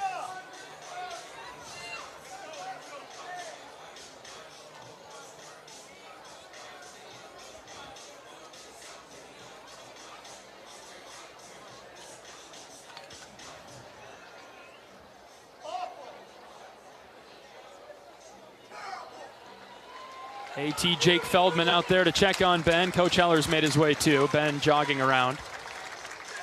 You think Ben's going to come out of the game? The only way you're doing it is if the left leg is still somewhere behind the bullpen there. Otherwise, no. Ben will stay in, would be my guess, and Ben will hope he gets the bat and drive in the winning run in the top of the or bottom of the 10th inning. 3 balls, 2 strikes on Talt with 2 on and 2 out. Wheatley ready. The tall right-hander brings it home. Just outside. Squeeze City, ball 4.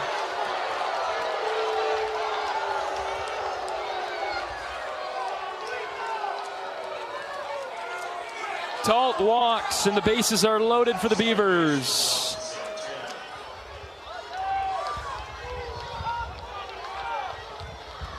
Just off the plate on the full count pitch.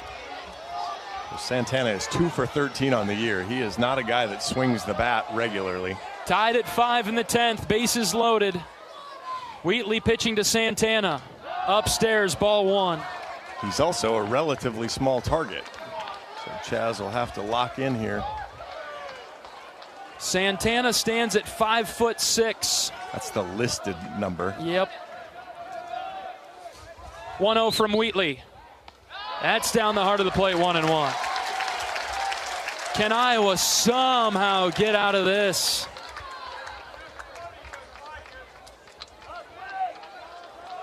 Count even at 1. Bases juiced for the Beavs. There are 2 outs. Wheatley's 1-1. Hit him. Oh my goodness. Wheatley hit him. And Oregon State leads it 6-5.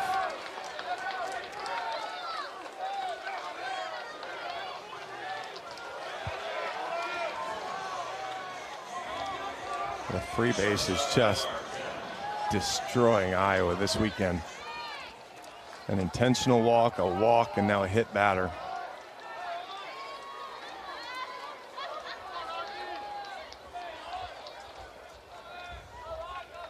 Arquette up for Oregon State. Strike 1 from Chaz.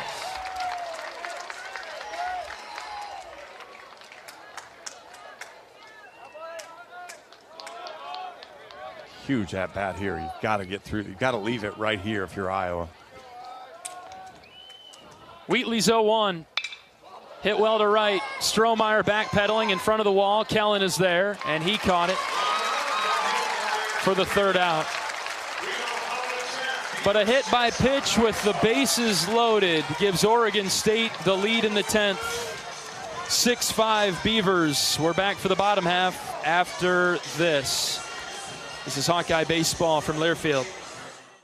Get a great deal on select Kubota equipment. The BX Series is the #1 selling subcompact tractor in the U.S. The versatile lineup is built to help you make the most of your land. Right now at participating dealers, get a Kubota compact tractor for $0 down, 0% APR for up to 60 months. Plus, save up to $1,500 on select equipment. Now through September 30th, see us or go to KubotaUSA.com/disclaimers for full disclaimer. Check out Kubota's winning lineup. Visit KubotaUSA.com to find your local dealer. When the game goes into overtime. But the game goes into overtime. The choice to enjoy is easy. Bud Light. Easy to drink, easy to enjoy. Enjoy responsibly. Anheuser-Busch, Bud Light Beer, St. Louis, Missouri.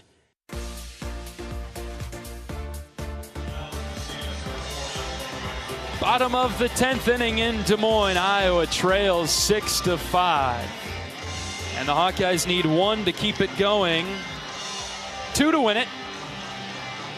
I don't know if we'll get the chance to keep it going, John, with no new inning after 3:35 today. Right. Iowa needs 2. This is one of the few times in a baseball game you can probably say Iowa doesn't score. Obviously, they lose. They score 1. They probably tie, and if they score 2, they'll win. A bases loaded hit by pitch in the top of the 10th. Lines up Iowa to be doomed unless they can do something in the bottom of the 10th. Miles Risley to lead it off. He'll face Hutchison, who's on for his third inning of work out of the Beaver bullpen. The sidearm delivery. That's ball one, low and out. I don't know how a tie hits you in RBI. That's the question I was going to ask. You cut it in half? What do you do? It's a legit thing here. This wasn't... 1-0. Risley hits on the ground is short. Arquette picks it off the dirt, throws it across, one down. Jackson Frost will get his first at-bat of the game now.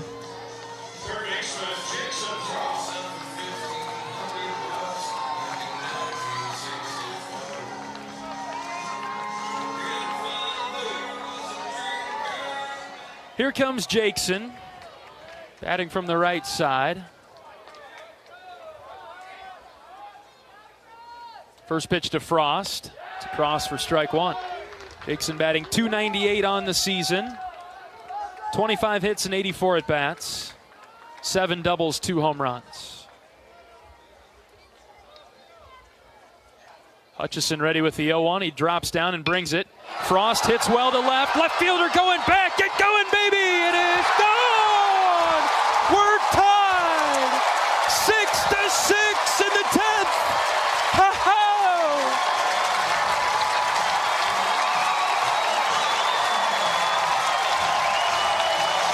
Some Hawkeye magic! Well, about how that tie divides out in RBI. This isn't like Washington's lights mysteriously not working anymore after they were down in the 7th inning to whatever NAI school that was. Are you okay, John? We are tied. Do I need to go find the AED thing for you? Oh, my goodness. Come on, Stroh. Run into one, buddy. 6-6 in the 10th. Hawks not done. First pitch to Kellen is low. Yeah, and my clock says 3:34, so we're not playing any more baseball after this inning. 1-0. Kellen lines into center field. Base hit. The winning run is on for the Hawks. Have yourself a day, Kellen Strohmeyer. 2 for 3 from Stroh, 2 walks, scored a couple runs. And boy, if he could cross the plate one more time, send the black and gold home. There's another guy here in the last month that's come up with some big hits.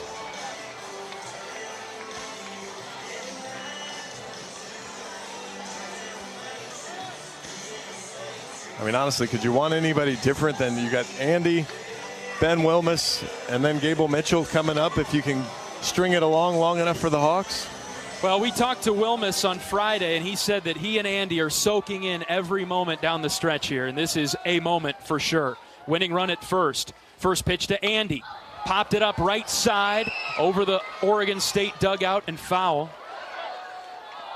So unless people can hear us on the concourse, they're going to be really, really surprised when the teams funnel out of the dugout if it's tied at 6. Yes.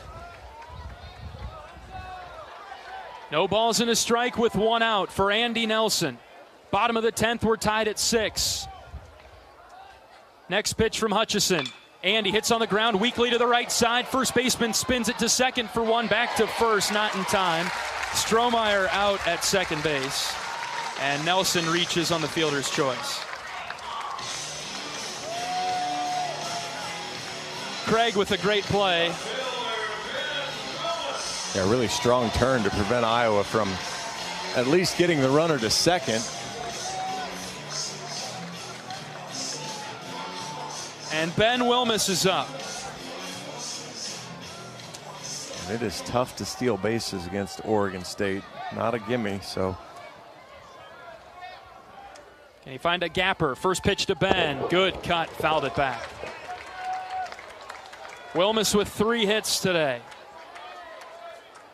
Laid down a squeeze bunt in the 8th to tie us up. 6-6, bottom of the 10th. 2 outs. Nelson at first base. The 0-1 to Ben. Hit in the air to right center field, but playable. Right fielder underneath it. He makes the catch for the 3rd out. It's 37, so I'm thinking that's the game. We'll see here. We're going to hold for a minute. That is the game. Coach Heller talking with the umpires. So is head coach Mitch Canham for Oregon State. And the game is over. 6-6 tie because Oregon State has to head out of town. We knew that coming in. Again, that's why we moved the game time up. So this is not surprising. It's just disappointing. Iowa and Oregon State tie 6-6 in 10 innings. Boy, does that feel lousy. How do we mark that one down? I don't know. 6-6, a 10-inning tie between Oregon State and Iowa. We'll head into postgame right after this. This is Hawkeye Baseball from Learfield. When the game goes into overtime, but the game goes into overtime. The choice to enjoy is easy. Bud Light. Easy to drink, easy to enjoy. Enjoy responsibly. Anheuser-Busch, Bud Light Beer, St. Louis, Missouri. Get a great deal on select Kubota equipment. The BX Series is the #1 selling subcompact tractor in the U.S. The versatile lineup is built to help you make the most of your land. Right now at participating dealers, get a Kubota compact tractor for $0 down, 0% APR for up to 60 months. Plus, save up to $1,500 on select equipment. Now through September 30th, see us or go to KubotaUSA.com/disclaimers for full disclaimer. Check out Kubota's winning lineup. Visit KubotaUSA.com to find your local dealer.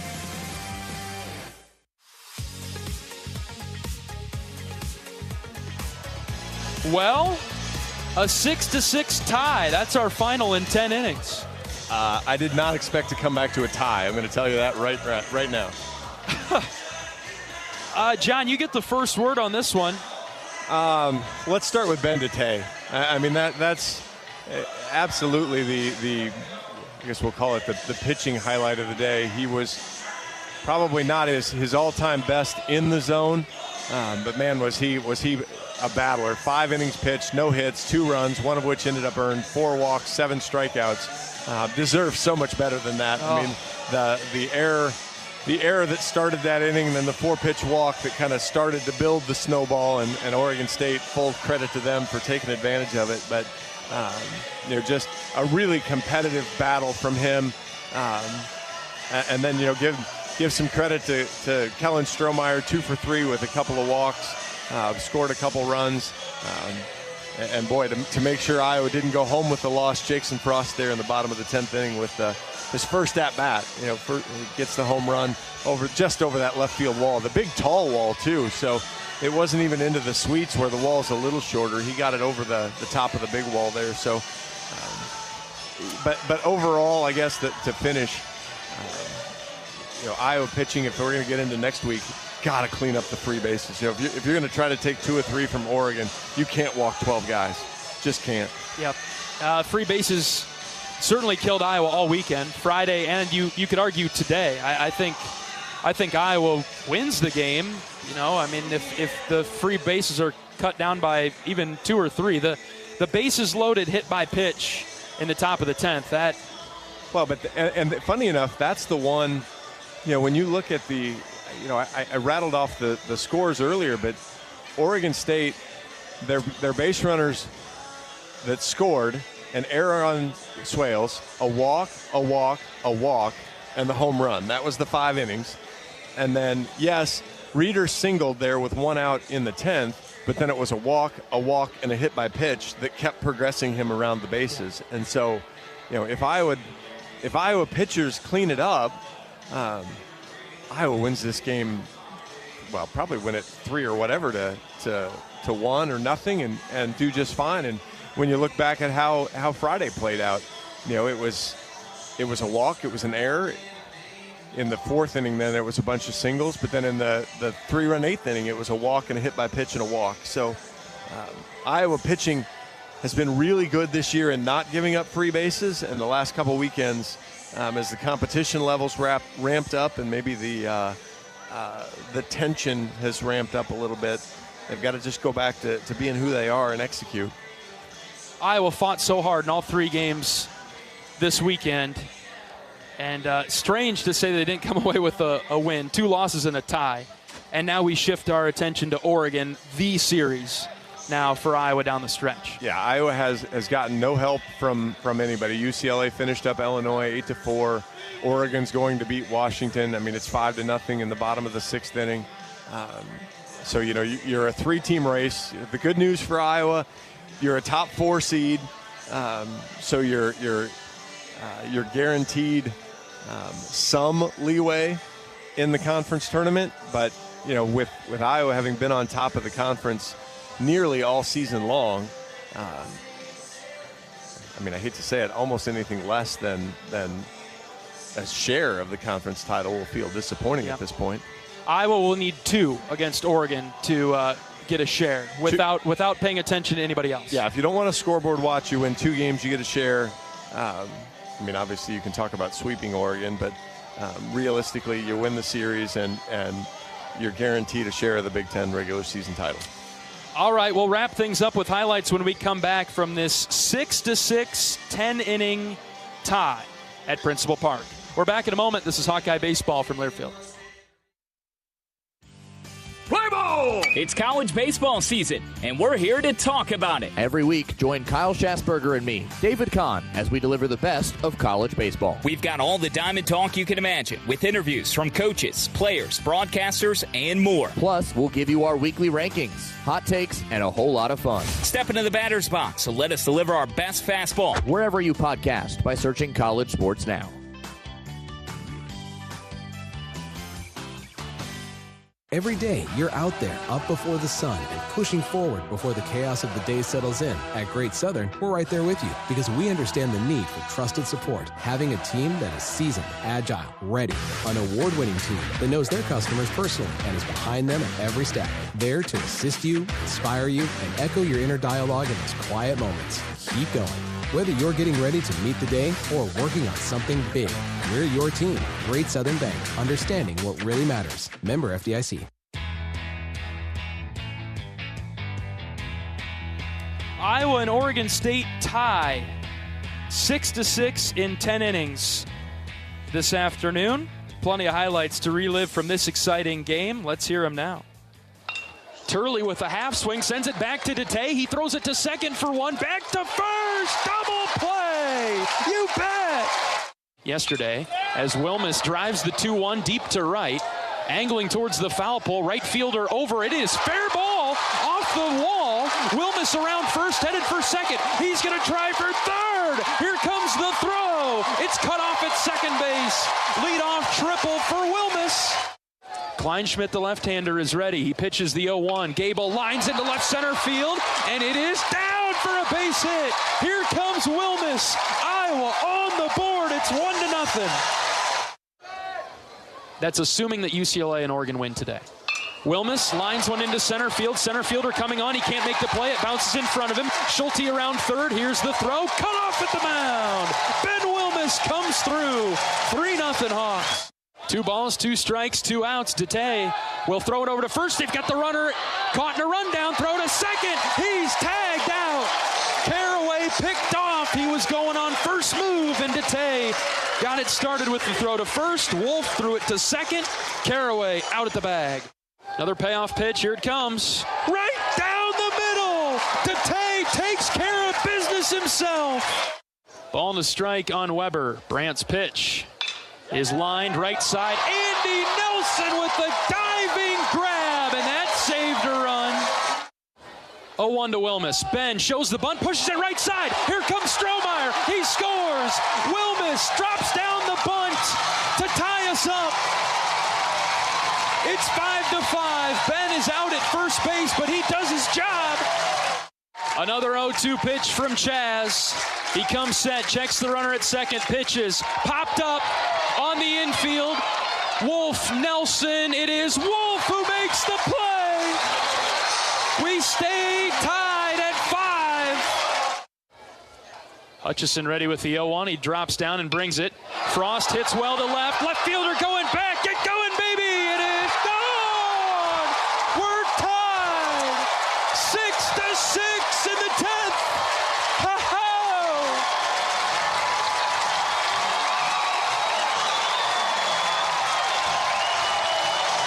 Some Hawkeye magic.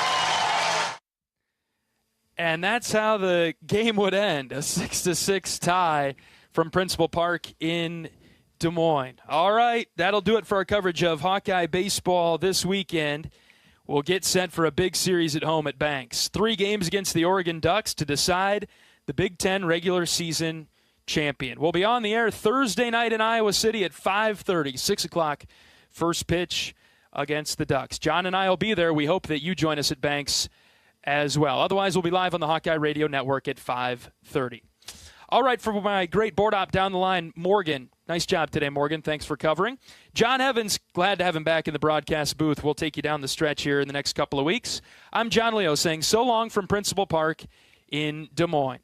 Every day's a great day to be a Hawkeye. Some are just a little bit better than others. So long, everybody. Iowa Hawkeye Baseball has been brought to you by Iowa Corn. You might think Iowa just grows corn, but the truth is corn grows Iowa. Brought to you by Iowa's corn farmers of the Iowa Corn Growers Association and the Iowa Corn Promotion Board. Iowa Lottery. Be a VIP with the Iowa Lottery. Visit ialottery.com for details. Mid-American Energy.